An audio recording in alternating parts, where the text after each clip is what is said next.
Welcome back to the Fanspeak Network. This is another episode of Talking Ball with Steveospeak. We are going to do multiple drafts tonight, and I have another guest on tonight, the one, the only Hoohames.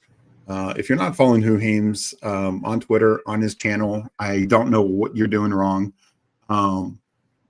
Give me 1 second.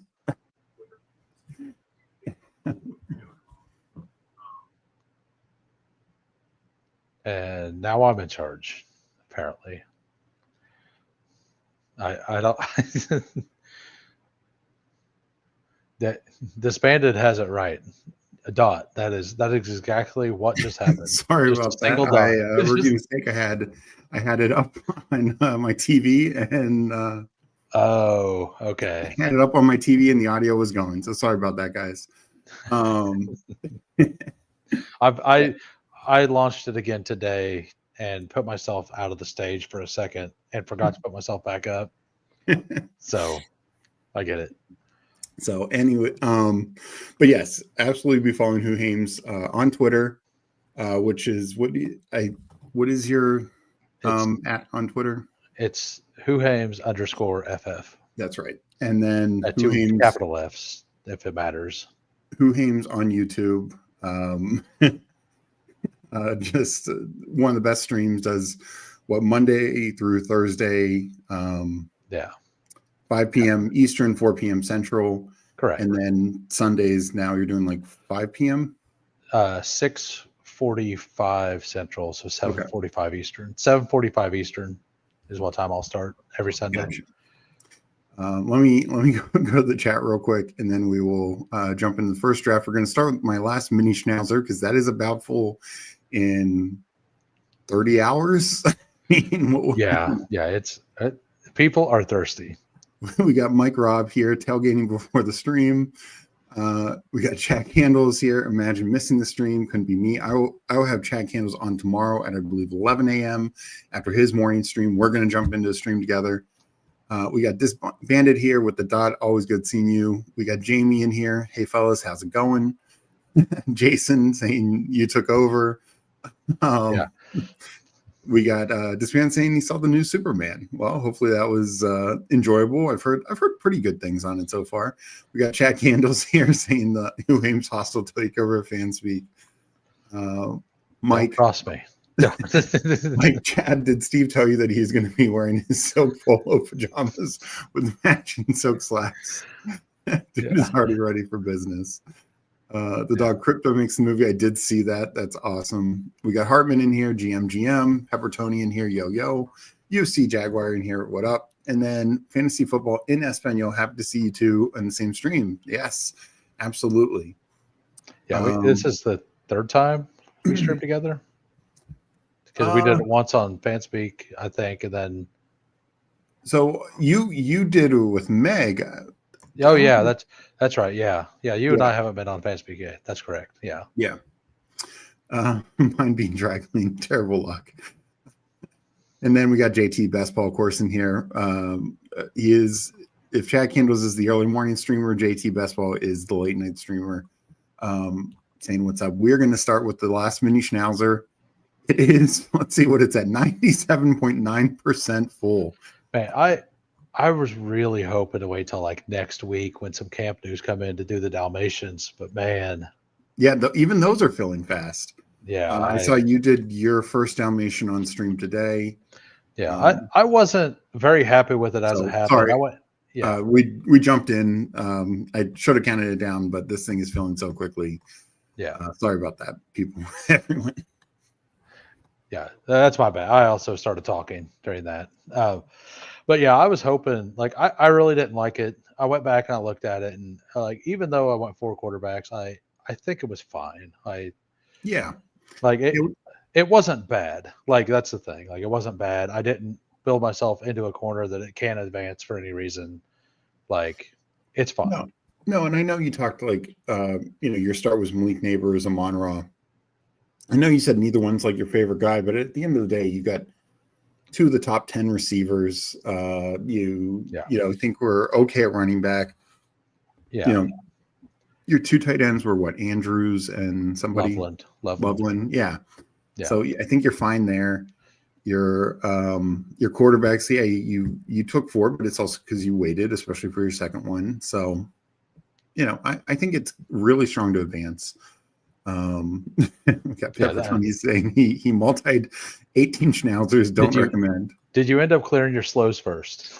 Because we were talking about that. Like I did 13 German Shepherds, and like what the hardest part of it is when one gets autoed twice and you didn't make the pick, now it's on plane, and then it's just you're up to whatever happens, and you can't find it again. You're not going to find it. Like normally I like having a turn, but then you can, in that situation, you can get autoed really quick. Yeah. All right, we got the 4th pick here. Any preference? I prefer like CD or Gibbs here over Saquon, but let's go CD. Yeah.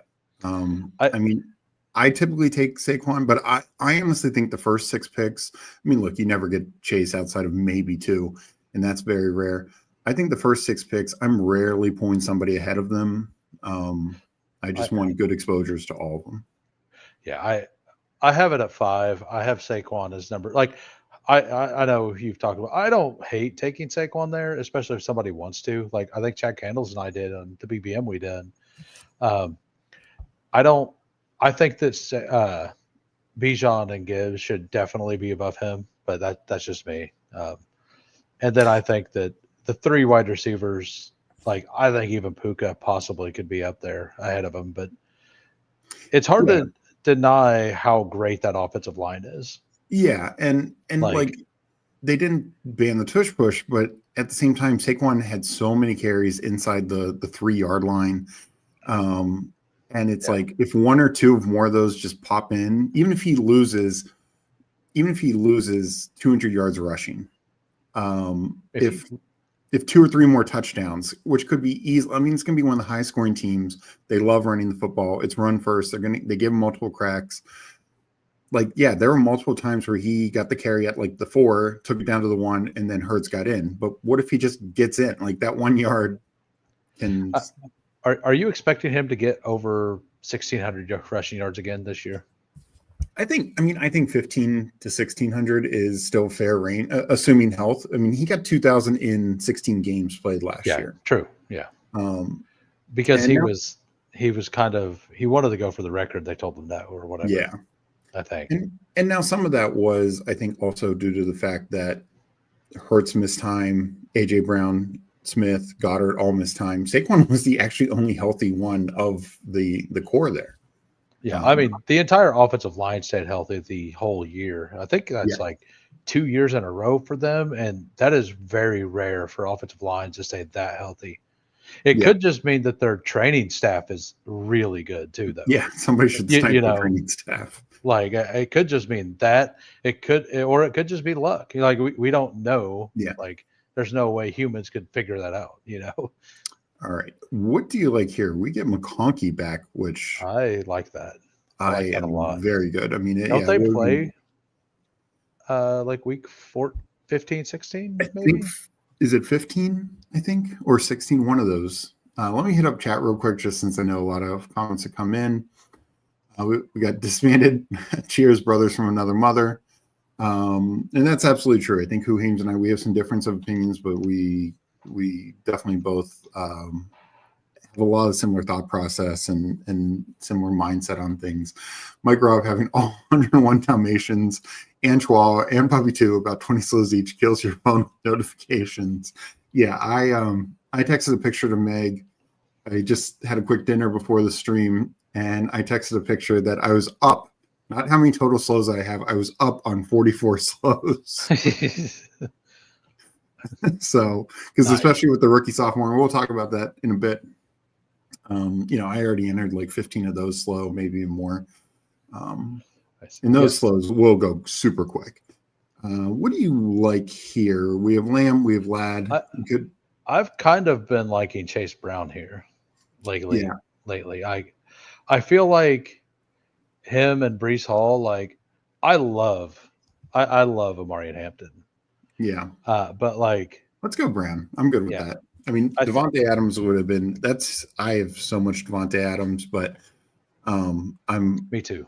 I like getting getting a running back in the top 3 because, and as you said, like it gets thin coming back, especially with Hampton. Yeah. And maybe he won't get pulled up as much now that some of the Najee news is better. But running backs, the cat's out of the thin. bag. Yeah. I think. Let's see. We got disbanded. Shit always happens. Yeah. Buck pointed out he was tackled at the 13 times last year. Yeah. No, I mean, Barkley, it could just easily go, like he could get 3 or 4 more touchdowns, and I don't think anyone should be shocked. Didn't that exact thing happen with DeAndre Swift too? It did.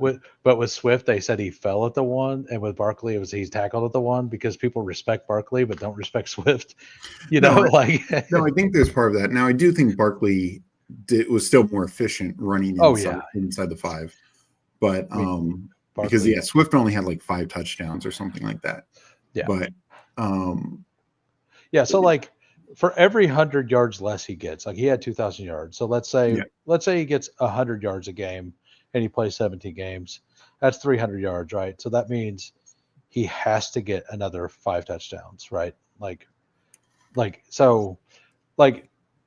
You get the same amount of points that he got last year, which would still come out to be 20 points a game, which I'm not scoffing at, but that's also not like what we've seen for those league winning seasons from the first round players.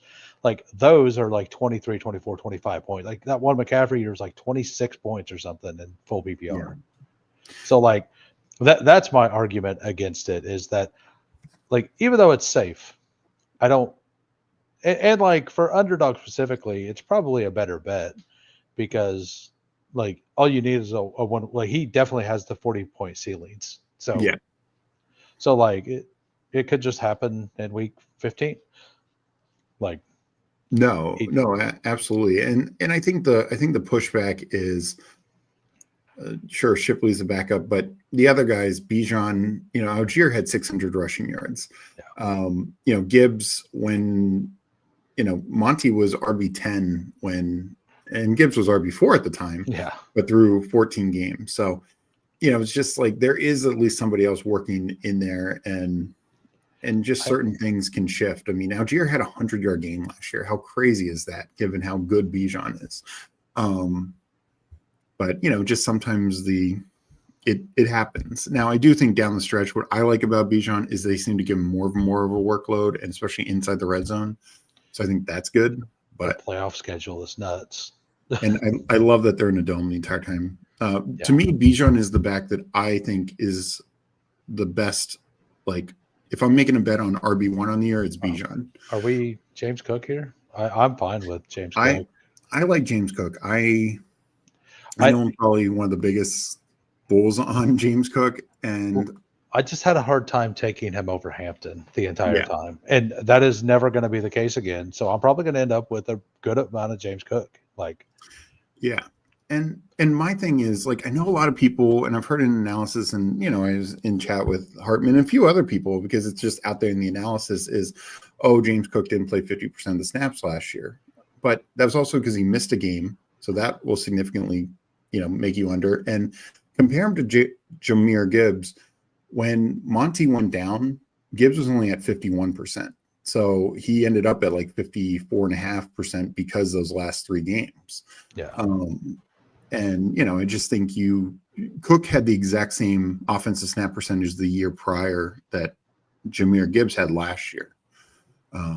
So it's just, there are explosive backs like that who just aren't going to play as much. They're not going to have this like total bell cow role like a Barkley, like Henry. What do you like here? I like any of the top 3 receivers there. I think Sutton is my favorite. Okay. Yeah. I think that's fine. I think it also, the other reason I mean, obviously we do have stack options. It's not like we took anyone, but to me, that is a bit of a tiebreaker with, not Devonta Smith not being a stack option.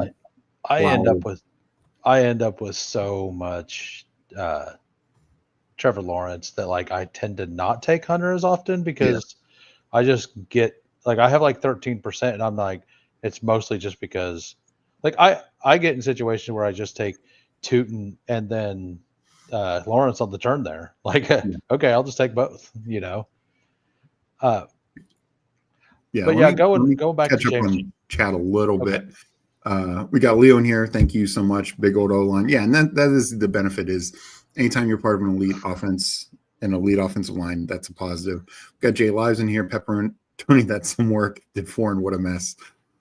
Disbanded. Cheersing. We got a lot of people in here. We got our good boy Fantasy Football Garage Candyman in here. I think he's going live tonight. Pretty sure maybe with JT and Hartman, if I'm not mistaken. So catch out their show later tonight. Feel free to mention that in chat if JT, FFG, or Hartman are in here. We got disbanded. Thoughts on Chicago running backs now that nobody got picked up? So I'll let you go first on that one. There's still trades. Like, like I don't know, man. Like I can't. I'm wondering like what happens with Jacksonville because Jacksonville's going to cut somebody, right? Like, yeah. Unless they keep the 3 and then put LeQuint on the practice squad or something. Like, if they do that, I think LeQuint just gets pulled off the practice squad because you can steal players, right? Mm-hmm. But if they put him on the active roster, are they going to carry those 4 running backs? Like, I think we're going to see like Bigsby or ETN, like probably Bigsby, get a bidding war between Dallas and Chicago. Like I think, and I think a lot of teams are going to be toast from that. No, I think that's fair. I think another one you could point to would be like Antonio Gibson with the Patriots. Yeah. If Ramondre and Henderson are 100% healthy, like, are you really just going to keep Gibson for a little special teams work? I mean, Gibson could be RB1 on, you mentioned Dallas as well. So I think that's another one.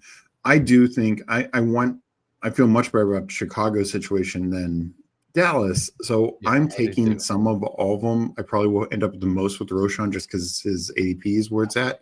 Because I think 2 of the 3 probably, if it ends up these 3, 2 of the 3 will probably hit fantasy value is the way I'd look at it. I will take 0 Menengai. I thought he was not a good prospect at all. Yeah. Like I thought he like of the prospects, like I really didn't like him. And I'm up for Travion.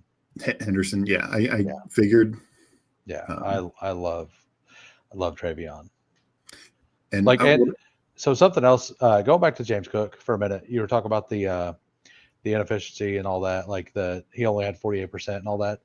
But like when he hit gigantic. But I think you just have to know what James Cook is. Mm-hmm. And when you draft him, like adding a Ramondre or a Najee or something like that to that team kind of makes a lot more sense than it does with some of the other really high drafted running backs. Because like when he spikes pretty heavy. So and honestly, Henderson will probably be very similar. Like Henderson's probably going to be a guy who he either hits your lineup with 20 points or he's got 8. Yeah, and I think like with this room, like if we add a Rashad White and a Najee or a Rashad White and a Stevenson, like we're good. Like something like that.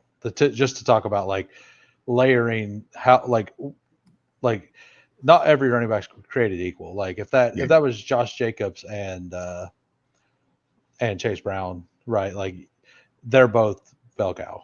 Mm-hmm. I'm cool with my lean is to pull up Diggs.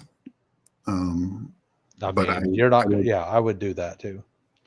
You're not gonna upset me for the double stack in New England. Exactly. It opens up that. I mean, now I feel like we have 4 extremely good stackable receiver options. If we could get 2 of them, and probably not Ladin or Herbert and Nix since they had the same buy, but we could get 2 of them. I think we're in just such a good spot. Yeah, I mean, I took a 0 on one of my teams earlier, quarterback intentionally. I saw that. I think it depends on like how like if you feel like you came back enough at the other rooms, since 2 advanced, like if you're the number 1 team in your pod, you're probably not. It's not going to affect you. If you're the Yeah. number 2, 3 team, like it could cost you, but Yeah. like it definitely could. Yeah. And back to the Chicago Bears question, like I'm basically trying to stay at like 4 to 5% on Swift. I thought that he was going to be there. Like ever since the draft, I was like, well, he's probably going to at least have a role. And Mhm. I still don't like his ADP. I don't think it's a good. I like Pacheco more. I like Pollard more. I Yeah. I actually like, honestly, Jordan Mason more. Like, Well, I mean, you just mentioned it, touchdowns. Swift has yeah. always been inefficient with touchdowns. And I mean, I'm not going to draft it that way, but Yeah. that's where I feel. Well, but like you say, you're not going to draft it that way, but I'm basically the same way. I might have it like 6% Swift, but it's like you have Yeah, Swift on the board and a receiver, and you're like, I'm going to take the receiver because I feel yeah, when I come back around, I can get like Mason. yeah, exactly.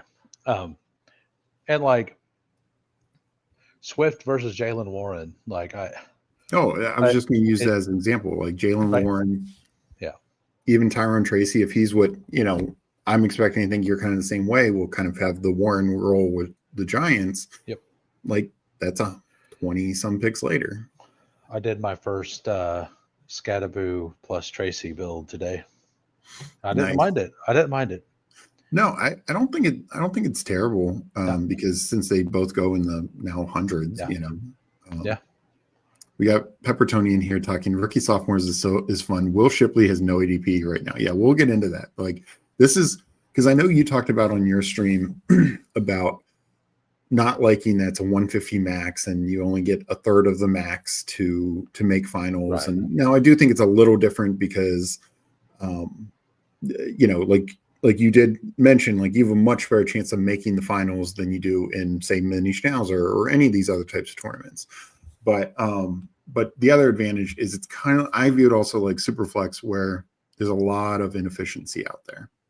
So I'm not expecting to advance just 25% of the teams. Like I'm hoping to Okay. advance 40%.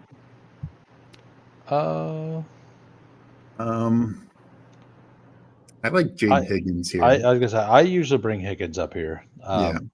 And like Like this sometimes I is would have brought up Knicks, but because we have all these other outs, like if Knicks was the only stackable guy, and this is where, like, if we had if receivers who had their quarterbacks went higher, I would have like wanted Knicks there. Like made the case for Knicks there. like But the only reason I would like Knicks there is if you plan on also adding on Ingram. yeah, Yeah, and that is a fun thing to do. I yeah. do that. So I've started pulling Ingram up for the KC bring back because I realized I didn't really have much of it in my portfolio, so I've started adding that in. But being like I need to leverage off Pat Bryant a little bit. Like I've got 20. I mean, I'm not way overboard. Like I got 20%, and I'm fine there. But like he's still a rookie with no information. all right, where are you here? Like, Mm. um, Andrews, Shaheed, yeah, Coleman. I'm kind of thinking Andrews.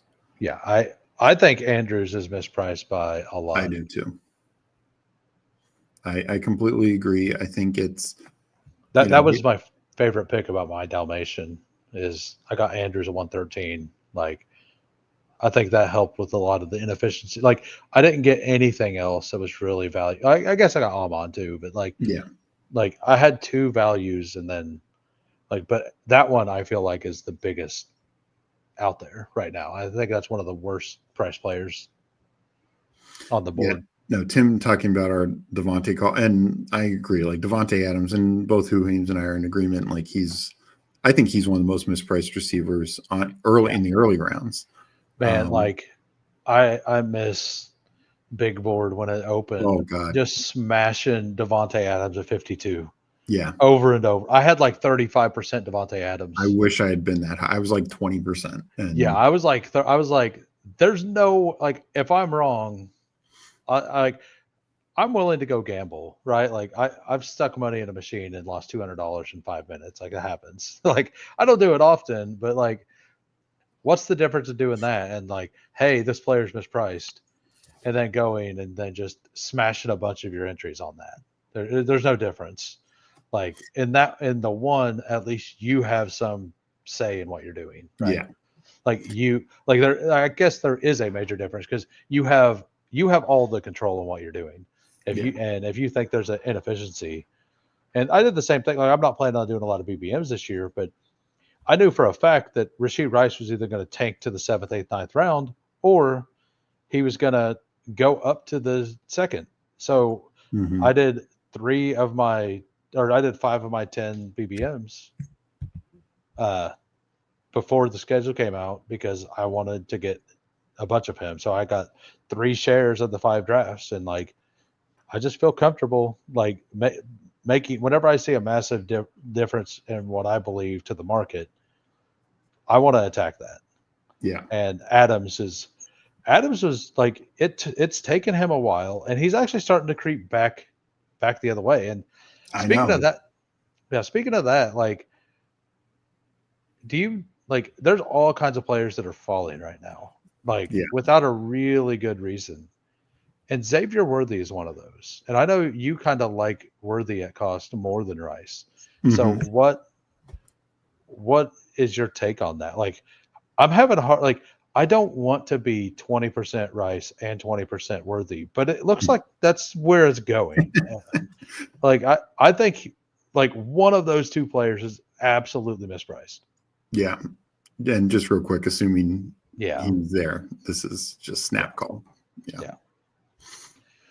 I agree. I totally agree, especially somebody like Worthy and somebody, who was it? Somebody posted, it might have been,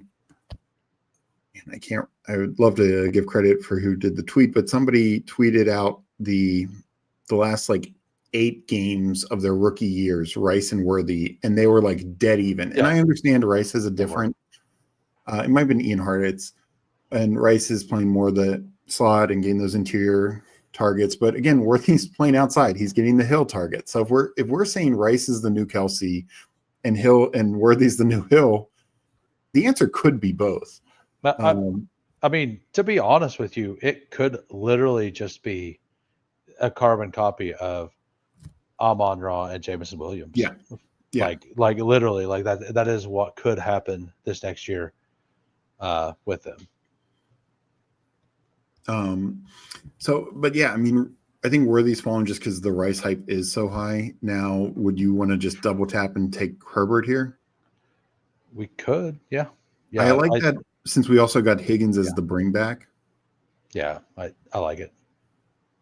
That Bateman fall is very tempting, though. Oh, I love Bateman, but I know you do. I'm sitting there looking at it.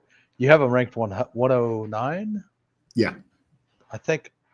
I don't remember where I have him ranked. It's decently high. I think I have him 110 actually.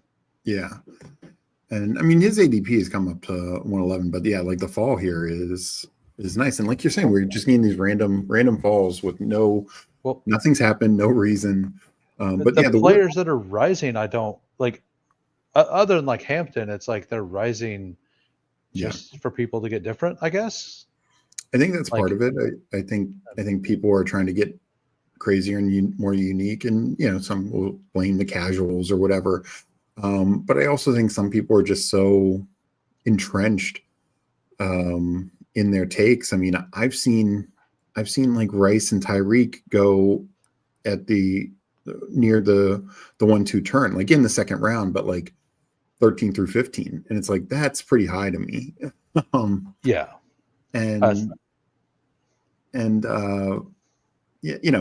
Worthy though is the one, especially because he's got everything we're looking for, like first round draft capital. He had a post by rookie bump that led into the playoffs, got better and better. He's got big play spike week ability. He's tied with a good passing, a passing offense that is going to throw the ball 600 plus times, even in a down year. Mahomes threw 26 touchdowns or whatever it was. He's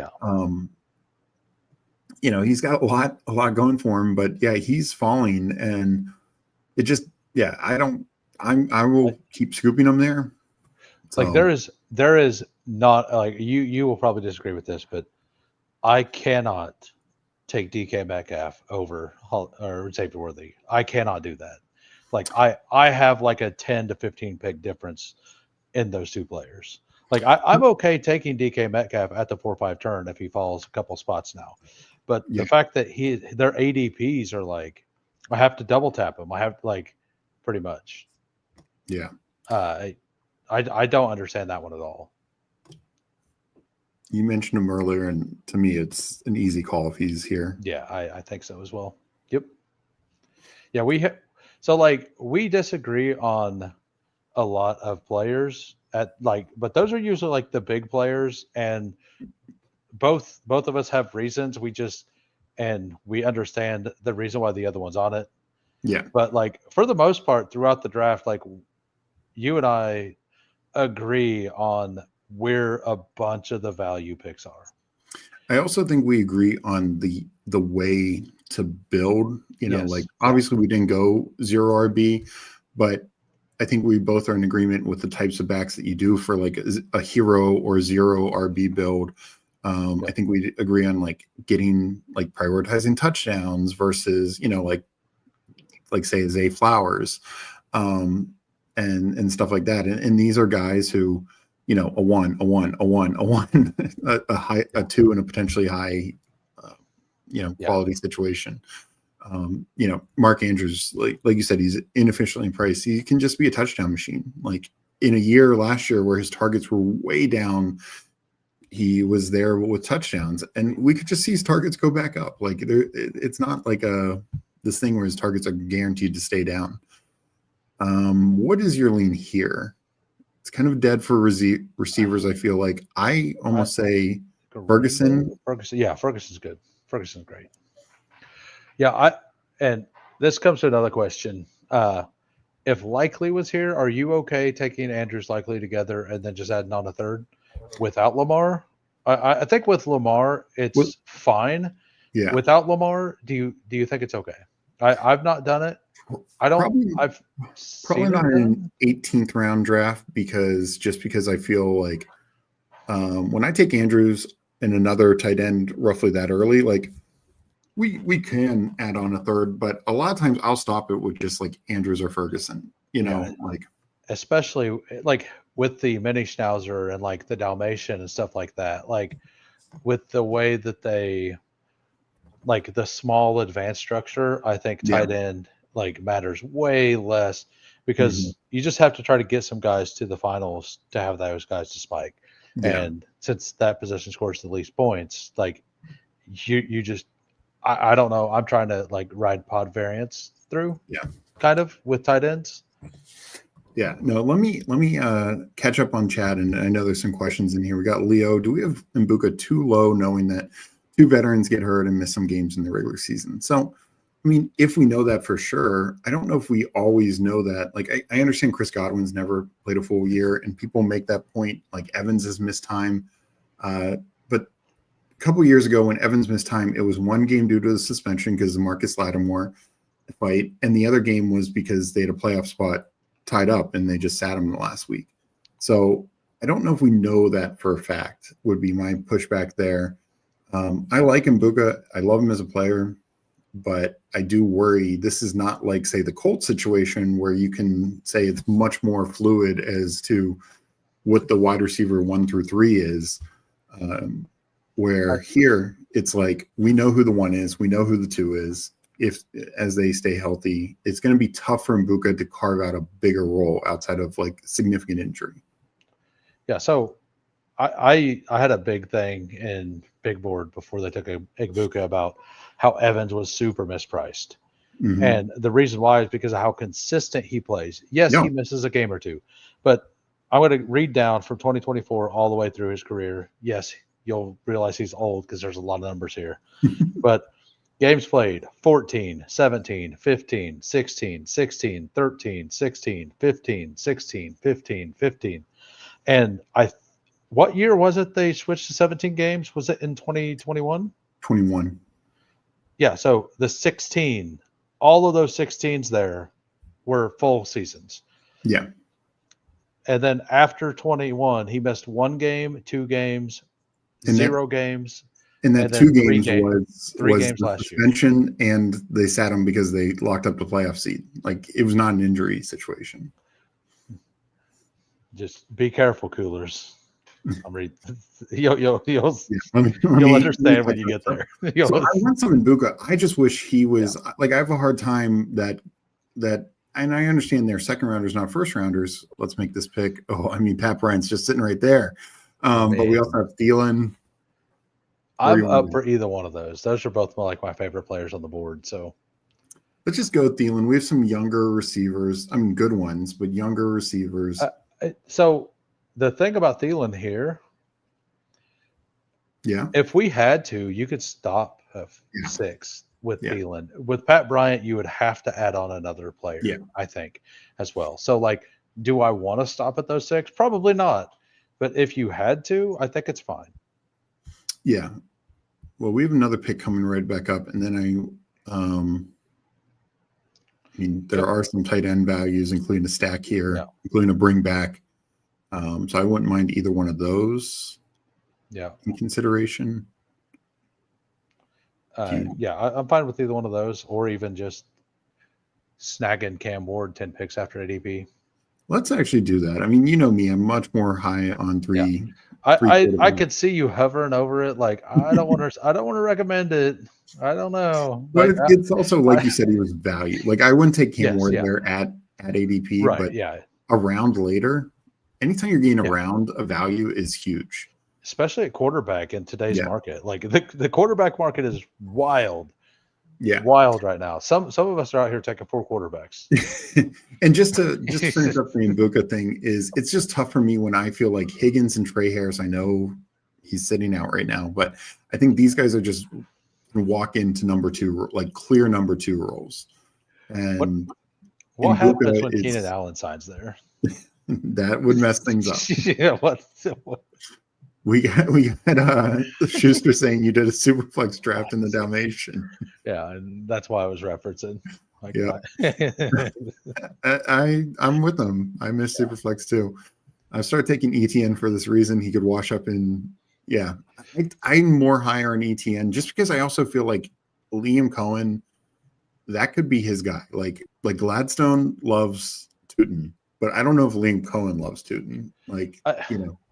I need to be more receptive to it because hearing the story, and I've known this for a while, but the story of how disappointed most of all the Jacksonville coaches were when Harvey went makes me think that the coaches may not be into Tootin I agree as much. Now that's not going to stop me from having 16-17% because that's a home run swing in round 14. I'm taking it. I'm taking it. Whenever I have a floor-based running back room, I'm going to take it. But that doesn't mean I couldn't see that it could be a thin bet. And with knowing that, I should probably be more into ETN, and I'm not. I'm higher on ETN right now than Tootin just because I wish Tootin would go a little lower because I really worry about the way his profile is. I don't know if he's the perfect fit for Liam Cohen, not just the fumbles, but he's much more a zone guy. And I also feel like, he's just so different than Bucky. Sure, him and Bucky were both 4th rounders, but Bucky is not athletic. Tootin is extremely athletic, but Bucky just has great vision, great feel for running. Isn't he basically just like Isaac Garindo was coming out of college? Tootin? Yeah, and that works if you have the situation. Okay, so I'd say Miles Sanders or Mason Taylor. Click tight end real quick. Mason Taylor would be a bring back. Chig. Oh yeah, Chig with the. Yeah, that was part of the reason I was recommending to go to Cam Ward. I figure you like that more than the bring back, stack over the. I'm very high on Mason Taylor, so me too. I have 18. I have 19%. Chig makes sense also. Yeah. Thank you so much, Drafting Driving. Appreciate the $5 donation. we appreciate all the comments, all the likes. Please, I haven't said it, but like this episode. If you're on Twitter, jump on over, like the episode, subscribe if you're not subscribed already. I believe still, if Meg's in here, she could confirm. On Friday, if we get to, I believe, 750 subscribers, it's a push because we're like 30 some away. But she will multi-table. And if you thought me multi-tabling was interesting, Meg multi-tabling, and she's going to do the puppies, that's going to just be must-see TV. How many? I think she said she'd do 5. 5? Nice. Yeah. I mean, that alone is worth it. So get your friend to sub. We need to get to 750. We're trying to get to 1,000. Has she ever tried to? Okay, hold on. Do we just? Jarquez Hunter. I'm fine with any of them, really. Let's go Hunter. Talk me into it. But I also like not the same buy. So we have 5 different buys. Yeah. I love that. I feel like we can get her another. Like I love Slayton, but our receivers are so strong, and it'd be a third week 14. We can just tack on somebody else. Like I kind of think if we had another receiver, it should be a shot. There's a specific player that I took earlier in one of my drafts that I think would fit our team perfectly. So has Meg ever tried to multi-table? I think she's done like 2, definitely not on stream. I think she's done like 2 before. I was wondering, like, because she's like always like kind of like worried about things, right? Yeah. Like kind of. So like maybe she's like a savant, and like once she locks in, she'll be. She's just awesome So thoughts on Mason Taylor, and we both kind of. I mean, I think he would have been on the short list for this team for sure. I'm very bullish on him. I think behind, Loveland and Warren, he's going to be starting basically the whole year. I don't really worry about Stone Smart. And me either. and like it's probably going to go Garrett Wilson, then Breece Hall, then like whether it's Reynolds or somebody else. But I think you can just kind of like pencil in Mason Taylor for 70 to upwards to 100 targets, but at least 70. Because I do think we should keep in mind Jets will probably be among the league's lowest in passing volume. Yeah. That's just Justin Fields' his career. So he does give tight end spike weeks though. He does. I mean, he definitely. I think Freiermuth had one with him, but then for sure Cole Kmet had multiple. Cole Kmet had several 25+ point games with him. So the player I was talking about is Franklin. Do you like Troy Franklin at all? Like I don't care. I'm not that big of a deal. Yeah. Like it's not that big of a deal, but it's just somebody we could add on a Bo Nix team. Yeah. I mean, there's a number of guys here. I think you could make the case on for. I mean, Tutu's still there, which is Tutu would be awesome. And so in my stream I was talking about how I don't think it's like out of the realm that the Rams are just a top 5 offense, right? Yeah. And somebody's like, well, then Tutu's mispriced? Like, yeah. If Tutu that happens, he is mispriced. Do you want to go Franklin here? I'm fine doing it. I mean, I think you can. I think it's fine for a handful of guys. Yeah, that or Adonai Mitchell, I never mind adding on. Like I'm trying to force myself to not just take Mitchell in this round every time, kind of. Eric Bieniemy during drills called Monangai slow. Roshan strikes me as a Bieniemy guy, hard worker type. Yeah, I mean, I do think Monangai is slow. That's one of the knocks on him. He's a tough between the tackles runner, no question.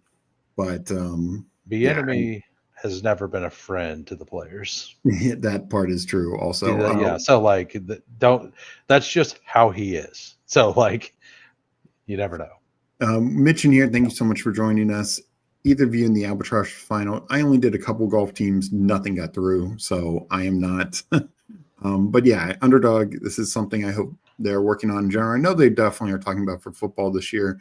They want to be much better in terms of the sweat for these playoffs and stuff like that. So I'm guessing they're focused just on football this year. I know some of these other things are happening first, but my guess is they're going to build it out for football and then maybe baseball since that's in the fall. We'll see. And yeah, I know Mitch is a zero scat guy, but we still love you. Let me just catch up with the chat since we got through this, and then we'll jump into some drafts. The handcuff is nice until Singletary Vultures red zone work. I don't know. Singletary is another guy who could just get cut and maybe Dallas signs or somebody like that. I am not positive on a lot of things this year, but Devin Singletary being involved at a rate that matters is one of those that I'm pretty sure on. Same with Audric Estime. I just don't think. I don't think so. The bringing in Dobbins just clearly shows they're not counting out an Estime. Yeah. And same with Singletary. Tracy was fine as a rookie, but if the Giants were just okay and just wanted to tack on a depth running back, they could have done what the Colts did and take like a DJ Giddens, or the Saints didn't take a Devin Neal in the 5th, 6th round. Instead, they took a high 4th round pick. And I think that's one thing to keep in mind. I mentioned this. I was on Orfield's stream yesterday. While it seems like 1 round difference, Scatterboo versus Tracy, 4th to 5th round, it was Scatterboo very early 4th round, and Tracy was compensatory pick 5th round. It's about 60 picks in draft capital. And you look at how many Scatterboo was in a much, much better RB class. Much better. And he was one of the earlier ones drafted. He was the 5th or 6th? I think there were 5 in the first 2. I'm sorry. There were 6 in the first 2 days with Harvey and Johnson. And then Johnson he was 7. Tootin actually went 1 pick ahead of him. Oh, okay. So he was 8, but still in the top 104 picks or whatever, there were 8 RBs taken. There were not 8 RBs taken that early last year, I believe. And if so, they just weren't good. I got Jason here saying the Schnauzer is now full. Wow. I mean, that filled so fast. Let me just catch up so we don't get too far behind in chat. Higgins is fine, but we are sleeping on Noel the next St. Brown. I do like that Noel's fallen. I'm still taking him a little when he falls in the right type of build. But I do think Higgins, early 2nd round draft capital, they clearly love him. I think he's going to be starting outside opposite Nico. And the problem is Noel, if there's no Christian Kirk, I'd be way higher on Noel. But I do think Christian Kirk's at least somewhat of a thing. So it hurts some for sure. I think both will spike weeks depending on coverages winner Mahomes for the Worthy versus Rice. Yeah, absolutely. How much Hollywood who? Yeah, I looked that up just a little bit ago. Then I looked up the Mike Evans thing. So my KC exposures are Rashee Rice 21.3%, and I was at 35% when he was mid round 3. So I'm good there, right? Xavier Worthy 12.3%, and that one's just going to go up because he's falling. Mahomes 11.6, Pacheco 10.1, Brashard Smith 8.6 because he's been told he's locked into a spot on the team. He may not have a role on offense yet, but in special teams he's locked in. And then Hollywood 8.2, Kelsey 4.9. I think Kelsey I just don't see it with him. And 0 Jalen Royals, if you're interested. Yeah, no, I'm extremely low on Kelsey. I probably have the least amount of Rice just because you have to take him in a certain range. But Worthy and even Hollywood, I think Hollywood is very good to tack on. I love Smith, and I've been taking Pacheco more. They were another one where I was just worried, if they signed Dobbins, they signed Chubb, I got to 20% Pacheco when he was at 100, 108.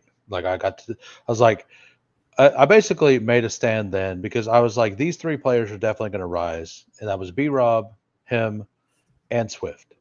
I was Swift is probably going to rise the most, but I think at all points, I'm still going to think Pacheco had they weren't going to bring in anybody.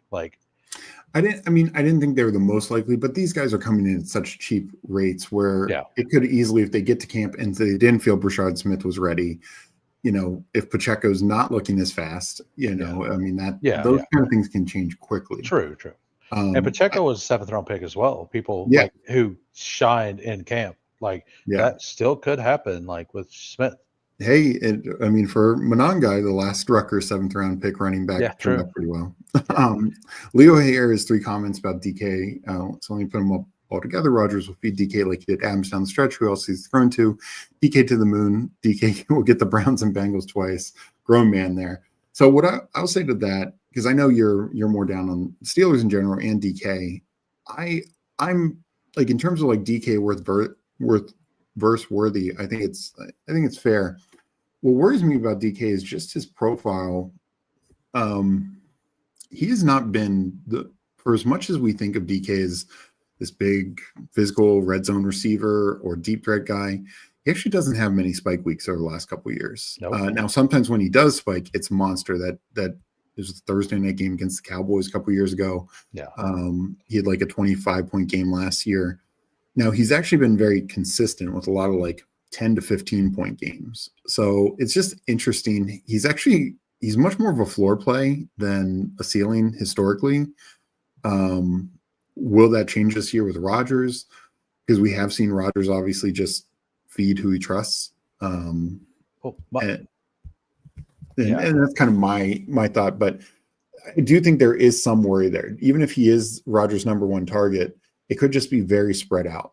A lot of like 6 for 80 games. And then the ones with the touchdown, he's good. The ones without, he's maybe not even hitting your lineup.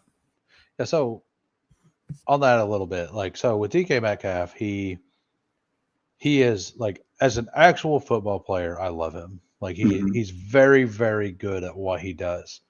He just doesn't do very many things. Yeah. He runs deep. He bodies people. He catches the ball. Sometimes he throws people off of him and runs for a touchdown. He doesn't do the slot stuff. He doesn't even really run slants, which I think he could be really good at. And maybe that's a way that he does explode into this year, because Aaron Rodgers is really good at that kind of stuff as well. So like, I don't see how those two are going to be that major connection that people think, just based off of what DK Metcalf has done as a professional and what Aaron Rodgers does as a quarterback. Like, I know he throws deep, like, and he'll give him shots, and that part of it will work out. But to get him to like the elite ceilings, I don't see it as much. And that's my biggest problem with taking him, is exactly what you said. I view him as a floor play more than, and if I'm being honest, I want Cortland Sutton over DK Metcalf in that case, because I much prefer Bo Nix to Aaron Rodgers. Well, and the other thing is, despite DK's size, he's never been this like dominant red zone receiver. And where Sutton actually is. Sutton is low key one of the better, I think, red zone receivers out there. It's because in the red zone, like, you also need quick movements to get people off balance.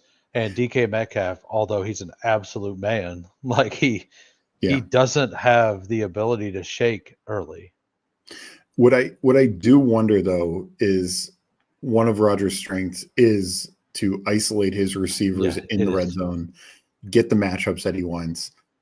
Can he do that? We'll see. We will see. I mean, obviously, obviously, it helped when you had Jordy Nelson. It helped when you have Adams, who are just excellent in this area.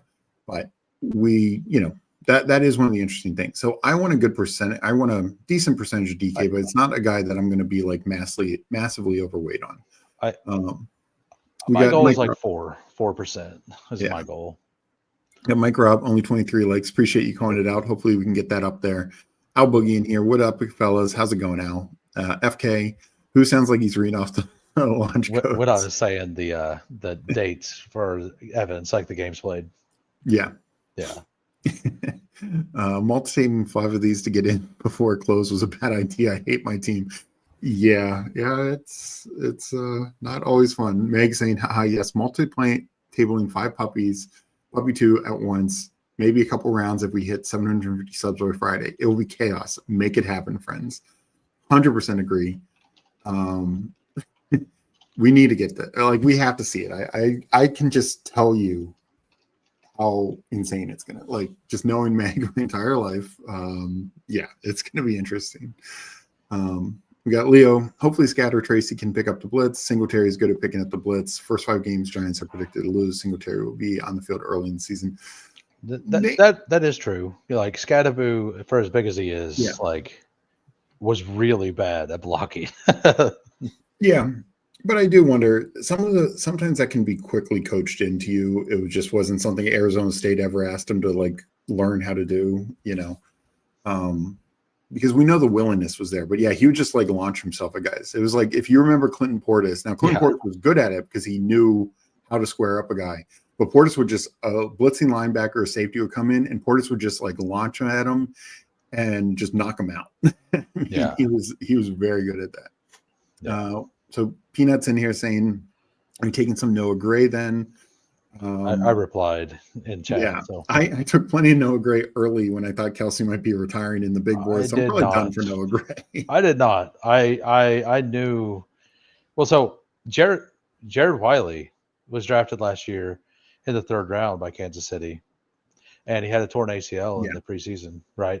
And he's going to be healthy this year. So I was never in. I was Noah Gray is going to lose the job to that, in my opinion. Yeah, I don't know. I feel like Gray made a statement, and they also gave him a pretty decent extension. So yeah, Jay Lives talked about where does Bowers finish? I mean, I think he can be tight end 1. It's just, is this tight end 1 like a couple years ago, Kelsey, which is comparable to top 5 receivers, or is this tight end 1 like last year, where it's comparable to wide receiver 18, 19? That's the kind of concern. Yes, Peppertoni, I agree. DK Metcalf. Slants are not his friends. We got Bindles in here, GM. Hopefully DK equals touchdowns this year. The Steelers definitely paid him to think that. And this is what I was saying, TD, Mr. Mufasa, back shoulder king. I think Rodgers could unlock and utilize DK's size in a way Seattle just never did. It was crazy. Tyler Lockett would have more red zone targets than DK Metcalf when they were in their primes. We got our guy spreading here. What up, guys? Like you said, you answered. One guy's good at picking it is Warren. He will be Rodgers' new best friend. Potentially, I think also Gainwell is very known to be very good at that. So there's that in the mix as well. I mean, I think Warren's fine at his ADP. I just don't think it's going to be some massive role. Now, who for next draft would you want to? Well, first let me label this because I don't want to forget. Though this will be easy with it being the last schnauzer. So let me go to the mini schnauzer. You have eight slows going then? Yeah. No, 9. Okay, yeah. You have to click the up there. Yeah, I just want to make sure it's the right one. I hate this because I always label with the quarterback, with the teams, the stack that I have, and then the date, and then where it was basically. And the new prompt, this box is bigger and it covers up the names of the quarterbacks. So if I'm trying to name, if I did 10 drafts, I'm trying to name all of them. Yeah, as you can see, I'm not a draft namer, so yeah, didn't really impact me. These are all the slows I have going on. We can do whatever you want. Let's look at rookie sophomore before we get into it. Let me just show you the rankings for it. Not sure if you had a chance to look at it yet. I'm assuming that Genty is easily 1. Genty's 1. Actually, Neighbors. Maybe it's Neighbors. What do you like? Oh no, Genty is 1 because there's not very many running backs. So yeah, and that's the thing. You have Neighbors BTJ, and I think Ladd here is above Brock, or Brock is above him. I think Ladd, because receivers and tight ends go together, and while Brock can put up a similar receiver to a decent receiver score, unless he's like Kelsey a couple years ago. If we think Neighbors, Thomas, and Ladd are these top 20 picks, a tight end is not shouldn't be considered on par with them. I mean, just look at their projections. So the one thing I'm going to say is I'm going to guess pushing quarterback is the absolute move because there's a lot of quarterbacks in the rookies and sophomores, right? Because you got Jaden Daniels, Bo Nix, Drake May, Caleb Williams. Like, so what I will say is yes and no. Like, I think it depends on this year or the year. The way I look at it is there's only 9 viable quarterbacks, and that includes Jackson Dart and that includes Tyler Shuck.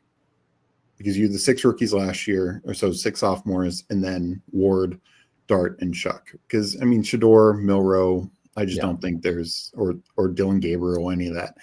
And then you have like Jaden Daniels is clearly a top 5 quarterback. Yeah, Nix was a top 10. May and Caleb have potential to be top 10. So I just also think there's a difference because having like Ward and Tyler Shuck as your 2 quarterbacks versus Jaden, like, because only one of us are advancing. I don't know. I think because the other factor is I think receivers pretty deep and running backs pretty deep. Because you can get guys like Dylan Sampson is going in the 12th round, 11th, 12th round now. Judkins still gets taken a decent number of times. I haven't taken him yet. But it's like if you start your running backs with like Caleb Johnson and because it's 12 rounds. So yeah, I guess thinking about it, like Jaden Daniels probably is a very, very strong pick. Because if you look at in regular drafts, like where all these players go versus the rest of them, like him at his position is just so much higher than anyone else at their position. Yeah, I've taken Daniels 2nd overall just for that reason. I could see that now. Like Daniels goes in the top 40 picks. Nix and Williams are in in a regular draft in the 90s. Yeah, after Daniels though, like I think you can push. So I think if you don't get him, you just want one of the next 3 or 5. So because like I think if you get 2 of the next 5, it's fine. But I worry. I've seen teams literally go Ward and Tyler Shuck, and I just don't know I don't care what your receivers and running backs are. I think you're going to be really tough to compete because the other 3 teams have at least 1, if not 2 of these other guys. I mean, I think I'd be fine with like Caleb Williams and Shuck.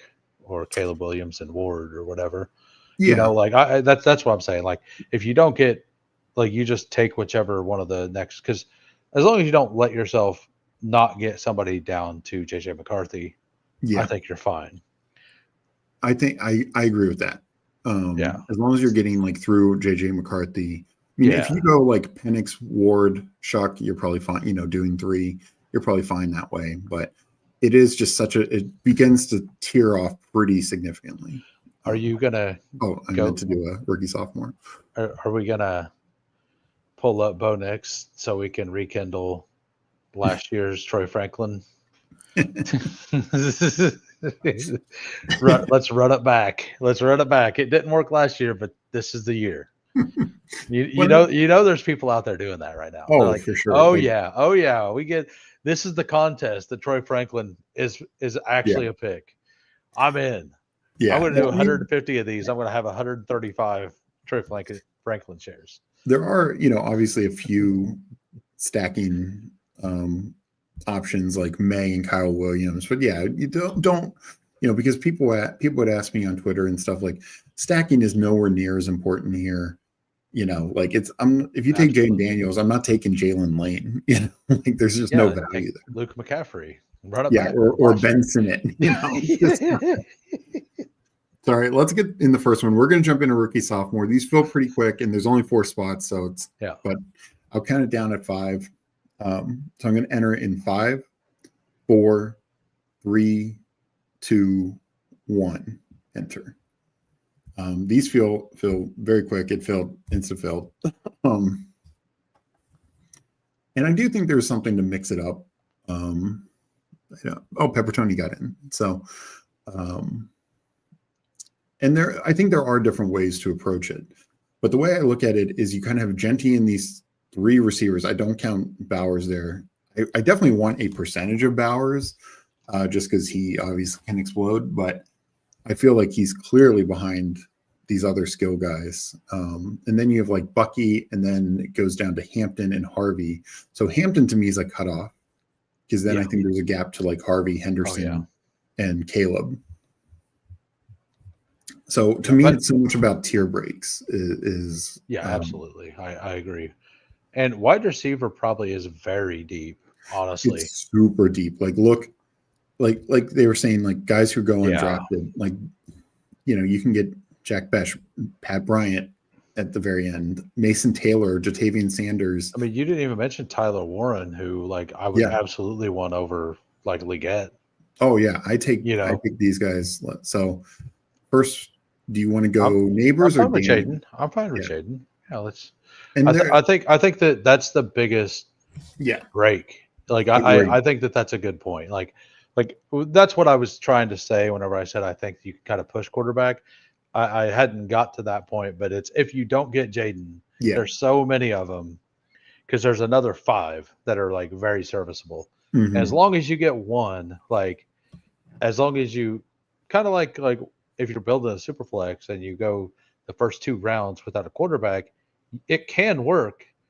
You just have to make sure you hit the nuts, right? Like, and then you have to realize that you have to get back, like you have to realize there is a break point. Yeah. And the difference between this and I like either Ladd or Bucky here.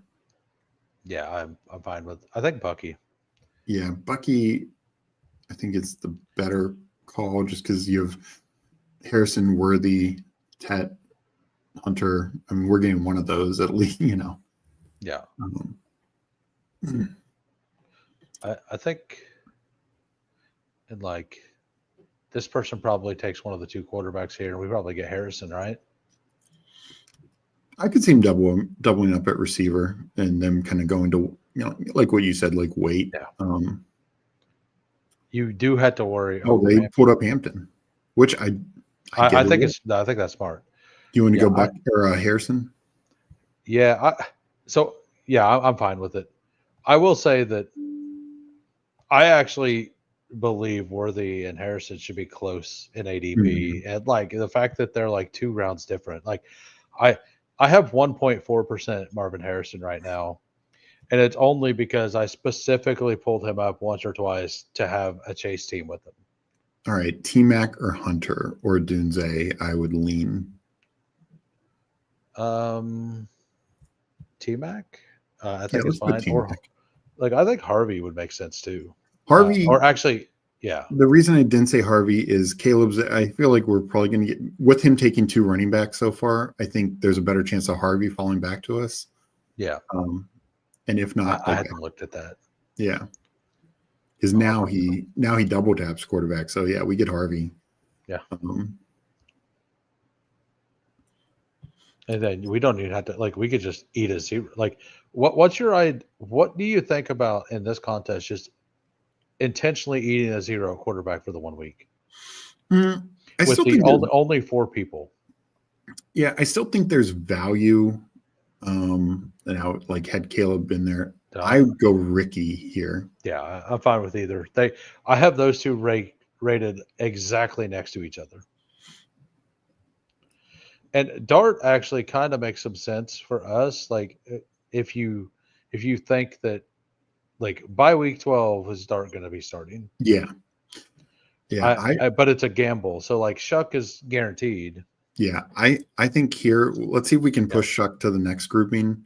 Yep. And go Cam Scatterbo. Of course. We didn't do it on our first draft. We have to do it now. We have double by week 12 there, by the way. Oh, no, that's 14. Yeah. Yeah. So we have 2 14s at receiver, but we'll have 6 of them. So, and probably with these backs, we can get a lot of, because there's, one running back, 1 flex, 2 wide receiver / tight ends that you're starting every week. I guess Theo Johnson would be in this, wouldn't he? Yeah. Yep. Yeah. He typically goes like around 12. I think I'd take Shuck here just for the certainty, Okay, like the safety of it. The certainty versus the stack. Yeah. Yeah, I agree.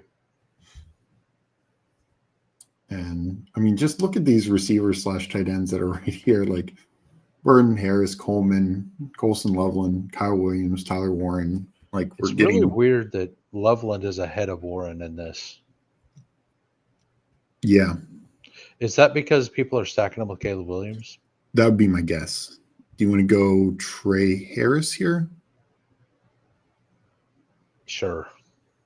Or I mean, do you want one of the other guys? No. It's fine. It's fine. I was actually like, I think that's fine. Like, I think we get the other player I wanted next. Okay. So. Was it Warren? Yeah, it was Warren. But like, we weren't going to get both of them unless we took Harris first. Yeah, do you want? And I like Harris. Do you like Coleman or? Yeah, I mean, we could do that, or we could just, yeah, that's fine. I think I'm good with Coleman. We still have 2 more picks. I mean, we could just tack on Dart too. And I'm not opposed to that either, because like honestly, like if it comes back around, like you just take Dart and you still like you box somebody else out because it's a 1 of 4 advance. Exactly. So like hurting, like in this specific tournament, like actually watching people and hurting other teams, is probably a lot better because your other advancements aren't as hard either. Yeah, no, and I've done that. Like my first one, I think I did Nix, McCarthy, and Cam Ward. And I was like, okay, like I would have 3 of the 9 viable quarterbacks and 2 of which are much more questionable. Yeah. And like it might hurt you at other positions, but like, so like we could make a case for like Braylon Allen. Like, I think it's one or the other. Like, I like Braylon Allen a lot, but I think we just take Dart. I think I'm fine because we start 2 running backs. So yeah. Well, we start 1 and a flex. So the flex okay. So if you only start 1, absolutely like kill the room at quarterback then. Yeah. Like I think that's the way to do it. Like I think that cutthroat is the way to do this. If it's gonna be a 4-man pod, like I think you kind of had to play that way. No, I tend to agree. And like especially if the room is trying to push because they don't think you should be taking another one. Like we have our starters. If they're trying to get extra value, you punish them by trying to be greedy. And I totally agree. Yeah. And and this is the other thing too, and we'll look afterwards because I like what Peppertoni did, taking Shipley and Allen here at the end. I mean, that just feels like such tremendous value. So we have 1 more pick. Who running back or receiver? Yeah, let's go running back. Dylan Sampson? Sure. Or Jalen Wright? It's fine. I don't think this pick matters that much. Okay. Like to be honest, I like whatever you want there. This is perfectly fine. So my whole thing with Dylan Sampson right now is like, I am absolutely out on him at 160, 150, like whatever. This is absolutely nuts. We have no news. Like, so number 1, I had 17% of him in the big board. So whatever happens, like I had more of him than Judkins. So like it hurts all of my after big board stuff, which I've done about the same amount of drafts. But like for my overall portfolio, like if Judkins is suspended 6 games, like it probably helps my overall portfolio the most because I'm overweight both, know, like, but like I am absolutely out. And if he goes on the exempt list and doesn't play this year, like I'm absolutely willing to go take Sampson at pick 94, 95. Like I'm fine doing that once we know it's going to happen. But until then, I'm out myself. Yeah. No, in a BBM maybe, like because you're getting the CLV for the whole contest. But people doing it in like these puppy 2s and stuff where like everybody else is doing it, like in the whole portfolio is there. Like that to me is just adding risk for no reason. I mean, I agree to an extent. I think there's paths for Sampson to be a late round value as is. It could be another situation where they just look at it, and even to start the year, they could then be like, some other team's running back gets hurt and they trade forward to them or something like that. Yeah. So I think there's paths for Sampson to be a fine value, an okay value as is. But yeah, this is one thing Peppertoni did that I like, only taking 2 quarterbacks, but 2 ones you feel much more confident in, like May and Cam Ward, or like that's exactly kind of what I was like thinking. May or Penix would have been, obviously didn't have the opportunity, but like that would feel so good. And then using that extra pick to really, like, he just takes these shots at running backs, Garendo, Shipley, Braylon Allen to go along with Tootin, Travion. I mean, he started with plus Travis Hunter, plus Buka, Tyler Warren. So no, I mean that's a real fun team build as well. There's definitely different ways to approach it.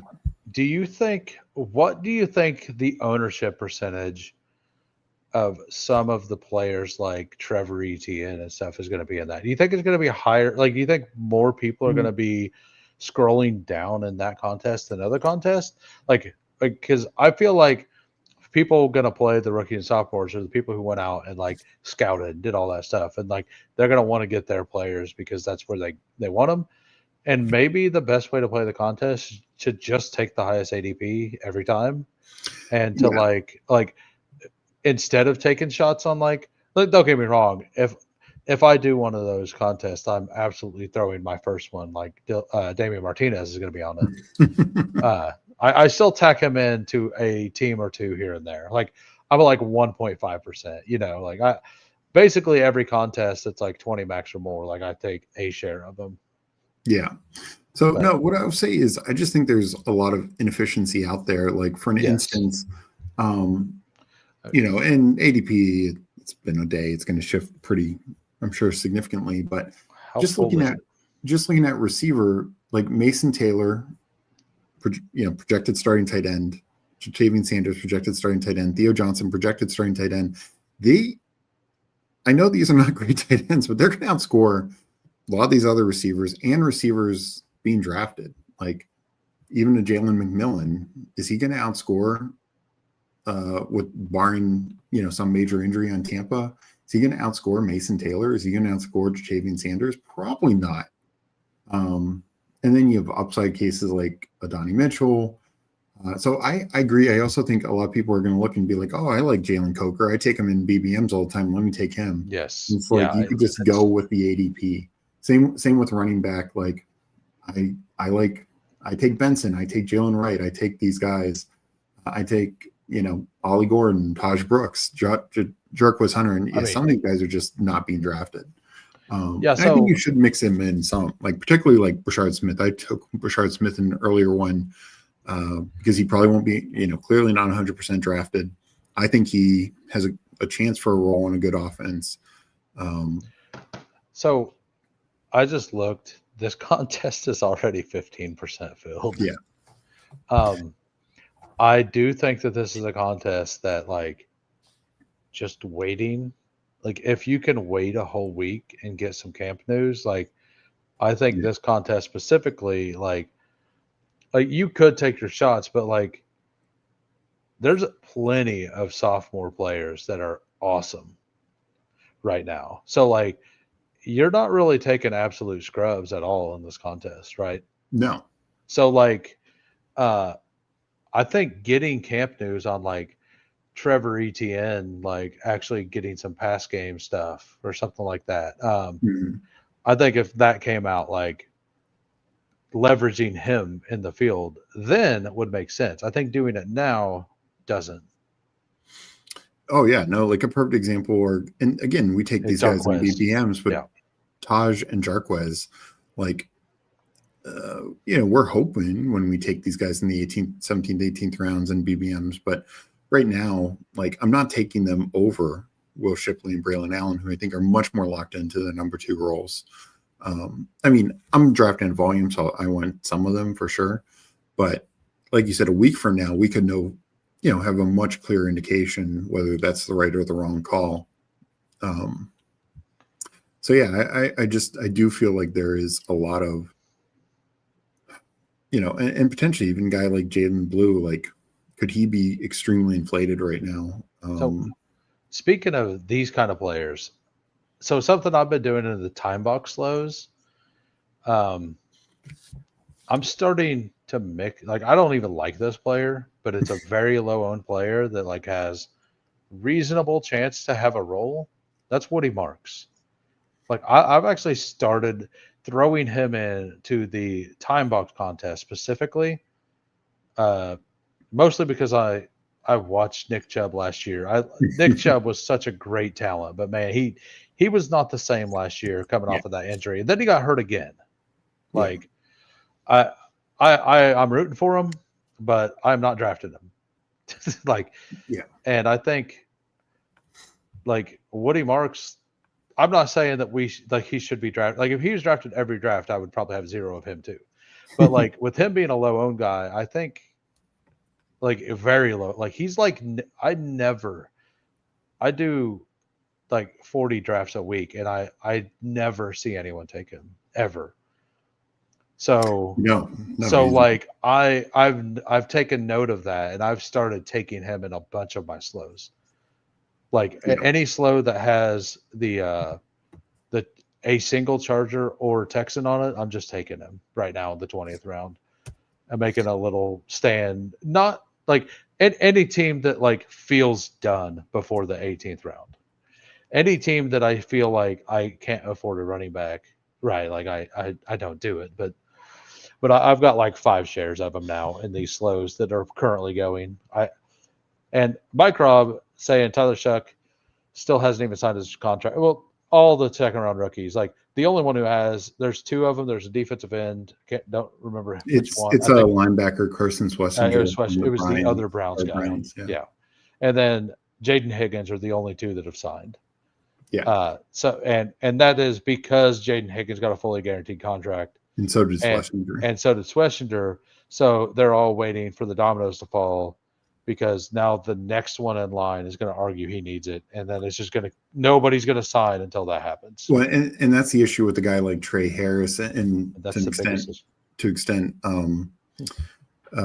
Shuck as well, is like these mid and late round guys, they don't want to be the next one to jump off. And if like I don't think Trey Harris ends up being a fully guaranteed deal, but it could be like, I'm sure right now he might be offered like a 75% guaranteed deal, which is a good deal. And but it could be that the guy behind him gets an 80% deal, so it's like nobody wants to be the next one to jump off, especially when there's that big of a gap. And if they go there to practice and get hurt before they sign a deal, they're screwed. Yeah. So like they have no incentive to go. Like they do, but like it's very risky. But I do think too, and let me get to chat real quick. But I think to Mike Robb's point is Chuck is the one where it probably hurts him the most. Like these other guys, like a receiver, a running back. I mean, it hurts Judkins for other reasons, but even defensive players, like it's not hurting them near as much as it is Chuck. That is so true. We have Jay Lives here talking about Meg multi-tabling. Meg, I think, is planning on the Curb Your Enthusiasm music. It's going to be interesting. Mike Robb asks, what contest did who do the best in and are going to max this year? I think you mentioned the flock contest. They haven't done any of those yet. I'm sure we start to see those. Well, he has to change his whole format because they stole his format and used Eliminator. Yeah. Yep. Steve, what percentage of outcomes where Bowers has a Kelsey top 5 season? I'm at 20%. I think you'll be much lower. Yeah.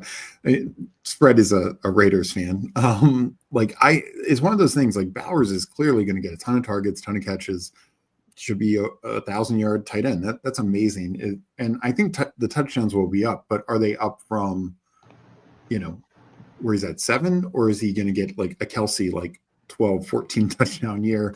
That's kind of what, and if he gets 1,000 yards, great, but is he going to get 1,400 yards? Probably not. So I think it could be kind of in between. Like, I think he could have like in terms of like fantasy points per game, like half point PPR, he could average instead of like, 12-ish points, it could be like 14 and a half. I could see it being like 16 and be like enough to separate, but not like, like what matters more is when you advance him, how big is his spikes in the playoffs? Like that's the real thing for Underdog. Yep. And he plays against Houston in the second week, who has an awesome defense, but they are susceptible to the slot play. So that could be a big game for Brock Bowers.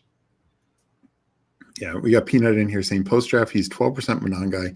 I will say I've been taking him more, and some of it was more super flex with the 20th rounds. But I've definitely been taking him more now, mixing him in, just because until the Bears make a move, they have 3 backs right now, and I don't think they love Swift. We got Latomsky in here, as they should. The NFL keeps screwing their players. They already make way less than every other major sport, and that's the other thing. Like these NFL players, like the not for long, like their careers are short, so that's why they want to get these guaranteed deals for more and more guys. So yeah, their careers are shorter. They have a more likelihood to get injured. Yeah.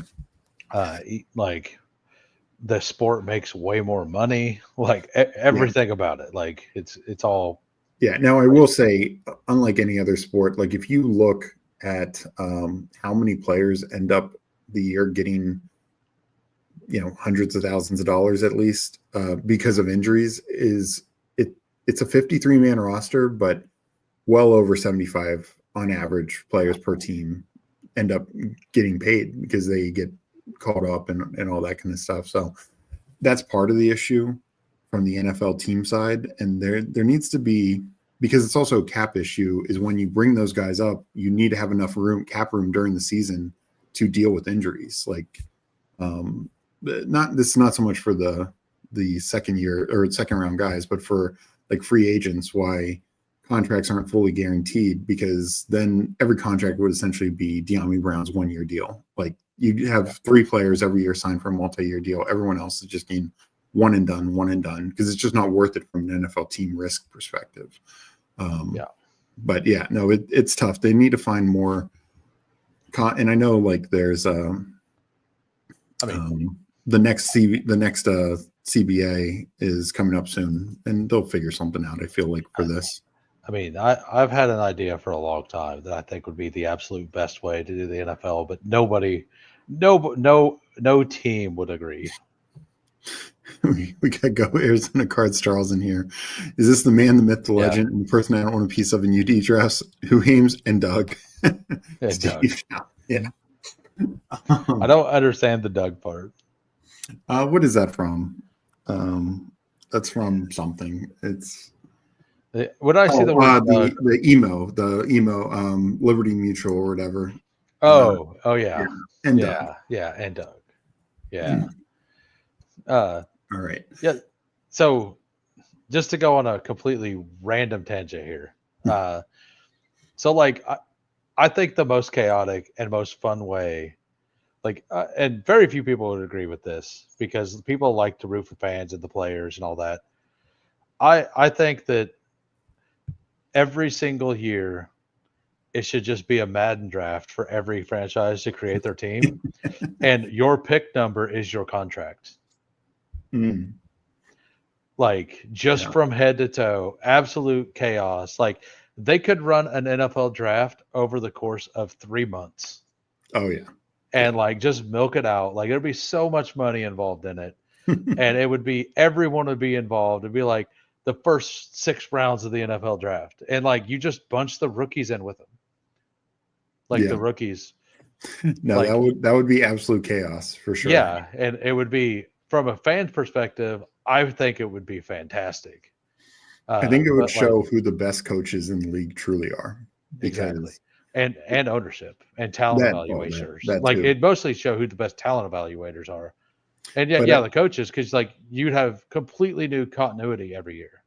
And that's one of the things, like I know they moved the trade deadline back and stuff like that. And we've seen some big names, but we really don't see a lot of guys change teams and actually make an impact, because you actually have to learn a system and verbiage can be completely different. We had all these receivers this past year, and it's not just this past year. I mean, you just go historically, and you might find a decent backup or somebody to fill in. And, like the Vikings had to trade for Cam Robinson because of the Darisaw injury and stuff like that. But it's just so hard because in the continuity along the offensive line, or knowing how you're running the right routes for a receiver with a quarterback, and also like with your other receivers. Like, are you cutting here? Are you cut, like when you're doing certain things. So it's so hard. And that's why, like, you look at every other sport, and trade deadline means so much in baseball, so much in basketball, hockey, because you can just trade for somebody and they make just this huge stretch run. And you just rarely see that in football. Yeah. Yeah. And unless it's somebody who's going to a team or a coach that he's already played for, a lot of the time those will work out a little better. But with FYI, you can click and drag to scroll the drafts instead of clicking the small arrows. Click and drag. Okay. Just click on Big Dog and then scroll I over. want to click on that. Yeah. I didn't know you could do that. Neither did I. Definitely don't want to click on Big Dog in case we enter it. You have like 3 clicks before it. Yeah, I know. Just knowing my luck and it insta fills. Who was that? Somebody the other day pocket drafted a WNBA team and got first. Like they looked at it like I forget who it was. It was somebody in BBG's chat last night. I think it was Lutomsky. I think it was Lutomsky. And I was like, what in the world you got in your pockets? Like how many things you got in your phone, like in your pockets and clicking buttons for you? Because it wasn't okay. Yeah, I can't remember who it was, but yeah, somebody was like, yeah, I accidentally drafted a team and it got first. Are you good to enter puppy? Yeah, I'm good. All right, I will count this down. We're even with them releasing some smaller things, we're at 49% full. And actually, before, I did want to ask you your opinion.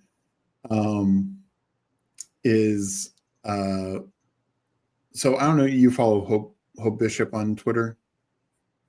I don't. She used to be in these streets. Now she works for Underdog. And so she tweeted yesterday when the mini schnauzer came out, like quote retweeted it and did check mark and had these like other boxes. And then today when the rookie sophomores came out, same thing, mini schnauzer check for the first box, rookie sophomores for the second box, and essentially there's 5 boxes. I think they're kind of competing with DraftKings, best ball week. So I wanted to ask you your opinion. It seems like 3 more things are going to get released this week. Maybe one of those checks is like some promo or something, we'll see. But do you have any predictions on what else might be released this week? Cards. That's a fantastic comment based on that stream from last time. So, I mean, we got the puppy. We got like the Superflex Pomeranian came out around this time last year. Yeah, that was one of my guesses. I predicted the Dalmatian would be this week before any of this started. Like I was saying, it's about time for the Dalmatian. I wonder if the mini eliminator will come out. The only thing and I wonder if they do the mini eliminator, if they'll go back to the old way, because there was a lot of people who were like, they preferred the old form. Like overall, I think people love the new format better, but there is I would say it's more like 75-25. Yeah.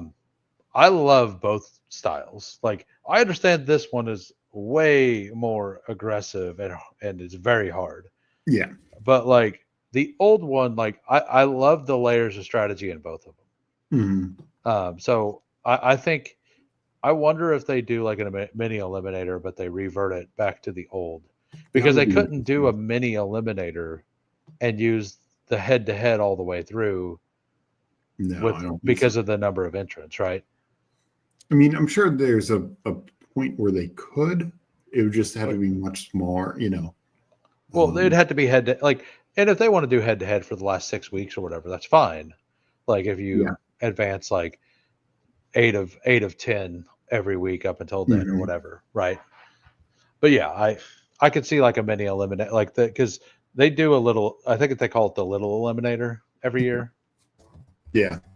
Yeah, we got a couple comments. Mike Robb brings up a good point, and Calhoun's right behind him with this. One of those boxes is going to be some crazy new contests, like the RB wide receiver one they did last year, the year before, and Jason Calhoun, like the Birds of the Cats contest. Yeah, where they did some different weird things. I could see that. My guess, I could see one of the boxes being a promo, but just assuming different drafts, I think it just could simply be like a super flex, and I think the Pomeranian would make the most sense. But I think maybe like, Poodle 2 and some other.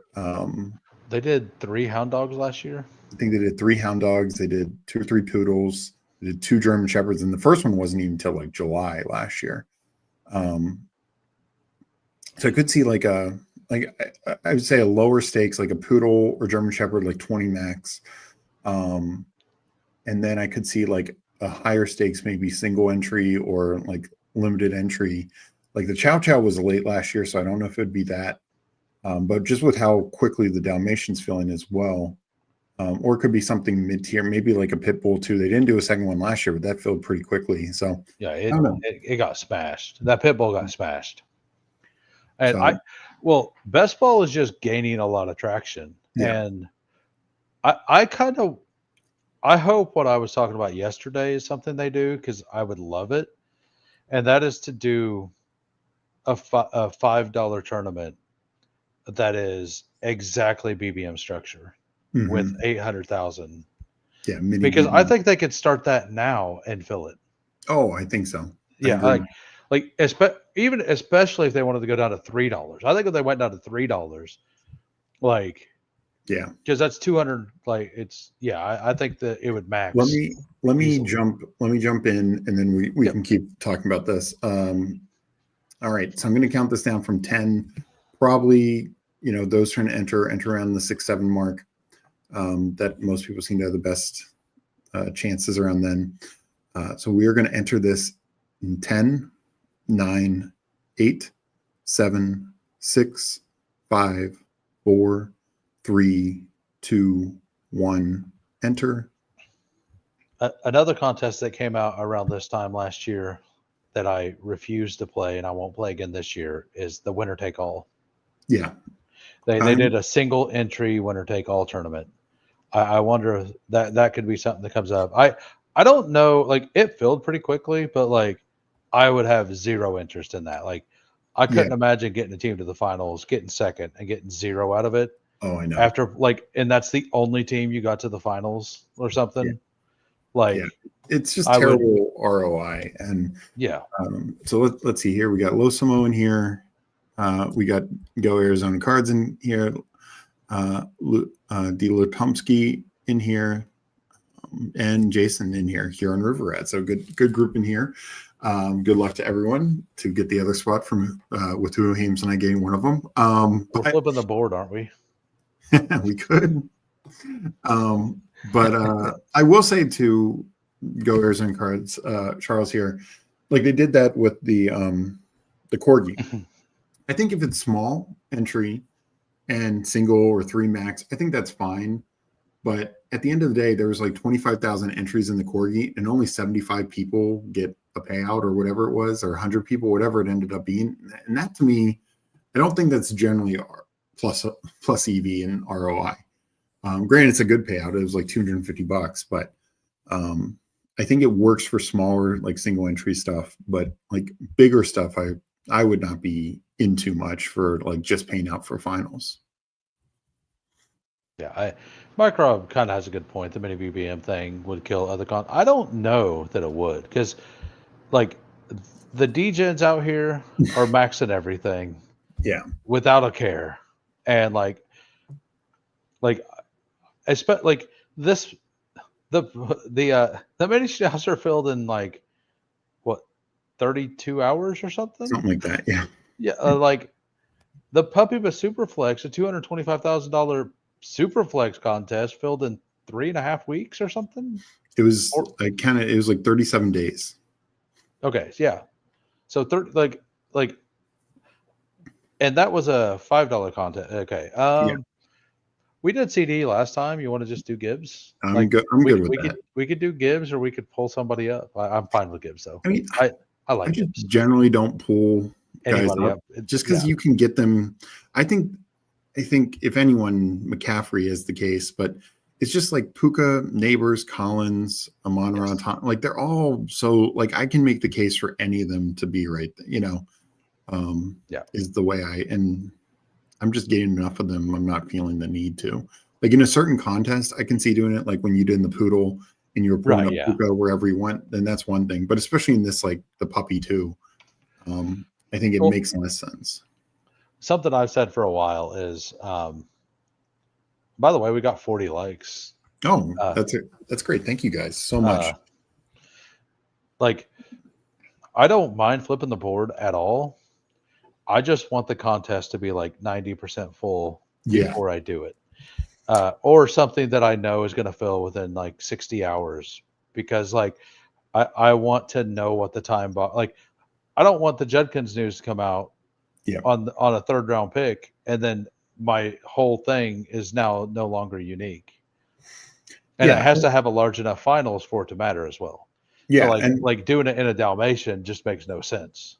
Doing it in like the German Shepherd, that's fine.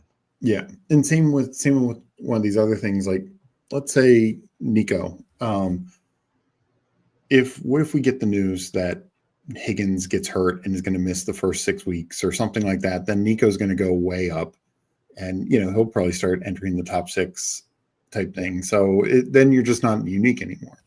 Or they stop calling Kirk the slot demon. Yeah. I like if I'm going to get different, I'd much rather do it in like the second round or third round. And that's one of the reasons why I was pulling up Devontae Adams to the turn in the third round, just because it's like, and now he's kind of going there, but I can just make a case for it, or even like pulling up a quarterback. Like, I know you're more Lamar or Allen, and Allen with Barkley makes a lot of sense from a correlation standpoint. And you can make a Lamar Chase standpoint because they play in the playoffs. The reason I don't like doing it with Jaden is because Jaden randomly falls to 46. That too, yeah. Like I prefer Jaden to Josh Allen. Rice here or Brown? I think either one. Brown's fine. Rice is fine. I don't care. The one thing I've been doing, like one of the things I'm starting to do a little more, because AJ Brown literally never makes it to the last of all that tier of players between like Henry in any of my drafts. If I'm in the middle, he never makes it to where I'm at. So I got like 2.3% AJ Brown, but like I want all of my AJ Brown teams to have Jalen Hurts. So if I take AJ Brown, to me, my 4th round pick has already been made. Yeah, I see that. So it also cuts off the ability to take one of the wide receiver or the quarterbacks in round 3. Mm-hmm. So like for me, I don't, just because. Oh, number one, like I think. Like people are starting to do it a little more, but like the Jalen Hurts, Devonta Smith thing is probably more than 50%. Like it's probably more like a 65% with Devonta Smith than AJ Brown. So like you get the better stack.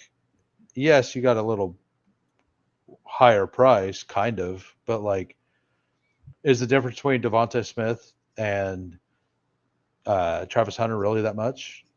Yeah.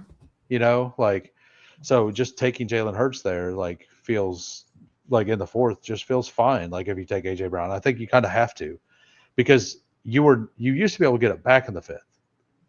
Yeah. So would you want to go Adams here? I'm always good with Adams. Yeah. And I'm always good with, like, so you also are not a believer in Garrett Wilson, right? It's like not that a terrible, like I think he's a talented receiver, but I'm going to be shocked if the Jets throw the ball more than 450 times this year. Like it's just never been Justin Fields' MO. And one thing, people talk about, oh, he's the only guy.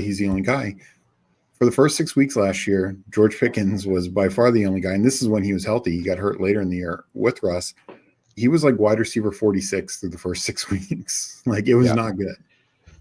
Yeah, and I mean, Wilson is a better pure wide receiver, Sure. right? Oh, but and I mean, you have Arthur Smith versus whatever offense they're going to run. Like, we don't know what this Jets offense is going to look like at all, right? Yeah. I mean, the hope is it's a Ben Johnson clone, but we don't know that. I have something I want to bring up with you that maybe you can tackle a little bit, that I can't remember specifically. It's about Hampton and the Greg Roman offense. So everybody's always like, they always use two backs. They always use two backs, all this stuff. What's the best talent a Greg Roman offense has ever had? Have they ever had an elite running back? Like an elite skilled running back? Like, I can't remember the injury, but yeah. Yeah. Like, and if Dobbins doesn't get hurt, maybe it's not a split back, right? Like, because he got hurt in rookie year training camp or something, right? Yeah. So like, he's never once had an absolute stud at running back to actually rely on. And if you never have an elite talent, like, you're never going to run one guy into the ground. So like, that's something. I agree with that. I will say, obviously, Naj is not your typical, like, he's better than an average backup. Yeah. Yeah. Where would you like to go here? We could bring up JMO if you want, or let's just take Hurts. Like, I'm fine with that. I mean, I take Hurts some, like, unstacked, and I don't take him very often unstacked. I'm starting to just be okay taking him in the fourth unstacked. Mm-hmm. Like, I've spent the last week and a half, like, massively taking the elite quarterbacks. I went from 8.1% Lamar to 10.6.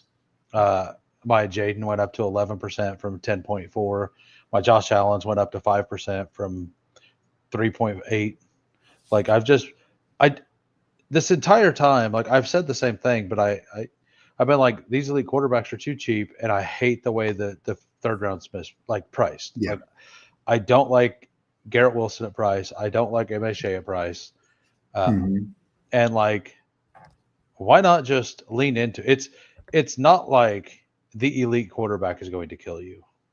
Yeah. No, it definitely isn't. Unless they get hurt. You're right. Like, and could, in a single week, not having Garrett Wilson kill you? Maybe. But like, the pod variance matters a lot. Right? Like, and I'm Lamar, and then Jaden, and then Allen cards. So where do you want to go here? I think we just go wide receiver, right? Let's go Tennessee. Let's go Ridley. What do you think about Ridley here? Yeah, no, I like Ridley.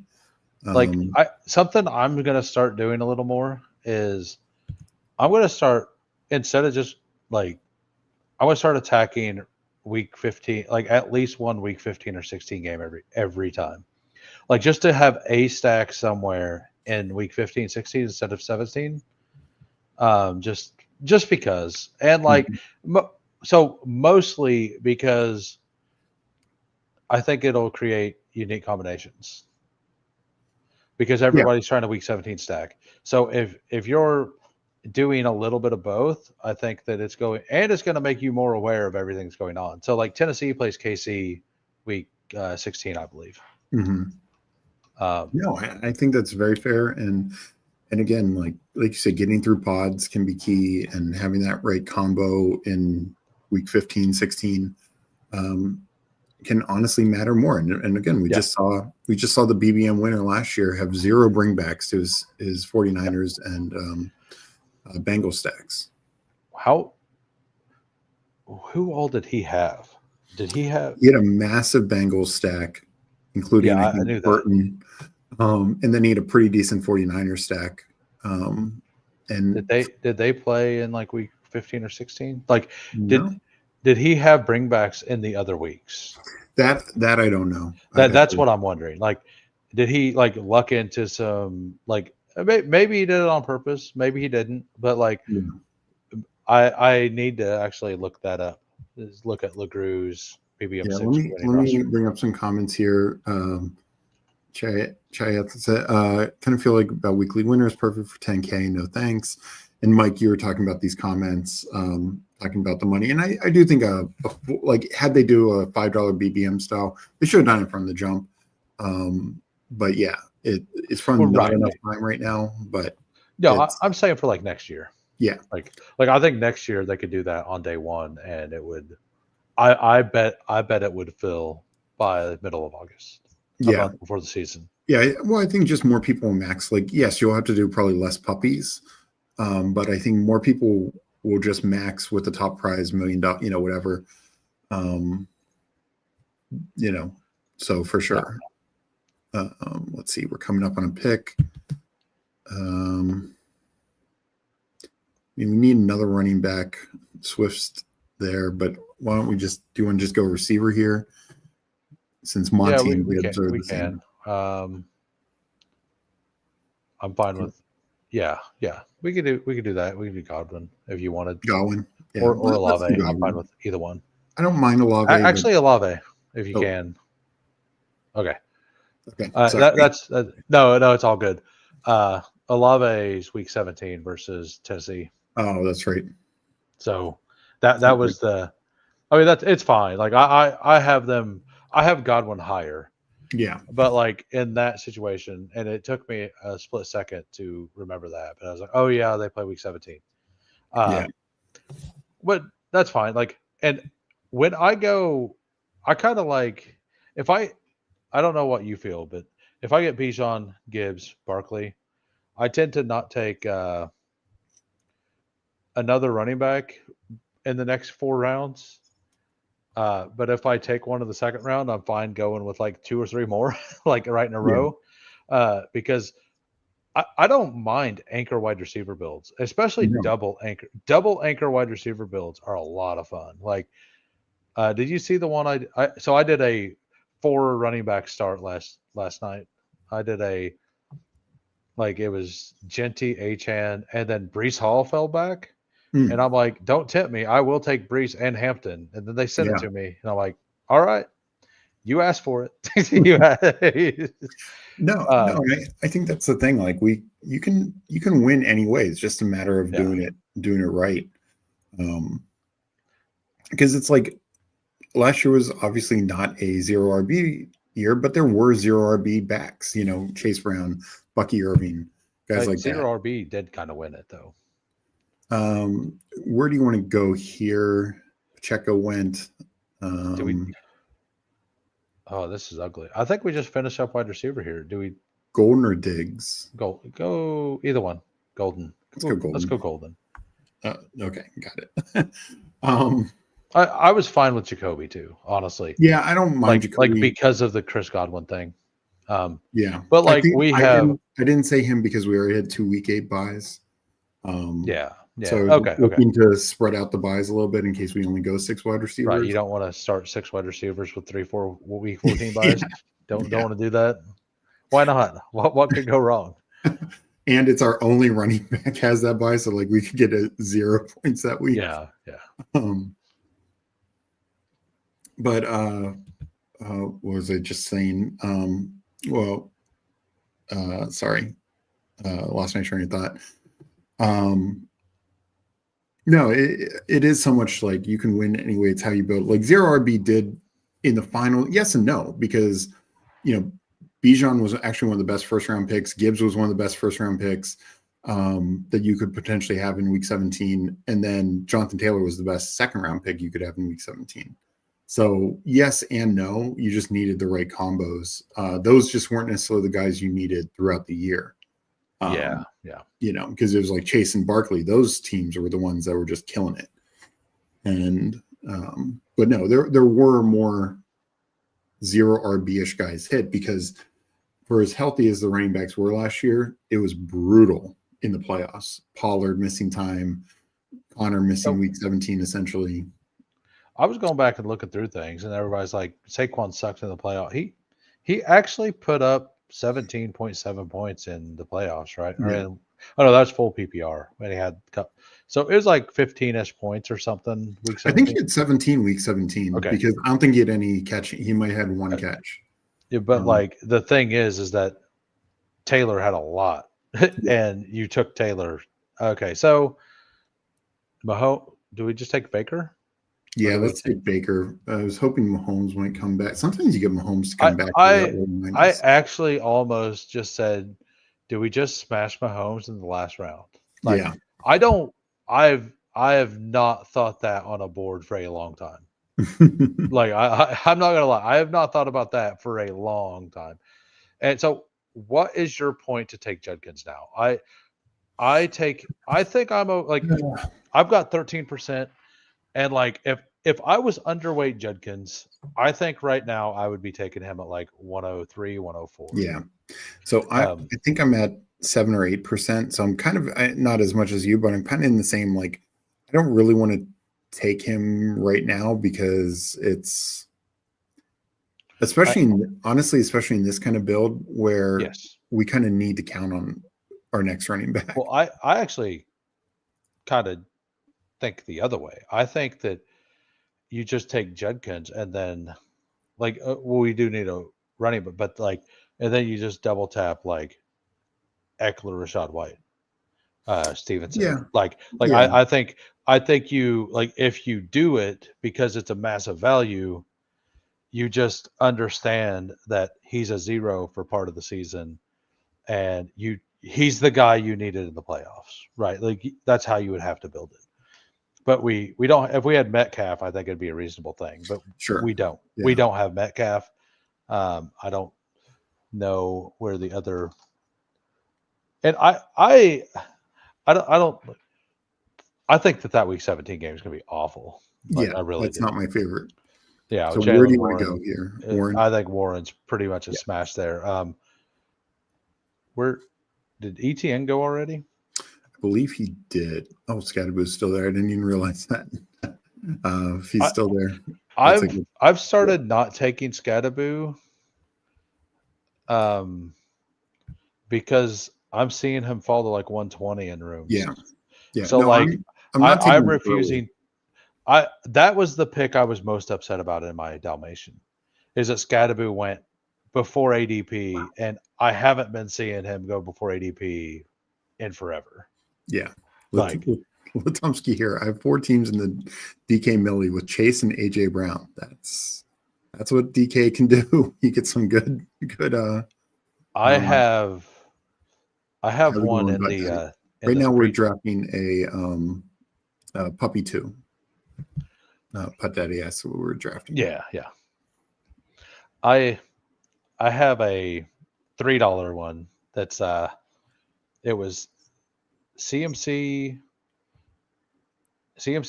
Nico, Rashid Rice, Tyreek Hill, because it was when the Tyreek Hill injury thing came out. Oh yeah. And like that same time, Rashid hadn't came up in price, and that same team I got Tet back around. Oh geez, yeah, you can get some ridiculous stacks there. It's like okay. I guess I will go 0 RB. Actually, it was Hero because I already had McCaffrey. Yeah, and to this, and Jets are a team. I know they're not really tied to Keenan Allen, but maybe somebody like Cooper ends up there. Maybe somebody like Gabe Davis, some sort of veteran, gets added there. That's why I'm not really taking any Jets receiver not named Garrett Wilson, or a player like Mason Taylor. In some 20-round drafts, I take Josh Reynolds, but not really in the 18-round drafts. I took a couple shares of Lazard. Yeah, I took Lazard. Like in the 20th round drafts, I will take a shot at another Jets player. I was doing it in the like puppy, like the original puppy. I took like 3 shares of Lazard because like it's a Najee Charbonnet or Sharb. Yeah, I like Sharbs a lot more. But I'm fine with either one. Let's do Sharb. Did you hear my history lesson today? The eye patch. Yeah. No, that was very good. So yeah, it's pretty neat. That is interesting. No, for sure. Charles asked, "Are you Allen or Lamar?" You answered Lamar. I'm probably more Allen, but honestly, it's splitting. Like I want Yeah, essentially the same share of both. I think you just have to put Jaden in that same group. And Like no matter I what. want the same. I essentially want the same ownership of all. I want like to be about 10% on all four of them. Is what I'm shooting for.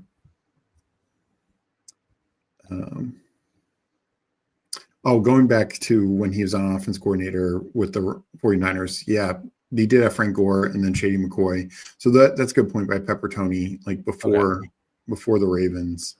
But didn't Frank Gore get like he had like a 200 touch season or something with him, right? Like did he really like what I think year? he's saying they weren't split backfields those years, those first couple of years with Frank Gore and Shady. Because I had this thought earlier, and I went and I looked up the years he was offensive coordinator and all that, and I thought maybe you would know the information, but I was going to go look through it tomorrow, so I was wondering if I had it. Yeah, no, I was focused on Greg Roman with the Ravens, but yeah, hit QB, hit QB. Okay, never mind. I mean, there's Tyler Warren here, Tucker Kraft, which we have Golden. Yeah, take Kraft. Goff falls back here all the time. I mean, I wouldn't have hated Najee there. I think there's some value. 10 picks past ADP. Where did Goff go? Goff, I know he goes too early. Like every time I want him, he goes at like 106, and like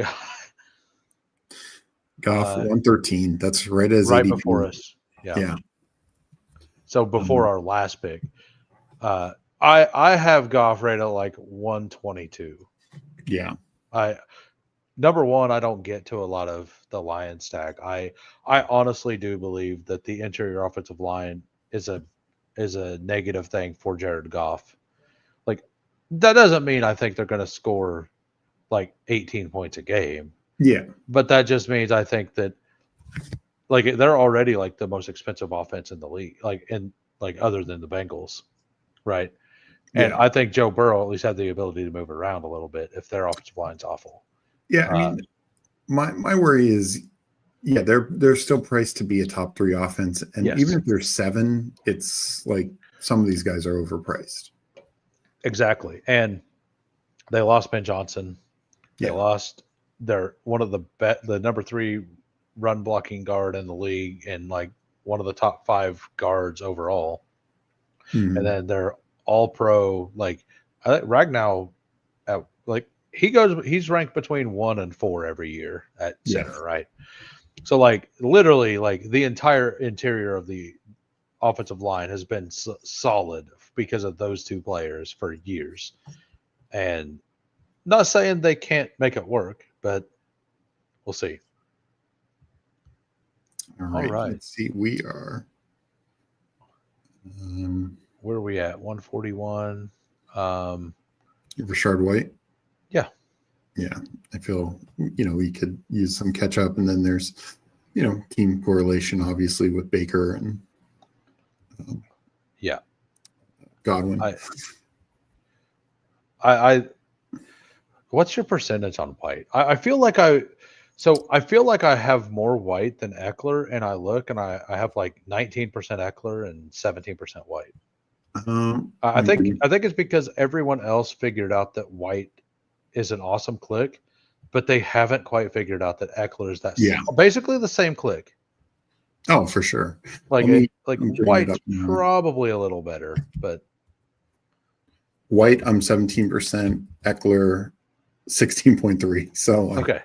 Yeah, I'm a 17 and 19. But I also, for a while, I think I finally came around to like being okay with Debo at ADP. Debo's also fallen like 7 spots. He is falling, and I'm taking him more. Like I've probably in a lot of slows right now because Debo I'm only at 2%, but I know I've taken him in multiple slows. I didn't realize you were that low on Debo. I was at 2.3% with 11% Daniels, and I'm like, if I'm going to bet on Daniels to be that good, I need to at least have 4, 5, 6% Debo. Part of my issue is I do think for a while there Debo was going way too high. Let's make a pick. Hit quarterback Stafford went. Let's take Cam Ward. Oh, he's not there either. It's Bryce Cam Young Ward, unstacked. Cam Ward's there. Oh, okay.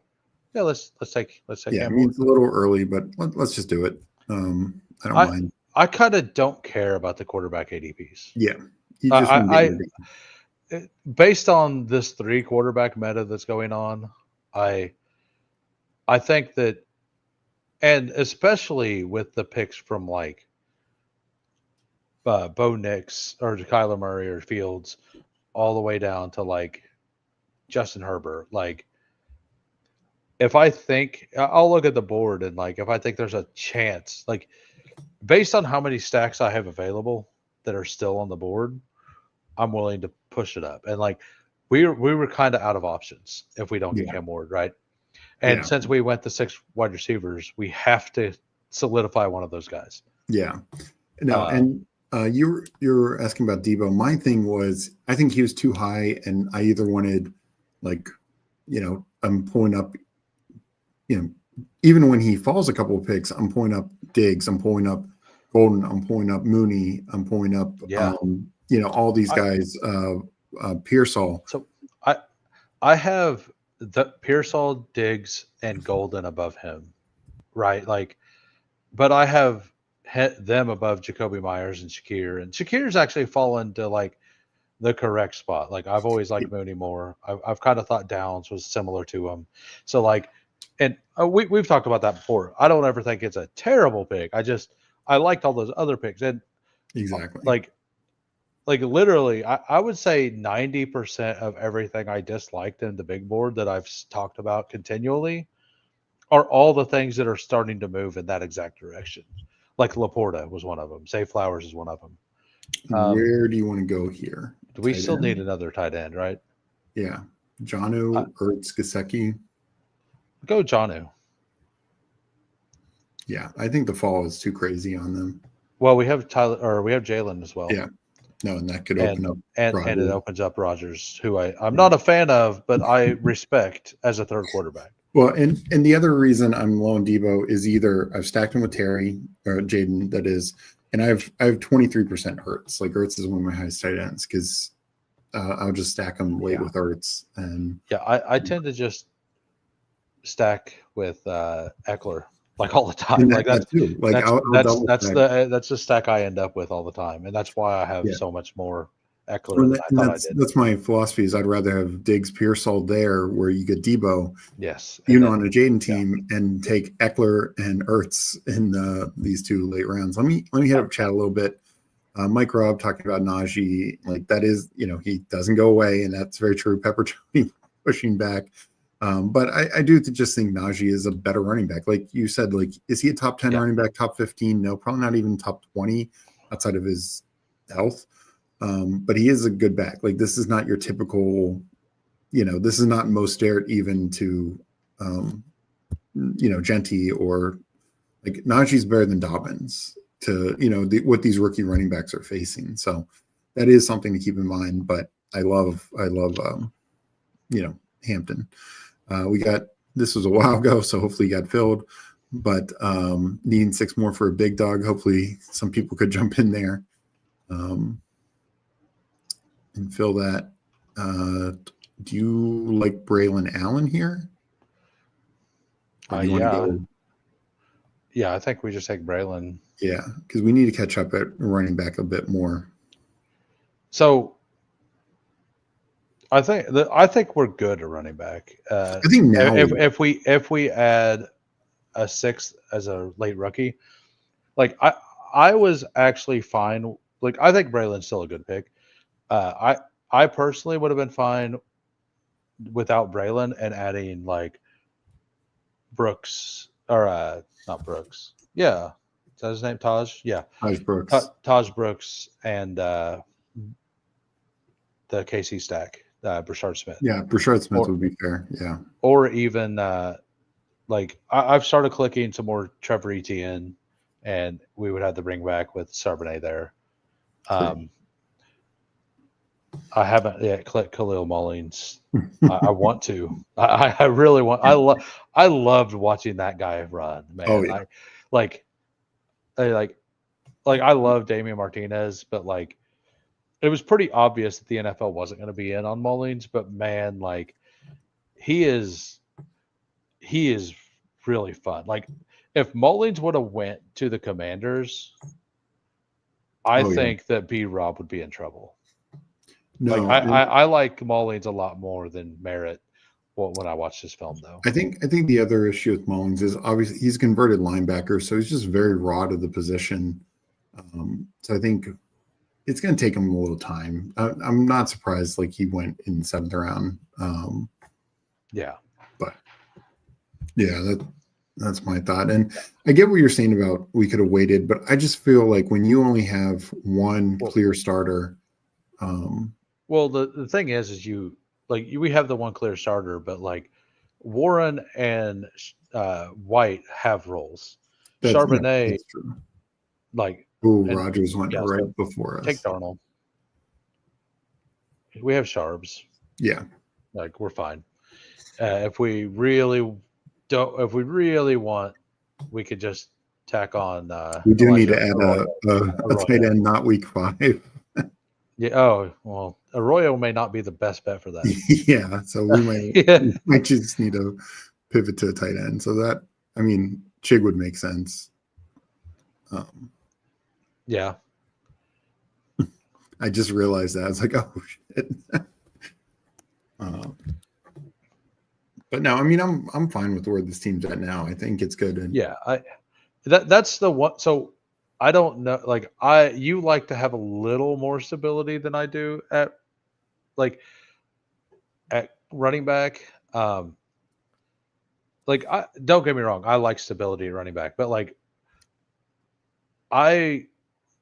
with this running back class that we have and how generational they're saying it is, I think not leaving with 2 from this class is possibly a mistake in almost every draft. Yeah. Maybe that's a bad process, but I want to build get enough glue pieces on there so I can take the shots for the league winners. That's kind of where I'm at. And yeah, I think Chig is a fantastic pick. Yeah. No, and I mean, generally speaking, I'm obviously very high on rookies. I still take Neal some, Giddens every now and then. I took my first Neal share for a while today, and it's been a little while, but I still think Neal. If I'd still had to bet on who's the RB2 for the Saints, I think Neal. I think Akers is more competition than Kendrick Miller. Well, he's RB.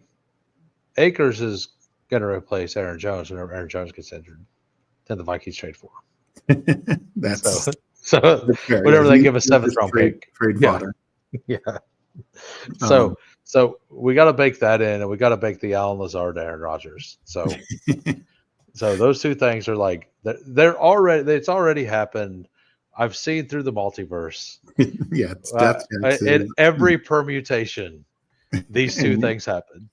Death taxes in the final trading for every single permutation. Both of those things happen every time. Yeah. So with this last pick, do you feel like we need a 7th receiver? I don't. Or another running back? I'd say we just take a rookie running back of some kind. Yeah.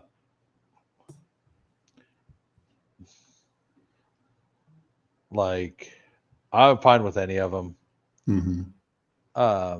So somebody I mix in at a very low rate is Ollie Gordon, and he kind of fits. He kind of fits, and I do it a lot on Bucks bringbacks. That's fair. When I get to it, a lot of the time it's in Bucks bringbacks. So are you good Ollie over Jarquez? I am honestly I am actively trying to not take Jarquez right now. I definitely have way more Jarquez than Ollie. So oh my god, I thought I was he was starting to go at about 190 a bunch, and I was pulling him up to 185, 183 and stuff. Yeah. And I stopped doing it, and now he goes undrafted in half my drafts, and it's I'm looking at it, and man, I have 0.9% Kyron Williams, I think. Wow. That's lower than me, and I was pretty low. Let me see where I'm at. Let me look. Kyron, I'm at Like 3%. whenever I said like the Almon, like I kind of wish Almon didn't fall, so I could have got Kyron in that. And because like I am very, very like my ranking on Kyron Williams is 39, and I've only seen him at 39 like twice. Yeah. I think I have him ranked. Let me see. I'm at 1.1%, $13. Yeah. Where'd Kyron go in this? He went. And I'm very, very in. So I think it was Cards earlier said that he loves the Mahomes. Like he was asking about Chiefs information. Yeah. He said he likes the Mahomes Kelsey stack. I honestly don't like that at all. Whenever last season started, Kelsey, like Rashee Rice was doing everything Kelsey was doing. And and Rashee Rice looked awesome, like absolutely awesome at it. Yeah. And he was taking even the red zone stuff. Like he was getting all the targets. He's younger. They want to save Travis Kelsey for the postseason. Like Kelsey can still do elite things at a low rate. But like when he has to be the guy, he does get tired. I mean, he's 36 now. He's gonna be 36 going into like the end of next season.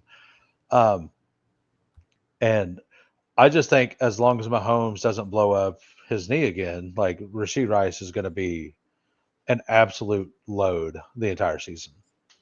Yeah. And I think that really hurts Travis Kelsey.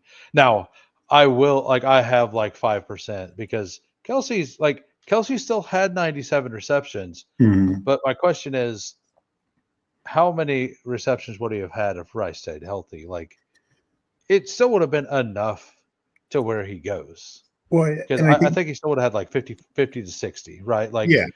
So, like, I'm not saying he's a pick that's not clickable. I just think that he is a pick that like could get you through the season, but he's not like he doesn't really have upside in my opinion right now.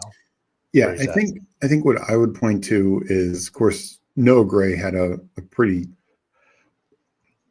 ridiculous target share for a number 2 tight end last year.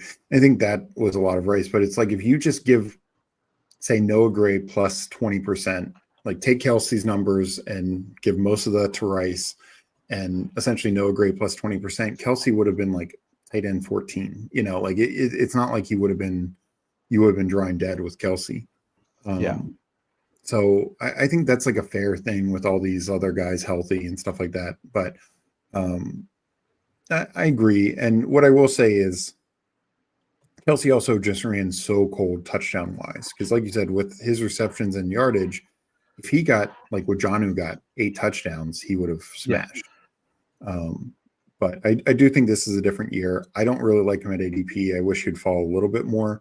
You know, he's just so close to like guys like Ingram and Mark Andrews. Andrews goes after him, and that is not right. Yeah. One of those players had 11 touchdowns on a better offense last year. Yeah. That added nobody. And the other team had some offensive line problems. Like Simmons being back could be awesome for Casey. Oh, by the way, I think like the fact that he's supposed to be healthy for camp is huge. But like we get Jared Wiley, but I honestly believe that the Jared Wiley being healthy this year is going to affect that tight end room a lot. Like no, I mean it could. They're definitely much deeper, and I think that's the other thing is Kelsey, because what Kansas City cares most about is Kelsey being healthy for the playoff run. Yep. I will say, even though historically Kelsey has not done good in the playoff weeks, this year with like the Broncos being the Week 17 game, that just could turn into a shootout. I know it's 2 good defenses potentially, but this good could be offenses beat good defenses. Yeah, So. exactly. I mean, look at Denver had a great defense last year, and Cincinnati just absolutely torched them in week 17. But this could be the first time where Kansas City is truly playing for their 1 seed division week 17. Just Denver is a really good team. So you have that kind of potential where Kelsey might not be good collectively during the season, but he could just have a big playoff run because Kansas City, they're all must-win games for him in a really tough division with Denver and Chargers like nipping at their heels. I mean, this is the first time in a little while where they have some real competition, I think, in the division. But I agree with you in general. Like, I don't like Kelsey at his ADP. Right. Just want to bring up some comments. There are a lot of great comments. I know I didn't get to. There really are. But I'll try and get to some. Philip, and I'm fine doing another draft. I don't know if you want to stay up. Probably. I don't do anything for 4 days every week. That's great. Then we will rip another one. I actually called into work the last 2 days to see if I could go in to, pay for the Dalmatians, and they told me no. So, did you tell them that it was for Dalmatians? Like, hey, I got an addiction. You got to help me with my addiction, please. Please let me work. I'm fine. Like, it just it just means it's like 50 less puppies I'll do. Like, that's all that means. So Philip asks, any advice or strategy for the rookie sophomore drafts? That's a new one for me. So Philip, we did right before this puppy too. We did a rookie sophomores and we talked about it a good bit. And so I would recommend going back and looking at that portion of it. If you have any follow-up questions, I'm very happy to answer. It's definitely a format I'm really into. Meg and I know on Thursday night are going to do, are trying to do some. I have a stream tomorrow morning with Chad Candles. I'll probably force him to do rookie sophomore as well. Wait, you're doing it in the morning with him? 11 a.m. after his stream. Oh, that's awesome. Yeah. I didn't realize that your guys' stream was going to be in the morning. Yeah. We're just going to back up essentially after his is done. Nice. So yeah, that'll be 11 a.m. 11, and I should say, I always forget, 11 a.m. Eastern tomorrow. But if you look at it, have any questions, also leave questions in the video afterwards. Happy to I'll jump back in and answer those. But basically, quarterback, you don't want to get boxed out of quarterback. That's the absolute worst thing. There's enough depth at the other positions. You don't want to go over extreme at quarterback, like take 3 in the first 4 rounds or something like that. But that would be my first piece of advice: is make sure you don't get boxed out at quarterback. Latomsky, and this is what, Saquon was fine week 17. Is week 15 that killed so many Saquon teams, including a lot of mine. Well, like a lot of the Saquon teams, like, were not really built super well, and Saquon was just such a smash that he carried them, right? Well, another thing was Saquon and Henry both failed week 15 massively. I actually had a Saquon Henry. Like, I took very little of both of them. I had one Saquon Henry team that was just awesome all the way down, and like I think it even had Chase Brown on it. And I had Ladd on that team as well, and like it like barely lost its pod, even with as bad as those two did those weeks. And I would have been so good to get through. Yeah, and that 0 RB and all of the strategies are for drafting. What happens for individual players in an individual game is irrelevant. I think that's what he's talking about, like 0, like certain guys had a bad week, and that is true. Like you do have to look at it collectively, because like we can say like, oh, Saquon failed week 15, but had that game happened week 12, maybe Saquon teams advance slightly less, but you swap his week 12, like these things can just very much happen in a variable. And like last year, running backs were healthy for the most part throughout until actually the playoffs. He had a lot of guys injured in playoffs. But it could be vice versa, where, Tony Pollard's missing 2 games early, James Conner's missing a game early and not in the playoffs. In fact, that's been Conner's career, where he misses games early and then just smashes in the playoffs. So it could And I actually haven't thought of it this way, but it could just be that like, and maybe the coaches realize this, that Saquon was actually not 100% and not like didn't have all of his burst because he had so many touches, and maybe that's why they forced him to sit that last week as well. Yeah. And like maybe it was him, like just how many touches and how much volume he had that season, like is why he wasn't as good late. And if they do work Shipley in a little more like we expect than Gainwell, because let's be honest, like Gainwell isn't a great running back. Shipley shows some signs, like maybe he will be healthier and do well in the postseason because he has less touches. Like Yeah. I haven't really thought about that, but that would make sense. Yeah. And just to that point, kind of a caveat off that, like some people, I hear the talk like, oh, they're going to feed Gibbs more and Gibbs is going to get more touches. We actually don't know if the Lions believe that Gibbs can do that for 17 weeks. You know, I think they like having Monty, you know, keep Gibbs fresh, keep Gibbs as the home run guy. Because, you know, backs like that typically only tap out at like 200-ish touches, 225. They're not going to workhorse 275, 300. And Barkley, I think we could see his touches go down a little bit, but it might just, if it's just like 3 carries a game or something like that, like that's not going to necessarily dramatically change his fantasy output of being a top 5 running back. It just might limit his ability to be RB1. And of course, you're drafting him to be roughly RB1, which is a tough thing. And 50 less touches on the season, like that's a lot. Yeah. Let's see. We got cards here saying, oh wait, first Peppertoni. Yeah, that was right. The Mark Ingram year with the Ravens. I do remember him having a decent workload. Cards here saying, hoping Debo was this year's free agent running back as last year. Love me some Debo with Daniels. Yeah, no, I mean Debo. Look, he's going to a great offense. I don't think Terry McLaurin's going to hold out or get traded or anything of that. But man, I love getting Terry in the middle of the fourth. Like I that's happened 3 or 4 times, and man, I love those teams. I actually got one the other day where I got Debo back at 80 something on a Terry Jaden stack that was super, super nice. No, geez. I like that. So tell me I'm not drafting Rico. I can't stop clicking him in current ADP. I think Rico Dow's another RB2. You know, he's a better back than a lot of other RB2s, 1,000-yard back. I do think others in that range are very fine, like guys like Eckler or Algier right above him, guys like Braylon Allen right there, guys like Shipley later. So, I mean, just mix it up. But no, I think Rico's a fine click. Yeah, there's nothing wrong with like having a guy that you are flag planning, and he, like I'm actually a pretty big believer. I think we're both big believers in Carolina's offense going to be much better. Like if you were to ask me what offense is most mispriced on the board this year, I think Carolina may be number 1 in my book. Like because like let's say that they're not even a great offense, but they move up to like 14th.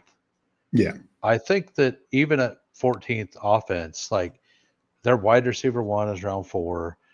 Their wide receiver 2 is pick 146 or whatever. Yeah. Their running back 1 is 54. Their quarterback is 148 or something. They only have to be league average for that offense to absolutely pay off. And their offensive line is reasonable. Like they're not a bad offensive line. And like Bryce Young last year, when he started the season, he was bad, and he admitted he was bad. And like Andy Dalton talked about how well he took being benched. And when he came back, like you could see the game had started to slow down for him. I bet that like multiplies this year in the offseason, because a lot of rookies who look really bad, that next year when they come in, the game slows down for them a lot and they're massively better. And it could have just taken Bryce Young 2 years, because 2 years ago, that offensive line was horrendous. Well, and that's the other thing. It's kind of like the same, unfortunately, very similar to like Trevor Lawrence, like his first coach and coaching system, not just Frank Reich. But if you read some of the articles, like The Athletic did some good in-depth reporting, like it was just the scheme fit for the offensive line coach and the running game didn't match. Like they were just totally mismatched, their coaching staff. And then of course they replaced right in the middle of it. And Bryce Young, like it was just horrible. And so I think Dave Canales was such a massive upgrade, but it's like his rookie year was a complete waste, and very similar to Trevor Lawrence and the Urban Meyer fiasco. Peyton Manning. So, I'm with you. I think Bryce Young looked really good down the stretch, and that was with only Adam Thielen. You add T-Mac, I'm not the biggest Leggett guy, but second year for him, second year for Coker, second year for Jatavian Sanders. Like, I think this offense could be good fast. Yeah, and with that being said, like, Chuba was a workhorse out of necessity more than anything else. So Rico is a pretty good click. I don't have near as much as I should, but I love Shipley though. Like I'm making like I'm gonna be like I feel like of all those players down there, they're all really good bets, and everyone has one of them they're just a little more excited about. So Mike Robb, and we might have gotten this was 20 minutes ago. Super close to 50 likes. You only need 5 more people. Shows some love. They're streaming inside so you can have better chance with the ladies. Thank you, Mike. And thank you everyone for liking the episode. We will get another draft in a second. It says 50 right now. Nice. Well, thank you guys. That was mid on a bad offense, which means it's going to be better. And that is the issue and that's why I had so much Najee in big board, because I knew the Chargers would add it back, but I thought they'd be adding like 3rd, 4th round. I thought Najee was going to KC. Like it felt like a perfect fit for KC if they were worried about Pacheco. And then adding somebody, kind of like exactly what the Chargers done, right? Yeah. Charles asks, I took Brashard Smith. Is this bad? No. I'm taking a ton of Brashard Smith. I'm trying to taper my expectations with Brashard Smith. Like I'm trying to stay at 8% and not go crazy, because there is a chance that it's yet again another KC running back we hear awesome things about who do nothing, because that's been a trend. Oh, for sure. For sure. No, I mean, end of the day, like I treat it, make sure whether you're going 5 running backs, feel good about your 4 in front of them. Yes. You're going 6 running backs, have a path. Like don't take Brashard Smith and just be like, oh, it's going to work out. Like there's plenty of ways these rookie running backs, late running backs, and sometimes they're not even like like look at last year, guys like Blake Corum, Trey Benson, these rookie running backs didn't work. And it's not just because the class was weak last year. That happens all the time, even in stronger classes where it can take a year or two. But I do think the thing for Smith is the Chiefs have talked about it, and they are missing that McKinnon type role. Like they did not have that last year, and I think Brashard Smith has that clear path. Yeah, they started talking about that in February, and then they talked about it again in March. And then they talked about it again in April. So like, and then they didn't draft a guy to do it. And he was just there in the 7th round, and they're like, "Oh, well, we got this 4th round talent." If you had him at a 4th round talent, and you've been talking about this the whole time, something doesn't add up there. I do think it was a situation where the running back class was so deep that teams just felt like they could, if they didn't get the one guy, like the Bears, same sort of thing. Like Genty wasn't there 10, so and they tried to trade up for Travion Henderson. Yeah, that didn't work out. And so then they just were like, we'll wait. Jaguars kind of the same thing. Like, oh, we missed out on Harvey. We'll wait to the 4th round. Washington was the same sort of thing. Like, apparently running back was in their mix, but they got Josh Connerly in the 1st round and corner in the 2nd round, and Amos who fell. And it's like They were like, these values are too good to pass up. So I feel like a lot of teams kind of had that approach, but then I feel like they waited too much because it's like take Neal in the 5th round, take Giddens in the 5th round, which Colts did, but some of these more running back needy teams. We got our guy Steven WC in here. Good evening. Good seeing you, Steven. Peanut Punch, join the stream, smash the like. Eddie, yes, we are going to run another one shortly. Worthy in Hollywood is there. Rice is not the same. I mean, and that is where I push back on Rice. Like, I think Rice can still be the Chiefs' number 1, but it's also, and this is what I mentioned earlier, like Worthy's rookie year and Rice's rookie year, end of the season, were very similar. Well, I don't like think I just don't think we can extrapolate Rice's first 3 games when Kelsey was clearly not anywhere near 100%. Worthy was a rookie and no Hollywood, you know. I just think I like Rice. I just wish he was still going in like the 3rd round. You know, I think what I worry about is I can make a much better case for Higgins and Devontae Adams and guys like that who go like little behind him. I just feel he should be in that mix. Now, do I like him more than Garrett Wilson? Yeah, because I worry about Garrett Wilson, you know, just the total usage.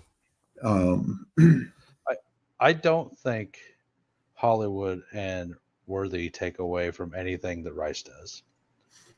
I think that they're like, I just think that they're going to run the offense through Rice, and it's going to be in the intermediate. And whenever that gets doubled, the other 2 are going to absolutely feast. I think that all of them can win. Like, this was my bet last year, and it failed miserably because in a preseason game where Hollywood, like, on that tackle, like, he just hit the ground like normal. It didn't look bad, nothing. It did not look bad. And he got up and he just kind of like shook his shoulder and walked off. And then he was out for 14 weeks or whatever it was. Like, wild. And then like Pacheco gets hurt the 2nd week, and then Rice goes out. So like, we never really got to see. Yeah. We got to see the KC offense for 1 week last year against Baltimore, and it looked pretty good against Baltimore, even without Hollywood, who they absolutely had a plan for. So like this year, like I think, and you know, Mahomes out there listening to everybody, like not necessarily us specifically, but other people saying the same things that we are saying, and that Mahomes was one of the single worst quarterbacks in the league at throwing the ball deep last year. Mm-hmm. And every single stat and metric show this. Like, he was number 34 in deep ball accuracy. That's number 34. There's 32 teams, right? Like, you don't, and then they lost the Super Bowl. You don't think that he's going to be a little tilted on that? No, my guess is Mahomes. And look, it's also, you can correlate it, and we talked about Bieniemy before, but since Bieniemy left, the Chiefs' offense has also kind of taken a hit. Well, at the same time, the current OC came in too. Yeah, that happened at the same Nagy. time. Nagy, yeah. So, and like, I don't know which it is. Like, if it's that Bieniemy left or it's just Nagy's here. But it's I definitely have seen that. But I think the Chiefs, and we'll get into another draft very soon, but I think the Chiefs just got into this range with these last 2 years of being like, we're okay winning. You know, we trust. I know he's heard some last year, but Harrison Buckner. We trust our defense. Like, we're okay winning 21-20. We're okay winning 17-14 type games. But I just feel at the end of the day, this is such an offense-driven league. And you saw, like, I do think the AFC is, you know, it's not just the Bills, it's not just the Ravens. Like, it's better across the board, particularly in their own division with the Broncos and Chargers. So I just don't think they're going to be able to sit there and do that again. Their defense won't be as good either. And their defense took a hit. And if their defense is not absolutely elite, we're going to have to score a lot more. Like, and I think well, obviously the Super Bowl was an absolute wake up, because not only can you say the Chiefs' offense wasn't functioning, but their elite defense just was getting shredded. Like, there was absolutely shredded. It was it was laughable. It's like, Yeah. we have no chance. Like, and it was obvious after the first quarter, this game Yeah. is over. Yeah. Because And you so, don't come back from getting dominated in the trenches that badly. Like, you just yeah. don't. Never. And so I think they're going to have to kind of play a little bit more like how not it's not going to be exactly, but how they used to play, but like how the Bengals' only chance of winning is we're just going to put up 40 points a game. If our Yep. defense can hold them to 20, great. If not, then we're going to have to win, Yep. 42 to 35. Yeah. And I just think they need to take control more and not just be like, okay, they just these last 2 years they got too conservative down the stretch, and rarely did it actually cost them wins. But they just can't run on that pure luck, Yeah. down the stretch. Yeah. And I understand, like, the other thing is they trust, like, okay, Mahomes, we don't need you to get a touchdown or a field goal drive every time, but we trust you 2 minutes ago to go down and get in the field goal range for Buckner or get that touchdown to go up by 3 points or whatever. But I just don't know, like, they're going to have more games where, the Broncos put up 31 points. And it's like, okay, well, if you just wait it around, you're going to be out of it. Yep. So, yeah, I'm with you in a kind of a total Chiefs package. My only thing is, like, could Rice, and like you said, I want pieces of all of them. It's just tough with Rice's now very high price. Yeah. I mean, I knew I wasn't going to love the price where he's going now. Yeah. So I smashed him really early.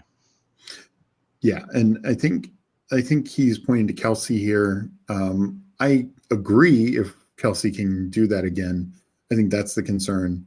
But it's also, there's a lot of tight ends who kind of have that kind of thing. And Philip, yeah. So, like I said, any questions you have, hit me up.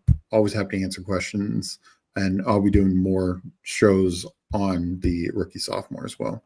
Rookie sophomores feels like a BR or primetime. Yeah, no, it's kind of similar to a BR where, yeah, you can maybe push quarterback or you can push a certain position. So I agree with that a lot. I need to. One more like you filthy beast. It's not black and white, tough game.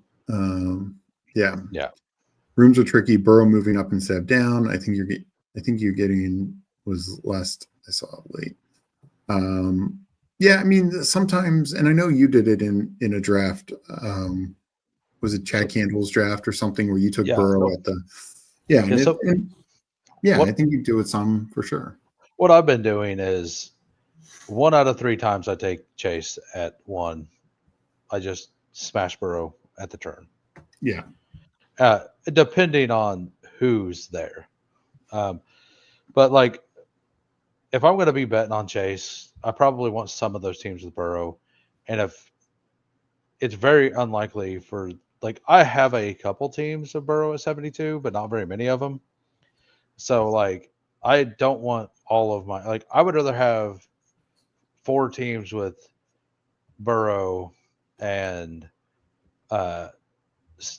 Steph Diggs than 1 team of Pickens than Pickens and Burrow, right? I'd rather have 4 teams of, like, 1 with Diggs, 1 with Golden, 1 with Shakir or whatever, Jacoby Myers. Like, I'd rather have 4 different combinations of that versus the 1 of DK Metcalf or Hollywood or Worthy or Devonta Smith or whatever. Like, I think that if you were to take those 4 teams versus the 1 team, like, you're actually going to have a better chance to advance. No, and I agree with that as well. And it's just, end of the day, I want a good enough share of Burrow, because Burrow's the guy you need. Burrow's been healthy for 3 years in his career, of like fully healthy, and he's finished 10th, 3rd, and 4th in terms of quarterback points. And the 10th was him coming off the ACL his second year in the league. Yeah. His other 2 are 3rd and 4th. So, yeah, I mean, he has the ability to match these elite, the elite dual threat guys. So, and of course, with guys like Chase and Higgins, who it's also, those guys can just outperform basically any other receiver around them. So let's enter another puppy too. I'm going to count it down from 10. Again, me try and get it around the 6-7 mark. So I'm going to start counting down from 10, 9, 8, 7, 6, 5, 4, 3, 2, 1.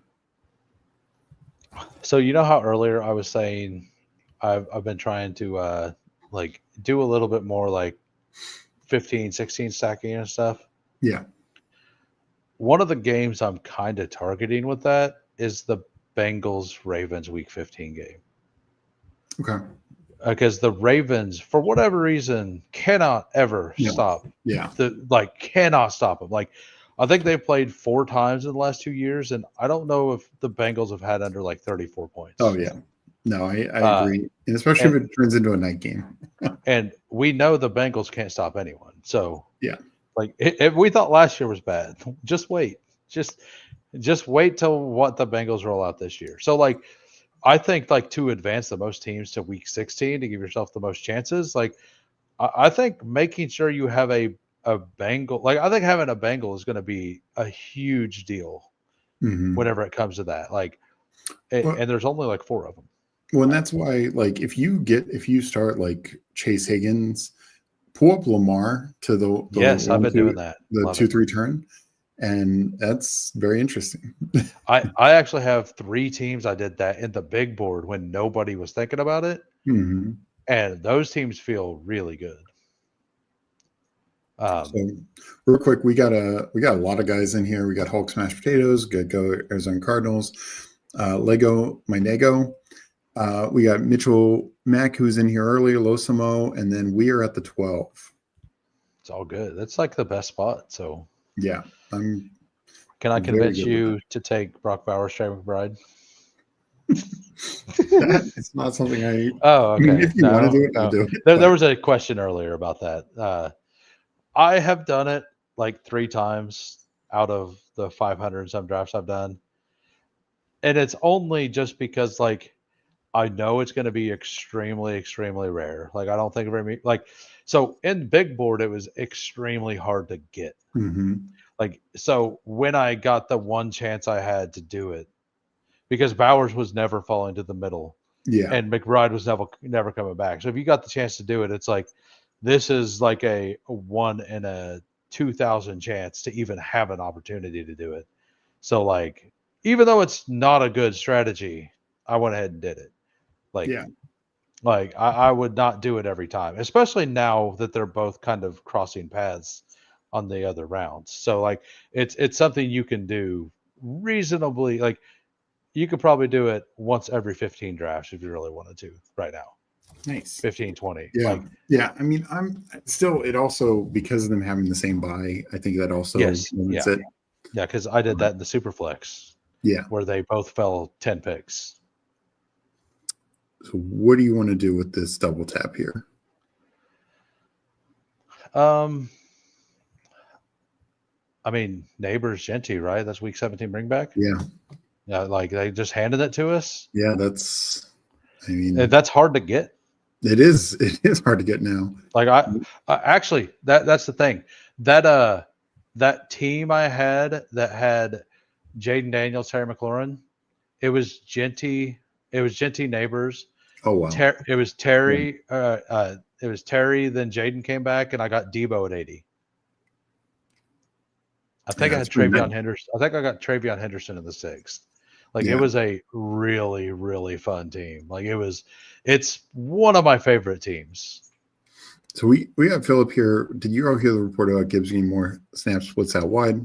That honestly doesn't shock me, particularly the new offense coordinator. My guess is the biggest thing we'll see from the new offense coordinator. I'm guessing we don't see a lot of tackle option plays anymore. Which actually helps everyone else because they'd get a couple touchdowns every year throwing to their Dan Skipper. But no, I wouldn't be surprised. I also think this is one of the reasons, like, I don't take Tesla really, because I think Detroit's just going to be so condensed with the 2 running backs, Laporta, the 2 receivers, and then even is Tim Patrick or Raymond ahead of Tesla? But I think that's just probably another way. If I'm reading anything into Gibbs playing out wide, that's probably even more two back, Monty in the backfield, Gibbs split out, Well, Amon-Ra in the slot, J-Mo in the other split out, that kind of thing. So that would be my initial read on it. Good for Gibbs, good for the offense, but yeah. So let's say that they know that their interior running is not going to be near as good. Yeah. And they want to get Jahmyr Gibbs a bunch of touches. Like they might just be like, hey, see what Miami did with Achane? Exactly. They just go to that, and then they make David Montgomery do all the dirty stuff, and he's going to look awful doing it. If maybe right. Demont's an awesome player, but if you Derrick Henry when he gets hit in the backfield sucks. Yeah. It's hard. It's hard to look good when you get hit in the backfield every play. Oh, for sure. I'm not saying that's going to happen with it. I don't think their offensive line will be that bad, but I do think it will be worse. But I think it's a way and this is honestly one of the things that infuriated me about Washington last year is they just didn't get the ball enough to Terry McLaurin. My guess is the Lions want to utilize their studs as much as possible. And I typically think that's a good thing. I think some offense coordinators can get overly cute trying to find the most creative way and all that, but it's like get the ball in the hands of your playmakers and good things are going to happen. Speaking of good things happening, let's see if we get it. Oh, damn it. Where are you going here? I don't get to JSN very often. Yeah, I'm good with that. Do we do JSN Tet? We can do that. Or do you want to do Kittle or Jaden? I'm fine with any of those. No, let's do JSN. Well, do you want to do Kittle or Jaden? I mean, I typically we can do Kittle. I'm fine with either one. I really don't care. So I'd typically take one of them over. Isn't it wild it took the community as a whole this long to figure out Kittle needs to be that much closer to McBride and Bowers, and at the same time, McBowers and Bride, they that they're falling. Shouldn't it have not happened in that way? No. I mean, it's wild. People just seem to never realize that Kittle outproduced them both last year, and I understand that they had more targets and that nature, but McBride especially, this always sounds like I'm knocking McBride, but what if Marvin Harrison just takes more McBride targets? What if the inverse? It could easily inverse this year. We're talking a rookie receiver. In year 2, we typically project them to earn more targets. Why could it not be Marvin Harrison just now is the target leader for the Cardinals? It could absolutely happen. I have a very hard time clicking Harrison in the top half of the 3rd round. That's one of those things. If it beats me, it beats me. Yeah, that's where I'm at. It's more of a Kyler bet than anything. And I think we talked about this some before. Is Kyler's first 2 years he had really strong touchdown rates, and also he ran 1 year. He ran for 10 touchdowns. Yeah. But since the injury, it hasn't been the same. Will that change? Will this offense be more efficient? Will they throw more touchdowns? Will Kyler I know says he's going to run, but it's also just getting more first downs, getting in the red zone more. I do think the Cardinals can hopefully be better offensively. They just were extremely inefficient last year. Yeah, they really were. So I'm your Huckleberry says Brashard Smith could be a practice squad guy, and that is the risk with any 7th rounder for absolutely sure. I believe he could have a path to this McKinnon role, but it's again I take these guys like Taj Brooks, like some of these other late 7th round or late rookie running backs, only when I feel good about the rest of my running back room. Exactly. We got Reflect the Sun in here. Stephen Hoohames, am I crazy to want to take McBride when I have Bowers already? Yeah, I mean, the biggest thing is the double buy. I think that really makes it tough because taking a 0 at tight end is one thing if you take a 0 at tight end, if you took 3 late tight ends and 2 are injured the week of the bye or something like that, the bye for the third one. But that's late draft capital. Like you're taking these guys over. All right, so we're on the clock here. Connor? Jennings? Yeah, I love Connor. Do we want, so this is a puppy, right? Yeah. We want to just bring up Ricky P? I'm good with that. Yeah, let's just have some fun with it. I'm not doing it all the time, but like this thing's 50% filled already. Yeah. And I think the Kittle Pearsall stack is probably pretty rare in this, opposed to like the entire contest, right? Yeah. So because Kittle has been going in the right side of the board and Pearsall and hopefully on the that left. can push Purdy to us, Yes, exactly. Well, Jennings will go. Yeah, I mean Jennings McCarthy can be viable Purdy option. So like we're hoping that the Jennings drafter has an elite. Yeah. So Losimo here, we can look. And that doesn't mean that they can't. Like Purdy is a second quarter. Losimo does with Daniels, so like that increases our odds of doing that. But they also got Drake London. Oh, they got CMC as well. So they're probably taking Purdy before us. But like it also sets us up, like if we really wanted with the next round, like, or not the next round, but the one after that, if Caleb Williams is there, we could just take Caleb Williams and Luther Burden, call that good too. So like, and a team stack without a headless stack, even without a bring back, is perfectly fine. No, I agree. I haven't put much weight in Underdog's projections, but wonder why they have a 0 for Restrepo, but a 50 for DK. Yeah, I mean, it's because he was undrafted, and I do think that's unfair. They have a Restrepo 0 projection. I don't think they've updated those projections since like the draft, since they put the player pool out.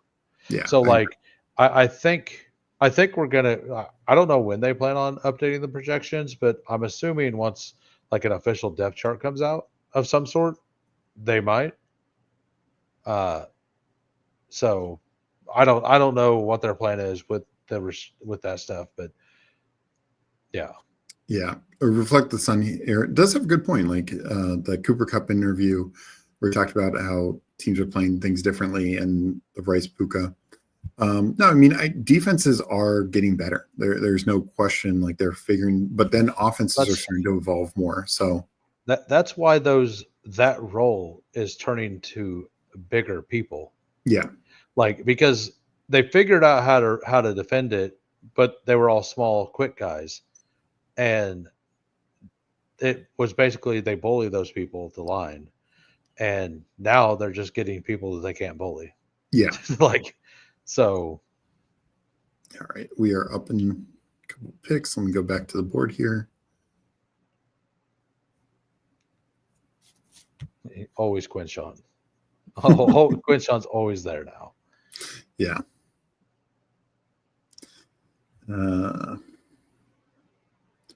What are you feeling here? I mean, Mooney. I know you like Mooney as well. Yeah.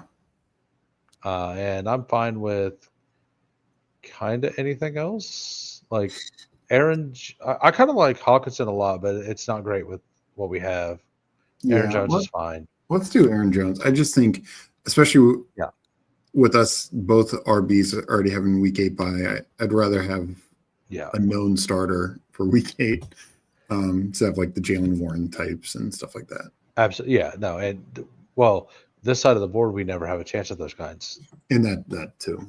So like if we were either going to just take late guys and be done with Genty Connor for a while, because assuming we do not get Purdy back, and we probably won't, like we're probably going to try the double stack Caleb thing unless the Rome drafter takes Caleb, right? Yeah. No, I agree. I think we're going quarterback next time. No matter, like even if we have to like just go Drake May. Yeah. Like I think we are Like, definitely taking a QB. yeah, if like Fields falls or Drake Yeah. May or Bo Nix falls sometime. And yeah, man, I love when Bo Nix falls there because every time that happens, Evan Ingram's still there too. And you can yeah. just smash. Speaking of smash, Hulk smash potatoes saying, Hawk, hey, yeah, exactly. um, walked away for 10 seconds and draft started. Sorry about that, Eddie. Stop stealing. never One up leave. Lamar to 2-3.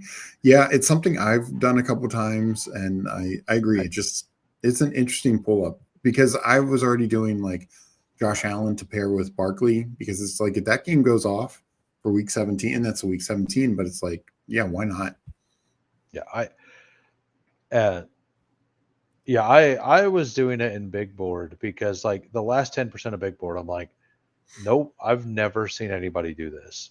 So I spent every first pick I got in the last like 90 picks or like in my last like 15, 20 of them. And I got a couple of them. Like, no, it was like my last 40 because I did it like 3 times. I did it once with Josh Allen as well. So like, I just never seen anybody do it. Yeah. Card saying, Yeah. we're here for you, sub. Hit the like, gift to you neighbors, Genty. Nothing but love. Well, we appreciate all of it.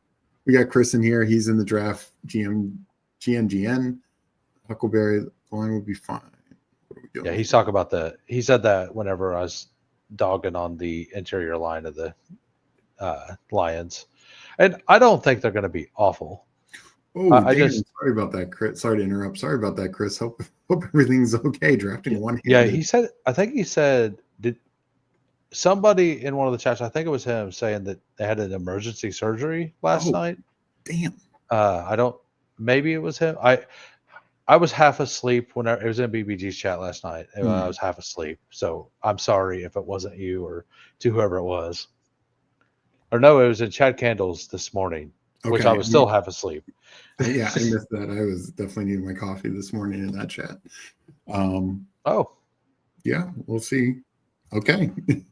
Do you want to double it? We don't have the other one, but we could just take what else do we got? We could take Scatterboo. I think we just take Scatterboo. Yeah, that makes sense. Well, like we could always have hoped for like Loveland. We already have that game building out, right? Yeah, too. Like, so like Neighbors, Scatterboo, Genty just feels so clean. And this is actually what I had in that Jaden Daniels team. I had the Scatterboo, Genty, Neighbors, like, and it feels really good. And there is a player I really, really want to come back to us in the next round. All right. We'll see. Paulino saying there was a stretch where no Brown was getting more targets than Terry. Yeah, it was pretty frustrating. There was also a stretch where Diami Brown was getting more targets than Terry. Well, and famously, like Meg and I have talked about week 17 last year in my big board team, and I had other teams like an eliminator finals team. I had Terry in like 3 or 4 finals teams, and Meg had it in her finals team, and Terry gets 7 targets, and they might have been Jaden Daniels' 7 worst targets of the year. Like you go back and watch that, he caught 1 for like 2 yards. All the others were just god awful. Let me guess, he lined up on the left side of the field the entire game. Yeah. And Zacchaeus goes off and has this like really like 16-point week, and it's like, oh my god. Yeah. No, I'm really liking this team. We got the double sack, like the fixing. Yeah, I agree with that. That was whenever we were talking about Kittle. Yeah. And I was way off on a lot of people. Like, don't get me wrong, but like when I did my original like January 23rd rankings, because I knew Underdog was going to come out sometime soon, I had George Kittle ranked at pick 34, I think. It was back end around 3 is where I had him ranked then. So like I was like 14, 15% with him at the back end, like where he was going. But that's just because like I had every tight end ranked like 20 picks ahead of ADP. Like I just thought that like I the entire market at tight end is way, way weird to me. So where are you at Kittle right now? I am not very high. I think I'm at 11% now because like as he's going up, I'm just not like. I mean, that's above the field. That's Well, I like just think I'm at 16%. But I just until he goes fully into the third round, I'm gonna keep taking him. yeah. So I got 11.5% McBride, 11.2 Bowers, and 10.8 Kittle. So like I'm under 5, both McBride and Bowers. yeah, I don't know if I want to be that like I want to be 9 to 12% on all of them. I think like I'm just a believer that if you get to like, especially in a bigger pod finals, like, and they can separate you in like PBM for sure. In a single week, like in a single week, they can win a week. Like all three of them, right? Like I really do believe that, and I think that that's just as valuable as what the wide receivers bring. All right, I think I know what one of the picks you want. Yeah, go ahead and make it. Yeah, Loveland. Yeah. I really like this pick. Click quarterback real quick. So Penix. Do we want to do that? I'm going to point him up. Because like wait, where are we at? Yeah, 130. Yeah. Like, let's because the receivers there are nothing special. What, you're not into Marvin Mims? I mean, I will say, I know there was a report this week could be wide receiver 2. I think what he could be is just their deep threat guy. Like, I think he loses a lot of that like screen behind the where he's lined up as a running back. That's going to Harvey. That's going to Ingram. But I think he could still just be their deep threat spike week guy. Yeah, one thing, like one reason I want to start taking less Pat Bryant is because I think we're at the apex of where he's going to be drafted right now. I think what we're going to hear is like every year, every rookie has to earn their job. So they're like, oh no, the veteran's the starter. And as soon as that gets released, every rookie that wasn't drafted in the first round is going to fall. Yeah. Like Jack Best is going to fall, probably maybe even more. Yep. No, and that doesn't mean that like you want to take 0 now, like because the ADP market as a whole is different, right? But like I don't want to continue to like I still believe when they line up week 1, Pat Bryant will be the wide receiver 2 in 12 personnel.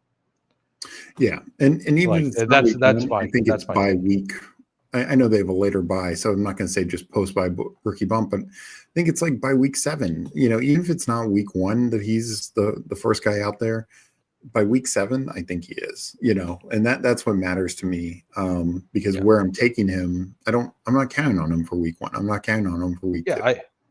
He's like my go-to bring back for KC.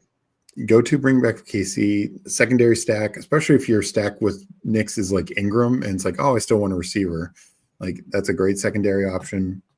And just, I like his upside, like comparing him to Tesla. Like, I think he has a much clearer path to a role. They're both third round receivers. And I just think his path to a role is just so much easier. Well, yeah, he's the best blocking wide receiver we've had come out, like or this year for sure. Like, not ever. I'm not saying that. Like, I kind of stopped my sentence, but like, and he loves the block. Like, he absolutely he enjoys it. What? So we have. Pretty Penix, and then receivers are thin. Do we go Dubs here? We could do that. Yeah, I think we definitely go Dubs. Yeah, I think that one absolutely makes sense. And what are running backs? Oh yeah, we have 4. We're good there. Yeah. Hit wide receiver again. Or is Besh? We just take Besh, right? Yeah, we're building out that game. Might as well. Like I thought that was a pretty obvious pick, but like I wanted to look to make sure. And what go look at the Jacoby. Like we might actually just get Geno all the way back. Like we have, like if the Myers drafter doesn't take him, like we could just get him back. Unless he was already gone. Was he already gone? Well, I mean, Bauer's drafter could take him, but. Oh, yeah. Let's see, Bowers went to Mitchell here, and then Josh Allen. He's taking him. Yeah. So, but and I know he's not your favorite, but Darnold can be a option at the end. I mean, I think we're perfectly fine at quarterback right now. This is the kind of team I'm super cool just taking Dart on. Yeah. I don't know. Well, like, Dart makes a lot of sense with neighbors. Yeah, because like that's why I was okay pushing Geno there as well, because like so we get the quarterback for like, and if Dart goes, we could just take Russell Wilson if we have to. Like it's not that like I don't like it, but like that doesn't make it awful. It makes some sense to cover the week 5 when Penix is on bye and stuff like that. Yeah. Bryant was falling in mini schnauzer drafts today. That's interesting. This I love from Paulino. Yeah. The Raiders should release a depth chart with most starters RB1. We've seen teams do stuff like that. Like they just go out and they're like it'd be like Tech or the Panthers coming out and be like, "Yep, Adam Thielen, wide receiver 1." I don't even think that. It would be like Thielen, Leggett, and Coker were out there for the first snap, and it's like, wait, what? Yeah. Like. No, yeah, and we're gonna hear reports like that. Like it's gonna happen. Yeah, like we very well means nothing. Yeah, we very well could hear. I actually don't think this, just with the way the Steelers talked about him, but we could hear Jalen Warren's the first running back out there, but it means absolutely nothing on Caleb Johnson. We could hear Tyron Tracy is the first running back out there, and I think it means absolutely nothing for Cam Scatterbill. Or that Egbuka is the 4th wide receiver. Yeah. Yeah, like that one's the one. That one's the one that's going to happen. Oh, for sure. Egbuka working with the 3s. Yeah, golden it's happening. Golden behind Wicks or something like that. And it's like, I believe you. Yeah. No, I believe that happened, but I just believe that the coach is like putting number one, they're going to put their super talented player out there to go against somebody who's not super talented. So they look good, so they earn respect of the people before they just earn a role, right?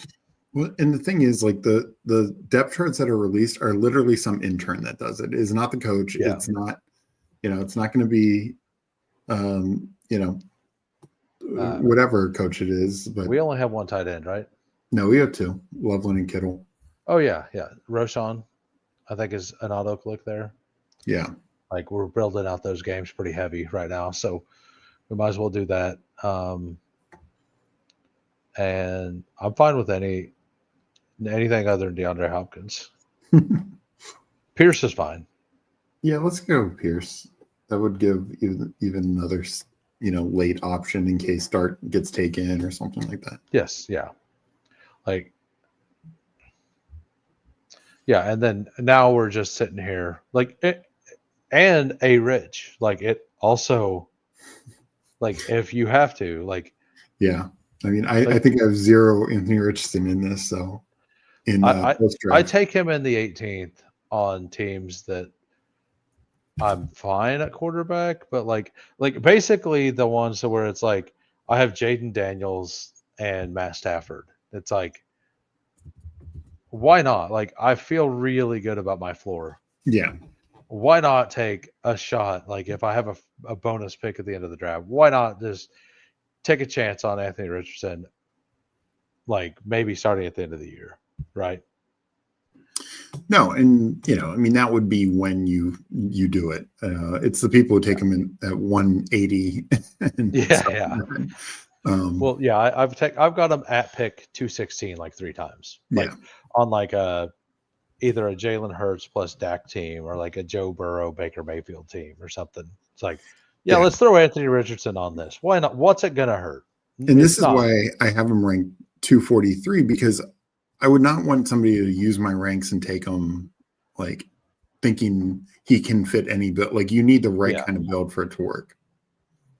Yeah. Knowledge is absolutely power whenever it comes to like the way you build and structure teams. Yeah.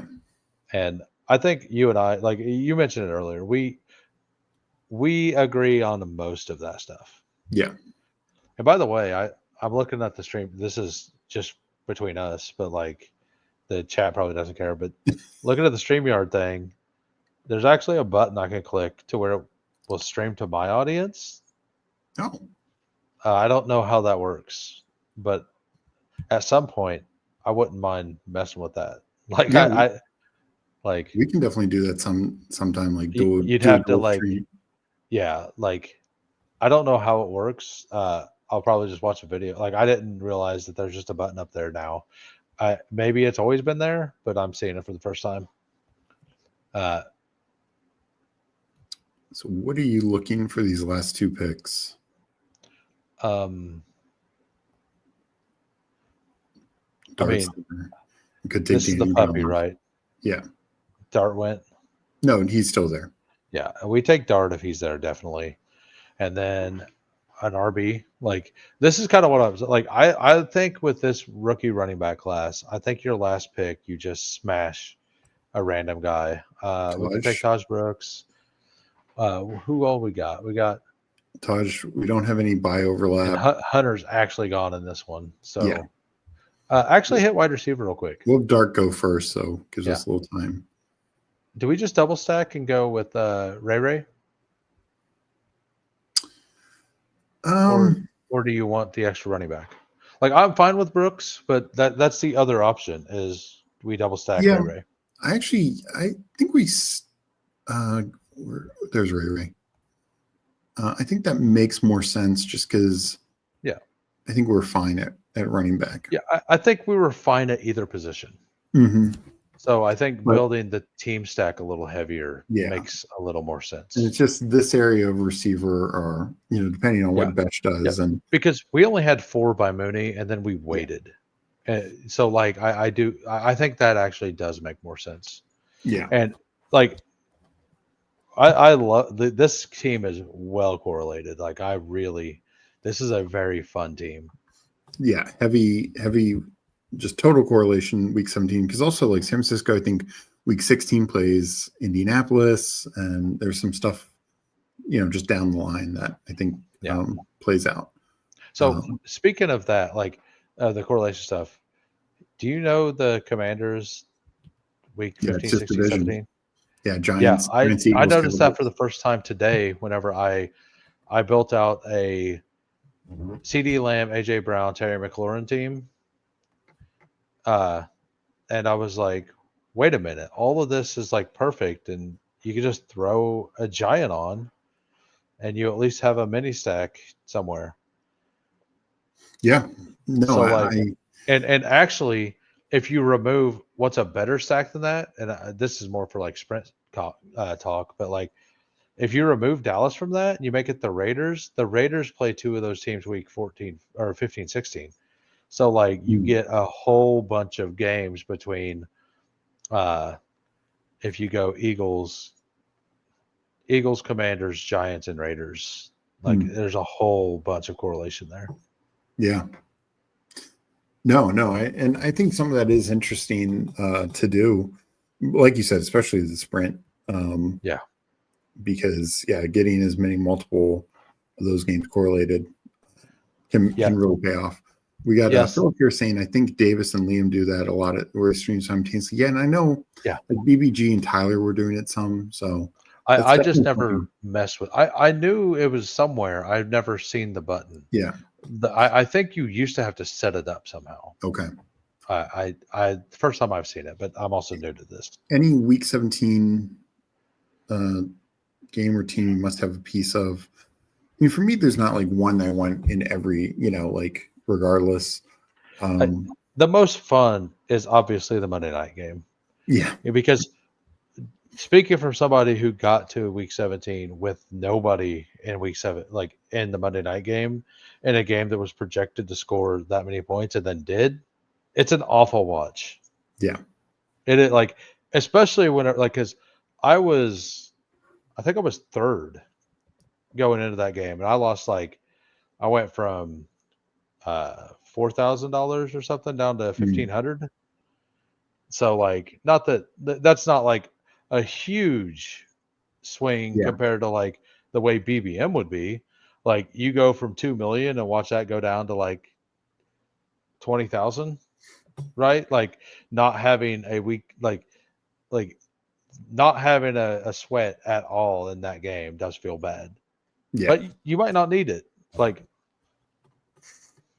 No, and it's no. Sometimes it, even if the game's not done, you just could be so far ahead or in a good enough position, and because it's look, both Goff and Purdy had really good weeks, but they finished as quarterback 4 and 7 on week 17. There were just a number of good options ahead of them. Yeah. Same Kittle didn't get a touchdown, which I needed I had a DraftKings week 17 game where I had Lions and I had Kittle and Debo as bringbacks. And I really needed Kittle, particularly in that one, tight end position. And he had a lot of catches, but didn't have a touchdown. And so I finished ninth, or it was a small DraftKings final, only 25 people. And I finished ninth. And it was if Kittle got a touchdown, I would have finished top 5. So it's sometimes you can roll with it, but no, I think every year is different. But like you said, that week 17 Monday night game can be really fun. Yeah, and I had Zach Ertz the night before, and that game was fantastic to watch. Yeah, having Jaden and having not having a play in that last game does feel bad.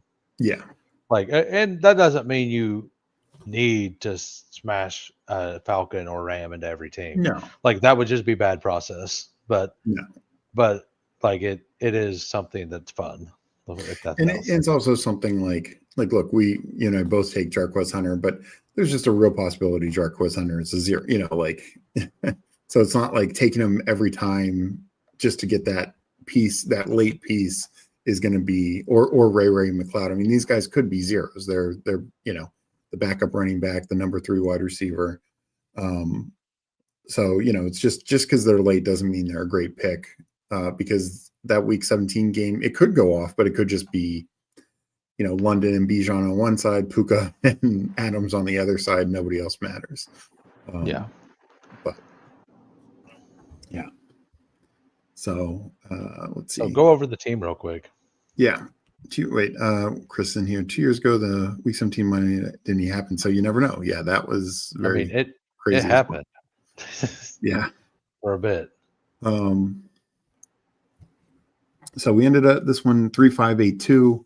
Purdy, Penix, Dart, Genty, Connor, Aaron Jones, Cam Scadaboo, Roshan, heavily correlated across the board. Also, I think very strong running back room.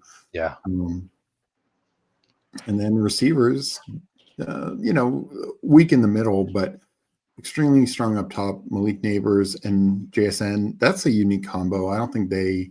Yeah, definitely at the turn. Sometimes you might have gotten them at the 8th spot. Yeah, taking Neighbors. Well, it's going to be very rare with Ricky Pearsall and with Ricky. I think it's very rare now with Genty. To get that and Mooney, I'm very bullish on. We did then wait a lot at receiver. We just took a bunch of guys. We took a bunch of guys, and I do think with this running back room, our flex is mainly going to, I think, come from this room with these 3 back, depth guys. So, or at tight end with a guy like Colson Loveland. So, absolutely stop at 2 tight ends with Kittle and Loveland. So one of the reasons I'm actually really bullish on the elite tight ends right now, I feel like it's amazing to get any of the 3 and then to just tack on Warren or Loveland. Yeah. Because you can, if they are awesome, because you at least have the guy to get him to be there. And then there's zero reason to have a 3rd tight end in any of those builds ever. So for sure. yeah, so like I think I know people like, well, Warren's not Bowers, so he shouldn't go in the 9th round. Well, maybe Bowers just shouldn't have went in the 9th round last year. Maybe he should have been a 6th round pick the whole time. Like it's not about like what last year's price was for that guy. It's about what the price will he pay off his ADP this year is all that matters. Yeah. So like I don't understand. Like people say that all the time, and I absolutely don't understand it. Like, oh well, he can't go in the 10th round because Bowers went in the 9th round last year, and he's not quite like maybe Bowers was just like he was just mispriced last year, and I think I'm sure you had a bunch of Bowers last year. I'm sure you had a lot of Jaden last year. Yeah. Well, the other thing is last year, tight end's just different this year. You kind of like the 3 elites going in the top, 4 rounds. Yeah. And then it's a gap, and it's Laporta and Hawkinson's pretty close. I kind of think I'm more on the Hawkinson side than the Laporta side, just at cost. But then it's like you get into essentially, Kelsey's kind of right there at around 100. But then it's like Andrews, Ingram, and then you get into this like Loveland and Warren range because Njoku now John fallen, and now Njoku. So the reason why last year with Bowers is I do think there was some question marks, and I think part of the issue is there's more guys going, I think, from say round 8 through 14 in the tight ends that we feel pretty good about. I mean, there's some that we don't necessarily feel good about like Pitts, but so I think there's different ways you can approach it. But yeah, I don't worry about the fact that Loveland and Bowers, what their ADPs are, because to me it's about how you can build around it. And I feel like I honestly, part of the reason I like taking Loveland and Warren there is I don't like the receivers there. I don't like all the running. I mean, some of the running backs are fine, but it's just not my favorite, kind of area. I love that area for tight ends and quarterbacks. So that's what I'm taking a lot of. Yeah. Kraft, and Kraft being in there feels like Njoku, I don't have much Njoku because I like Kraft a little more, but I don't dislike Njoku at all. But Goddard was I'm still happy with my shares at the mid 90s of Goddard in the big board. I still feel like those were fine. I don't feel like I don't care that he goes where he goes now. No. I just there was that whole is he going to get traded thing, and he never moved back up. Yeah. Thank you for a fun Tuesday evening. Thanks for joining us. I actually might run another draft. I'm feeling good. I don't know what you're feeling like, Hoohames. I'm tired, but I can absolutely stay. Okay. I mean, if you want to leave, I'm fine with that. I'm good. Let me just I actually just fired up a slow Dalmatian on my phone. Oh, nice. So nice. It's at 89% now. So I better. Wow. Yeah, I got in my 3 slows. Or 88. Devontae getting traded was big. No, I think that absolutely helped for Bowers. Had Devontae stayed there the whole year, Bowers doesn't have that season. I fully agree, but he does have a better quarterback now. That helps. Drafting driving. You were at the 9 spot. You sent a super chat in earlier. Let me just go over your team real quick. This Derek Otto, because I don't think I knew your name in here, but he said he pulled Warren up, but I think it's fair to pull Warren up. He also had Josh Downs. It's not fair when we're on the team. No, we didn't want Warren. Yeah, not with taking Kittle, but Nico, AJ Brown, Amari Hampton, Jalen Hurts. So that Hurts AJ Brown stack, like we talked about before, coming back hitting Kamara and Harvey. So three running backs after kind of the double elite receiver start. Then Downs, who I think you and I are both big fans of, Mason, Trey Harris, getting Tyler Warren, CJ Stroud, Garendo, Josh Palmer, Will Shipley, De'Ami Brown, Chig, Dalton Schultz, and Jalen Royals. Outside the Royals pick, I know you're not a fan of who, but I mean, I think that's a really, really strong team. No, that's an awesome team. Hey, you mind like, you mind if I plug myself real quick? Oh no, Like, go ahead. like I figure you're still kind of new to this as well. And I make mistakes all the time whenever I'm streaming as well. So like I like people to call me out. But for those of you who don't know, I'm Hoohames. We actually hit my goal for stream, but on YouTube it's just Hoohames. Look it up if you enjoy or think I'm an idiot and you want to come draft against me. You're welcome. But we hit my goal of 253 subs today. What I'm going to do is we are going to do. I don't have a date planned for it, but PPR Tyler's going to come on, and I'm going to draft a team blindfolded. He's going to try to direct me as I man the mouse. So there's going to be like some rules involved. Like if I'm completely off the screen, like I can look to like make sure I didn't go on my second monitor, kind of thing. Because like that would just have no chance. Or like if we auto draft 2 in a row and we get pushed on the plane, like I'm allowed to like unplane, little things like that. Yeah. But I ordered the sleep mask a little bit like earlier, right in between the streams. So it's gonna happen. No, I had to get a hold of Tyler, let him know that it's on now. So yeah, it should be it might be an awful experience for the viewers. It might be an awesome experience for the viewers. We're going to find out. But so I just dropped your YouTube link in chat. If you're not already following, please follow Hoohames. Does so much great content every week. Like I said at the top of the show, Monday through Thursday, and now Sundays, you're doing pretty much streams every day. And I know you've talked about you'll be trying to drop some videos on the days when you're not streaming. I've been lazy with it, like, to be honest. Like I'm still trying to learn the editing thing a little bit. So yeah. Do you want to? So I'm going to count down for this last puppy 2. Yeah, you're good. And then we'll get back to chat. So I'm going to start counting down. We'll be entering in 10, 9, 8, 7, 6, 5, 4, 3, 2, 1, enter. And it's filling now. We got I'm coming in to snipe you.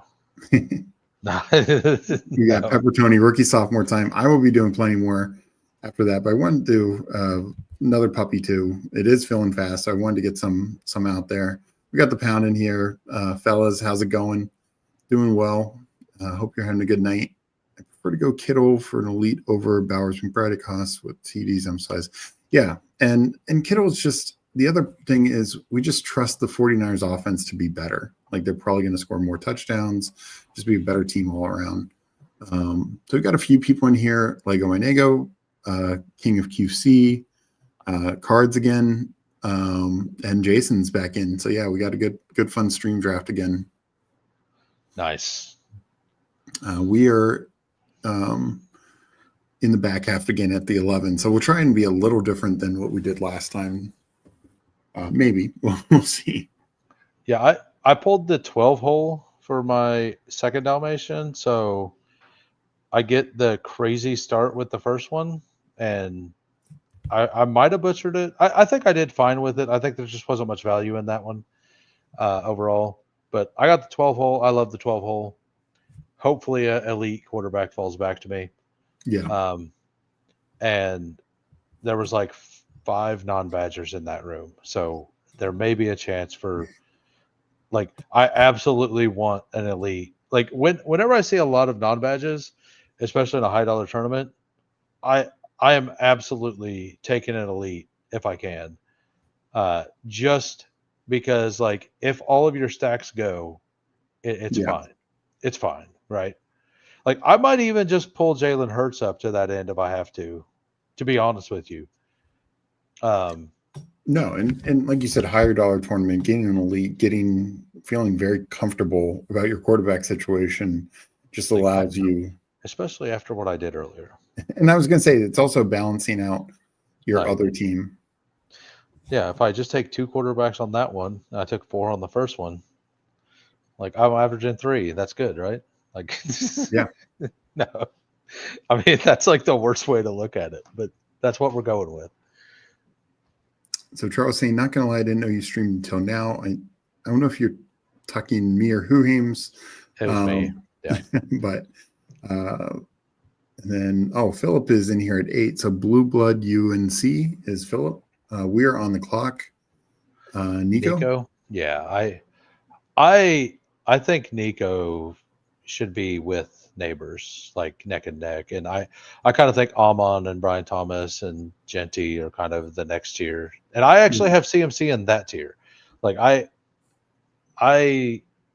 you've kind of talked about it too. Like, is the risk really worth the upside that people project?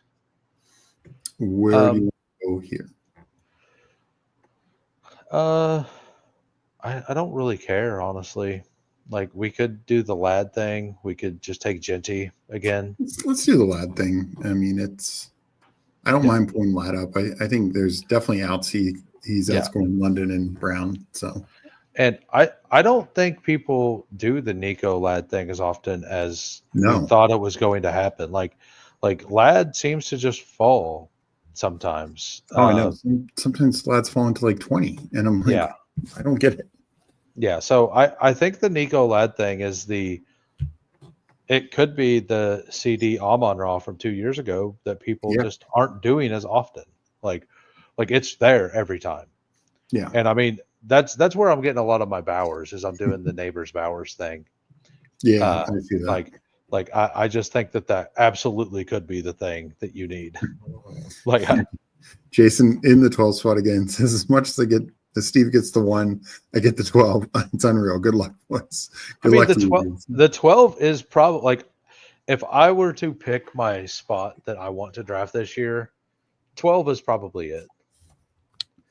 I think there's an argument for 11 over 12 because it depends on what you like. I used to have a top 13. I think Achane gets pushed up into that now, but Achane like always goes in those 2 spots now, so it's never unique anymore. But you don't feel like you get the extra guy that you used to at 12, but you have a better chance to get an elite quarterback if you want it. Right? Yeah. Well, I think where the elites quarterbacks are going, that's one of the best things about having that like 10, 11, 12. Yeah. At the same time, I do think, they're the 1 through 6, as I mentioned before. I think those 3 receivers, there's a bit of a drop. I mean, Nico potentially, or Neighbors potentially, if things break right for them. The running backs, I do think there becomes a drop off. How many, who would be the latest running back you feel could be RB1 this year, like legitimately?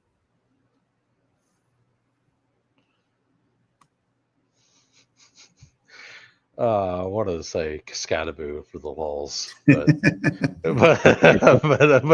I know that's not true.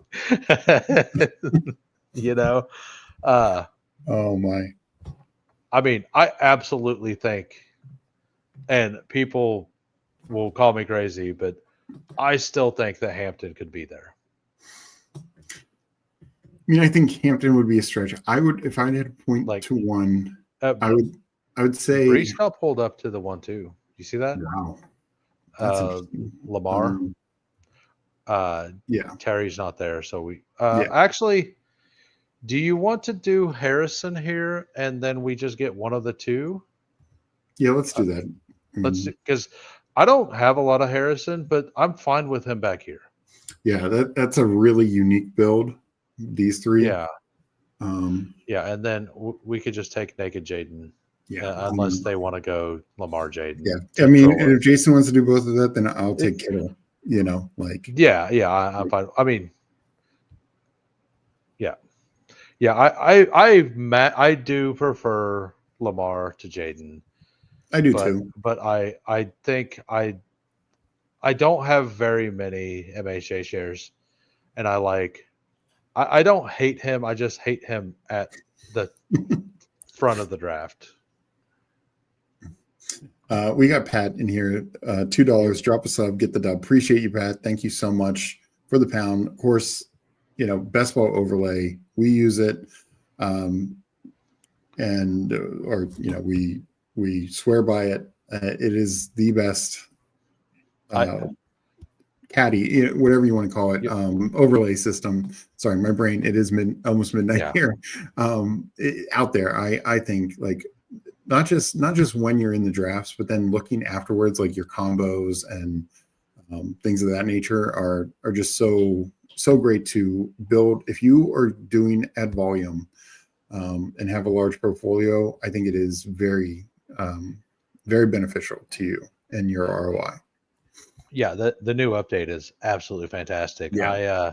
I reached out to Pat on something on it just to make sure that like I'd heard something before that I wasn't positive on, and I was sure that they'd done their research and they had, but I just wanted to make sure it was good, right? But they added, you can click your bye week. So like for Eliminator now, you can just show the first 3 weeks on there. Yeah. No, so like I made that chart, and I'll probably still use my chart, but I will probably have it up as well. And then they have combo ownership now. Like, so, and I used to use Spike Week because I like Mozilla, but like the one thing that I thought was missing from BBO is being able to see like whenever I get, like, you can see your player combinations and what percentage, but like it didn't show what the players, like it just automatically show what the players you haven't drafted are, right? So like you don't have to type it in anymore. It just shows the queue, right? Yeah. And what those numbers are. And that was something I was used to that it didn't have, and it has that now. So like it's literally just flat out better. Oh yeah. At this point, like for sure. Yeah. And I never thought of like I like the tool you use, like the Best Ball Overlay website, is so much better than anything else. Like than the other ones as well. Like it's so clean, it looks good. Like being able to see your playoff matchups, your roster constructions. All right. Mixon, I think is I think almost Mixon makes sense, especially with Nico. Don't hit draft yet. Okay. Oh, sorry. Oh, never mind. I was thinking we were at 12. My bad. So go down to our receivers. We have MHJ. Excuse me. Sorry about that. So yeah, we have MHJ and MHJ, McConkey, and Nico. I have something I would like to do. We'll see. Okay. Travion or Harvey. Either, like I prefer Travion to Harvey. Yeah, I'm probably the opposite, but I'm fine taking Hendo here to just help balance me out. And also in this, I like Harvey more, if Nix is a potential number 2 quarterback, but he's not with Jaden's bye. Like if we had Lamar, then maybe like doing only 2 quarterbacks like Lamar and Nix. Because I don't mind stacking a quarterback with a back like Henderson or Harvey. Yeah. And then adding a back stack later. Man, like I don't know about you, but I feel like I won the pod every single time I have Lamar, Jaden, Josh Allen plus Drake May. Oh, yeah. Like I just feel like it's over. Like I'm probably wrong. I probably meant 0 of those teams, but like I just feel like it's already over. I'm already advanced. Like I just feel like those 2 quarterbacks, like you get the elite, and then you get the rushing upside young guy who's underpriced. Like I just feel like that is such a good bet, and like you don't have to have the head on the Nico Ladd thing. Mm-hmm. Like last year, you didn't need Joe Burrow. Well, and that's what it was. 2 years ago, it was that Lamb Amon-Ra, the guy who won.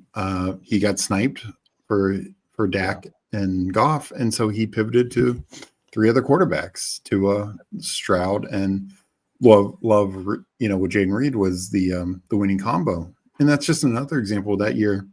The highest scoring quarterback that week was actually Lamar, but and even though there was plenty of Lamar through to the finals because Lamar smashed week 16 against the 49ers, but I just don't think there weren't any good Dolphins bringbacks.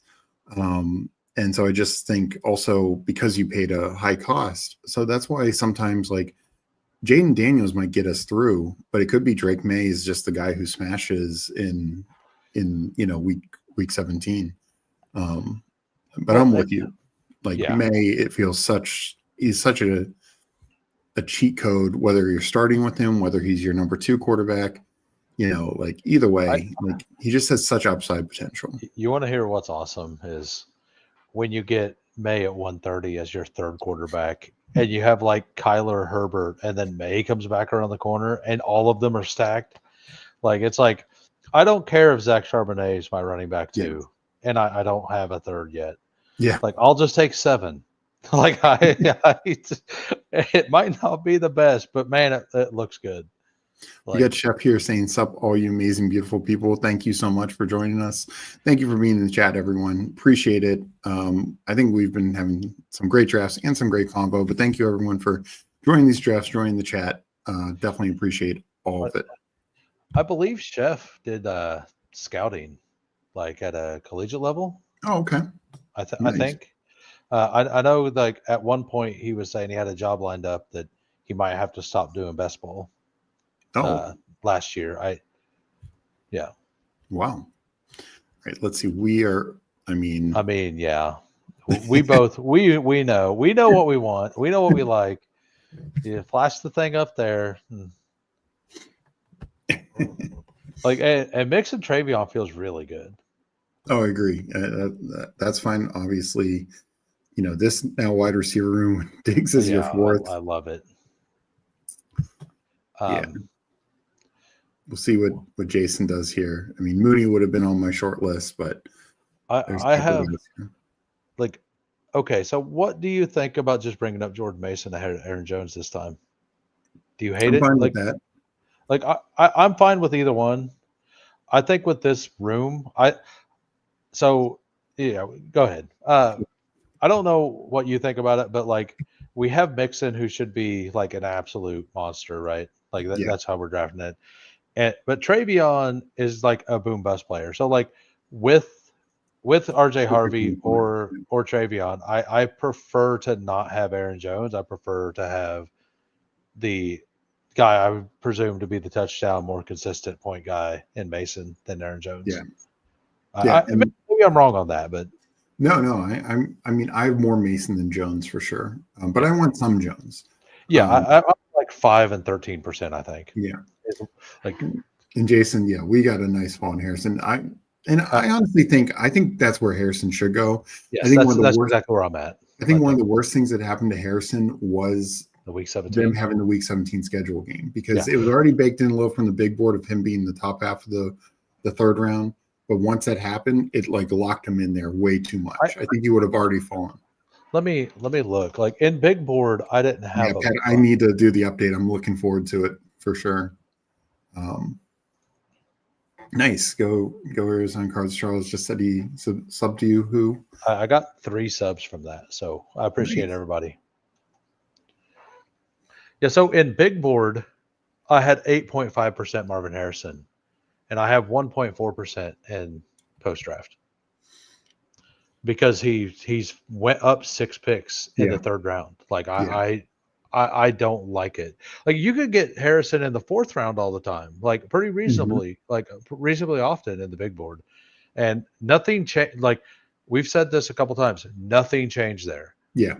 Like, and if they brought somebody in, it was good for him because Michael Wilson isn't good enough. Like Michael Wilson isn't he's an okay guy. I think he would be a great number 3. Yeah. Like a great number 3. Like I'm not saying he's a bad player, but he's not a number 2 in the league, in my opinion.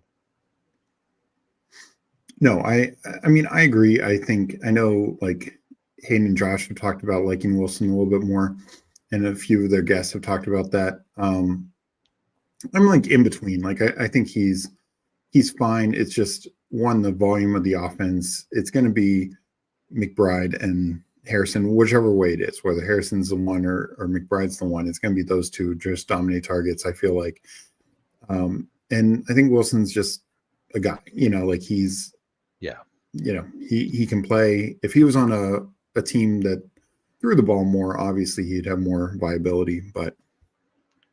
And that is why like people point to like Keenan Allen there or Cooper there or somebody like that, because it's just not a. Do we take the double stack with Drake May or do we take the Kyler Murray fall? Like I don't want to take the Kyler Murray fall, but like this is so rare. Okay, he goes. Okay, they made this. Thank you for us. Thank you. Like so just pull up May now. I don't think Jason. Yeah, I think I think losing May is worse than anything else because and I don't think Jason would do it out of spite, but it's just I don't think so. But May is very like defensible naked. Oh, very defensible naked. I think you can make a case for May to be a top 100. I think he should be going where May. Yeah, I think he should go where Bo Nix, Kyler Murray goes anyway. Yeah. Agreed. I mean, Scadaboo's there. Dobbins, Shaheed. Do you want to go Shaheed? We could do that. We could do that or Scadaboo. I'm fine with either one. Let's do Shaheed. I should not take Scadaboo with the redraft. I'm the same way. And I really like the running backs we have. I think so. This kind of running back room we have right now, there's a player we probably just pull up a full round in the next round, and that will allow us to take 2 rookies at the end of the draft. Mm-hmm. And like because we didn't take a running back till round 5, like I think we just go 6. We're done at quarterback. I think that we're kind of done at running back as long as nobody takes this player 20 picks before ADP. Yeah. And I don't know if you're wanting to pull him up all the way there or what, but I just wanted to answer a couple quick things. Peppertoni, and I get not everyone's in the Mason versus Jones. I do think in half-point PPR, it makes sense. Mason, if he does have the goal line role. Yeah. I don't want to totally be out on Jones. Jones, historically, like Rich Rebar has always talked about him being a better and best ball running back because he'll have these like 25-point games and then, 8-point games. So I think the honest approach is to get both of these guys. It's going to be a good offense. The offense line is just way better. Yeah. Shep answered you. Great memory, Hoohames. I worked at school doing some scouting for recruits, but landed a career a few months in, had to change paths, but still scout to stay sharp. Nice. Philip, the All-Star game in tie, so they're doing a home run derby for the win, almost like a hockey shootout. That's crazy. I've never awesome. remember them doing that. Start drafting Mason. Yes. So back to Aaron Jones. Like, I love Aaron Jones in like drafters or like in those formats. I think he should go up like a pick 74, 75. An Underdog, I think he should go. I kind of just think that they should be back to back. Yeah. In Underdog, like I think to me it's a coin flip between them, but because Mason goes 7 picks later, I just tend to get him. Murray won't fall with the drafter called Go Arizona Cardinals. Fair point. Whatever do you mean? Whatever. So no, but I think we both since we set up the May stack, had Murray fallen there. Yeah, obviously that's a and I was 99% sure that Jason wasn't going to take him, but like I also didn't need any of those wide receivers or running backs that were there either. Okay, go ahead and go to the. Like to me, like I like Harrison Bateman, but I think Shaheed's just as fine. Tyler Warren. Yeah. So you have Javonte at 142. I've been starting to click him. He's been falling to like 150 a lot, and that's where I'm willing to take him. It's like 150. Yeah, I probably next update move him down even more. Like I don't like it. I don't like it, but like I will take a share or two of him there. Hit running back real quick. So, do you want to, like, I mean, I'm fine with, yeah. Go to tight end again. You want to just finish up tight end with Just Loveland? do Loveland. Yeah. Yeah, let's just take both of them. Double rookie tight end. I mean, the NFL said these are 2 top 15 picks. I'm totally fine with that. Like I've done this like twice. You know, like I don't want to do this a lot, but yeah. And one thing I'll say is because of the way we're building these rooms, obviously we feel very good at quarterback, very good with the top 3 running backs, very good at the top of the receiver room. We might have room for a third tight end and just tack on like a Theo Johnson. That's the plan. Something like that. Yeah, I mean, that is absolutely the plan right now. Like Hunter Henry and Zach Ertz are both available. Yeah, no, and I think I didn't really think you would, but just taking May there, just who knows? Maybe you accidentally start wrong or something like that. No, but like to me, the receivers there's not a big enough difference. It's not like I guess we could have done Trey Harris for a bring back to Nico. But it just, it wasn't. We already have to bring back that. We had the better one. Oh, that's true. Yeah. So it just doesn't. I mean, that was the only one that correlated, right? So I guess we could have been nice to Jason back. I didn't even think about it, but like Warren is the ultimate. Did he not take Brian Thomas? And he didn't take Trevor Lawrence. Yeah. I thought he would take T-Law there. I'm gonna say we could have passed like Tyler Warren it's hard to get Tyler Warren with BTJ because he doesn't fall anymore down there. And I think if Tyler Warren was there, he may have changed up and taken T-Law there. I don't know. Like I think like that's one of those things is like you have a plan, and if it doesn't, like he probably wasn't planning on doing that, but if that happened, why not secure that stack and just be weaker in a position? Yeah, I think this goes back to something we talked about a few hours ago. Some of these guys who are just falling, and Loveland being one of them, and it just doesn't make sense to me. I can name all of them, because Loveland is absolutely one of them. But some rooms he goes early. I had to pass on Loveland in one of my streams today at pick 139. I had to. I was required to take a quarterback at that point. I think. And there was something I was required to take. I had to. I think it was actually the Dalmatian, wasn't it? No, because I took you got Loveland. I got Loveland in that one. So yeah, and I'm underweight on Loveland, and I figured out that that's just the wrong move. So I'm super happy I got a share of him in Dalmatian. Are you Eckler here? Yeah, I was willing to take Eckler in the last round. I thought that might be who you wanted to bring up. But I was like, it's because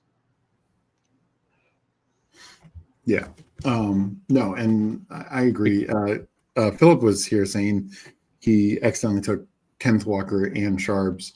I know, it's still fine. It's not the end of the world. The thing is, they showed last year whoever is playing is going to smash. Jaden Blue, bring back. I guess. I don't love him, but I mean, this is around where I have him. He's past ADP. So. Yeah, he's 15 picks past, 12 picks past ADP. I am at 151. We took him at 158. Yeah. If you'd said him at 146 as ADP, I would have been like, I don't know about that. No, I've started I click him over 150 is what I do. I've taken him once or twice under 150 on DAC teams, not on bringbacks. That's nice, Chris. Bowers, Loveland, 2 tight ends I took in DK. Nice. 5 last night. Yeah.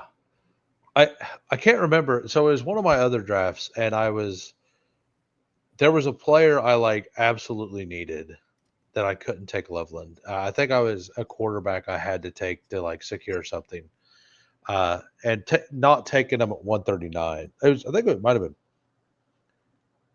I don't remember, but like that felt awful. Yeah. But part of the Who crew got him, so Yeah. like it was fine. Like at least it wasn't a rando, like that got the Loveland at 141. Yeah, I had that in a draft, not Loveland. Who was it? It was somebody where same sort of thing. Like I'd taken, I think I double tapped. I think I took Hawkinson and Andrews because Hawkinson had fell, and I think I had Andrews stacked with Lamar. And somebody like I can't remember who it was, like Ferguson or somebody fell like 15 picks past ADP. I was just like, I just can't take them. Like I've invested so much in tight end already. But yeah, sometimes you get that with the tight ends where they just fall randomly.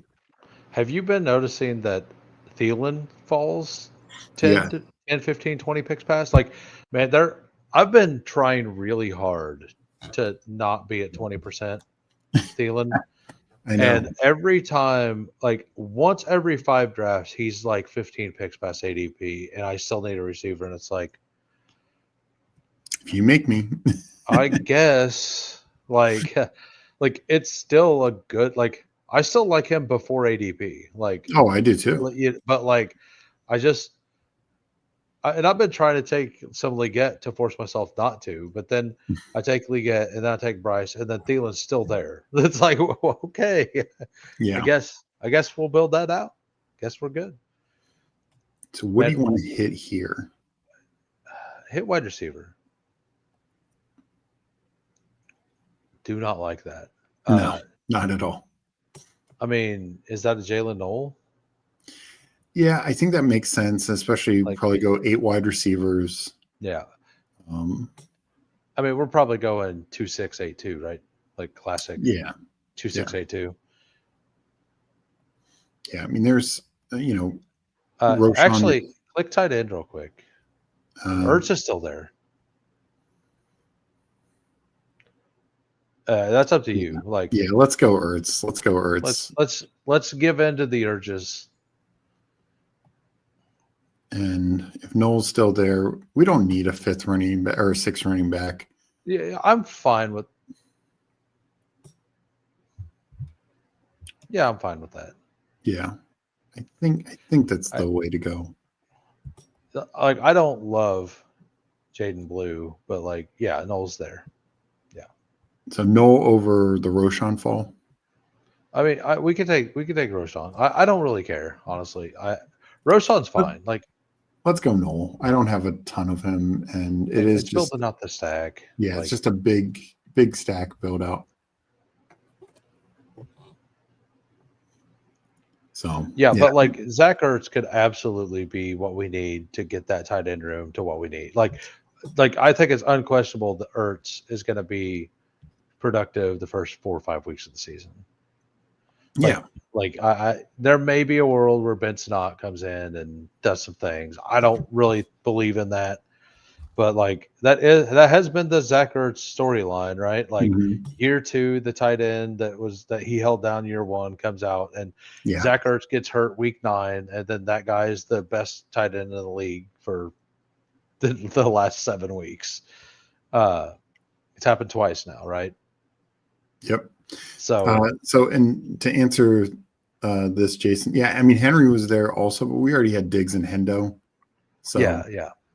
Like the more important, like our higher draft capital guy was also the one. Like when I prefer to stack the higher draft capital guy if I can. If both options are there, and I have those 2 players rated equally, which I do. Yeah, no, I'm with you there. And just also the Washington offense projects, as much as you and I are bullish on May, the Washington offense just projects better. Yeah, absolutely. And I think we're in agreement that one of those 2 teams have a much worse defense. Yeah. Being your team. Yeah, and it's not the Patriots by any stretch. Yeah, the Patriots weren't allowed to spend money this offseason on offense. Like everybody just kept telling them no. Chris Godwin was like, Yeah, you can keep the 10 million. Yeah, we're a year, right? You can Yeah. keep the extra 10 million a year over 4 years. I don't want that.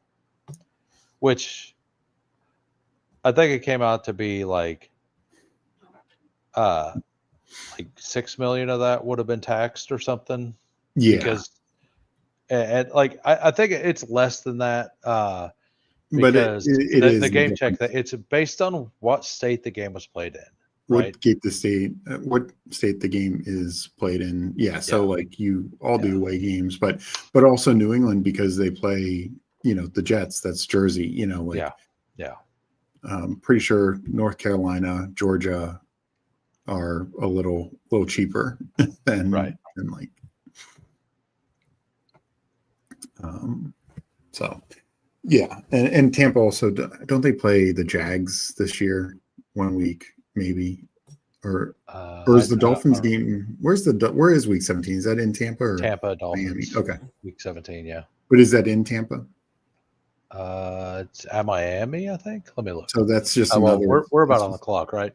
Yeah, that's just another Florida game. Click wide receiver. I think we just need one, right? Yeah. I mean, Ray, MVS, those are my typical go-tos. We go MVS. I like I don't have as much MVS. Like I have like 3%. I like Jalen Coker a lot too. And Adonai Mitchell's the one I click the most. Yeah. I don't know. I know you're still really into Pierce. I kind of think that Daniel Jones is better for Mitchell than Pierce. Who do you want to go with this last pick? Another wide receiver, right? Or we could go. I feel like we could go either way, but yeah. I'm fine going Mitchell. Yeah, let's go Mitchell. Yeah. Yeah, no, I mean, the Colts situation is interesting because they're all former second or third round picks, Downs being the third rounder, and Pittman got a big contract. So they have a ton of resources invested in it. So it's like, who is the odd man out? And we kind of know it's not Pierce or Pittman or Downs. So it's one of Pierce or Mitchell are probably the odd man out. Yeah. But yeah, and I actually wonder if that's a team that could make a midseason trade. Trade away one of their wide receivers. Pierce would be the one I would think would get traded. I think so too, since he's going to be a free agent. Yeah, and he has some talent. And go Arizona Cardinals, his 17th or 18th round pick. Greg George. No Tip Ryman. Is Tip Ryman not good enough for you?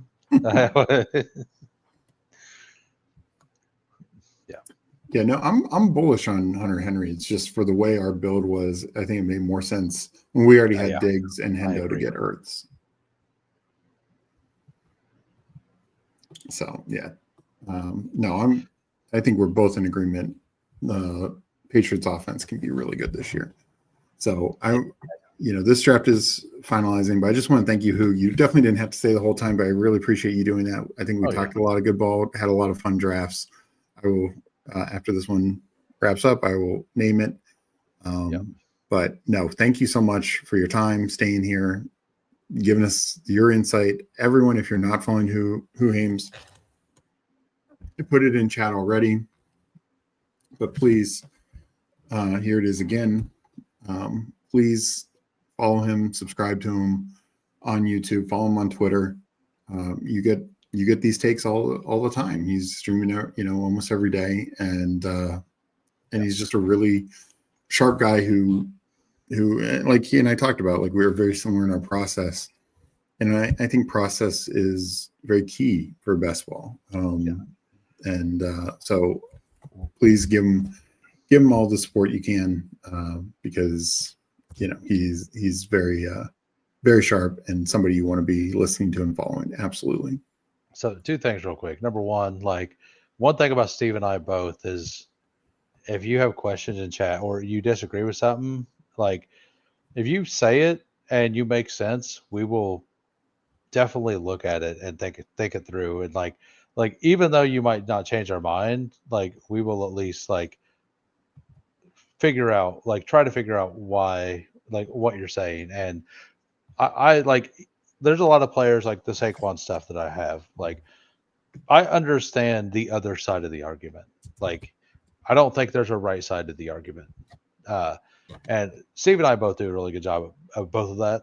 And number two, Philip says, "Man, I don't know why, but every stream draft I do." So here's what I'll say about that. Like in stream drafts, everyone that you're drafting with generally is watching content and learning and Mhm. taking the time to do that.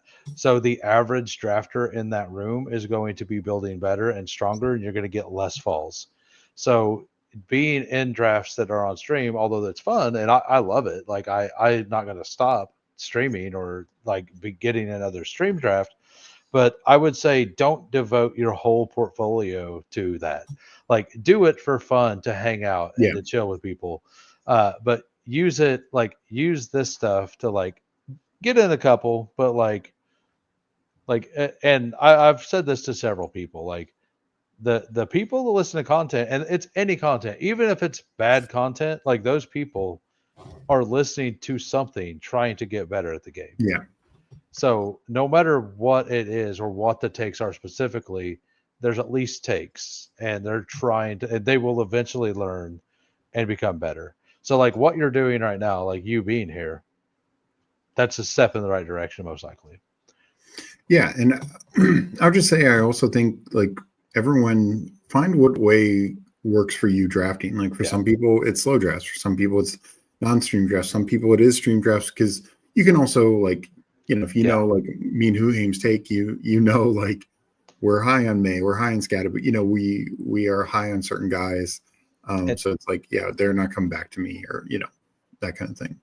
And then also like in stream draft specifically, it's if everyone is in the room, like you're more likely to not get sniped on a player, like on a quarterback.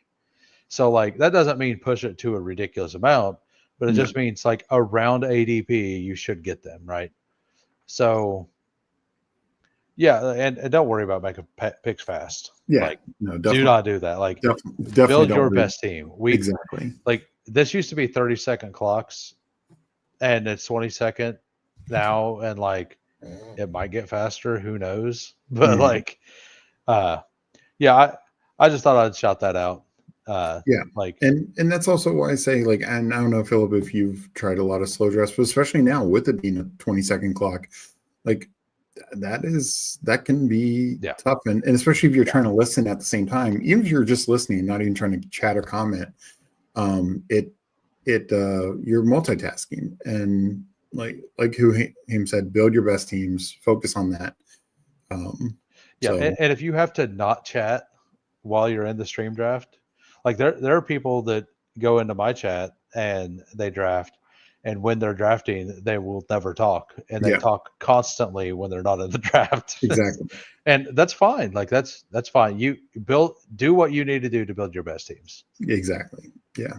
Like we're all rooting for each other, honestly. Like the community in best ball is pretty awesome. So yeah, and like I mentioned before, because you're also asking about like rookie sophomore, like hit me up on YouTube afterwards, like ask any questions, or hit me up on Twitter. I'm fine to I'll always support and help. So we also Fanspeak, we have a Substack where you can hit us up there and talk and do stuff there. So anything like this is like Hoohames said, like the community is really good, really strong, and we want people to be enjoying this because we want it to keep growing. We're seeing great growth. We just want it to keep growing. Yeah. And Philip, I just wanted to highlight this. Like last year, I was probably like an 80% slow drafter. I'm doing more because I'm also streaming now. But if that's, go with what you feel is best. And Tim agreed. Hopefully one of us are taking down some big contests this year. And yeah, Jason says stream drafts, you can trust the room for the most part to not do really odd, dumb, or crazy things. But yes, the rooms are going to be a bit harder to advance in, but you get your teams easier. Yeah. Yeah. Like everybody in these rooms are going to build better structures as well. So like the average points that you're going to need to get out of the stream room drafts are probably higher as well. Yeah. And congrats, Phil. That is super awesome. Nice. Yeah.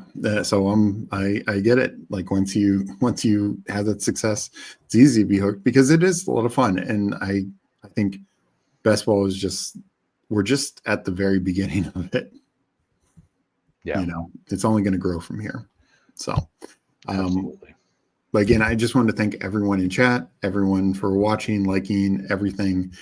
And especially thank you for Hoohames for being on here the whole time. I had a blast. So. Oh, good. I did too. I think we talked it through a lot, had a lot of fun teams. Get you to check out rookie, sophomore. Yeah, I will do a couple. I just like I don't know. Like the 150 like it being a 150 max contest is wild.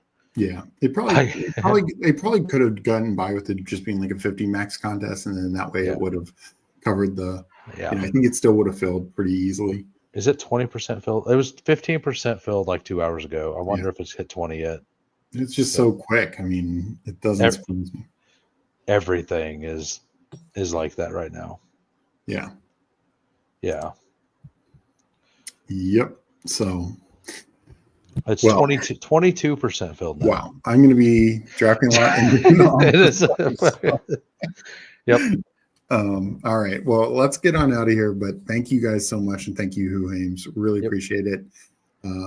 And you guys all have a good night. I'm going to be doing a stream tomorrow at 11 with Chad Candles.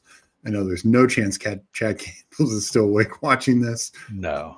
But check us out then at 11 or watch it back later. And good night. Hope everyone has a great night and enjoy drafting.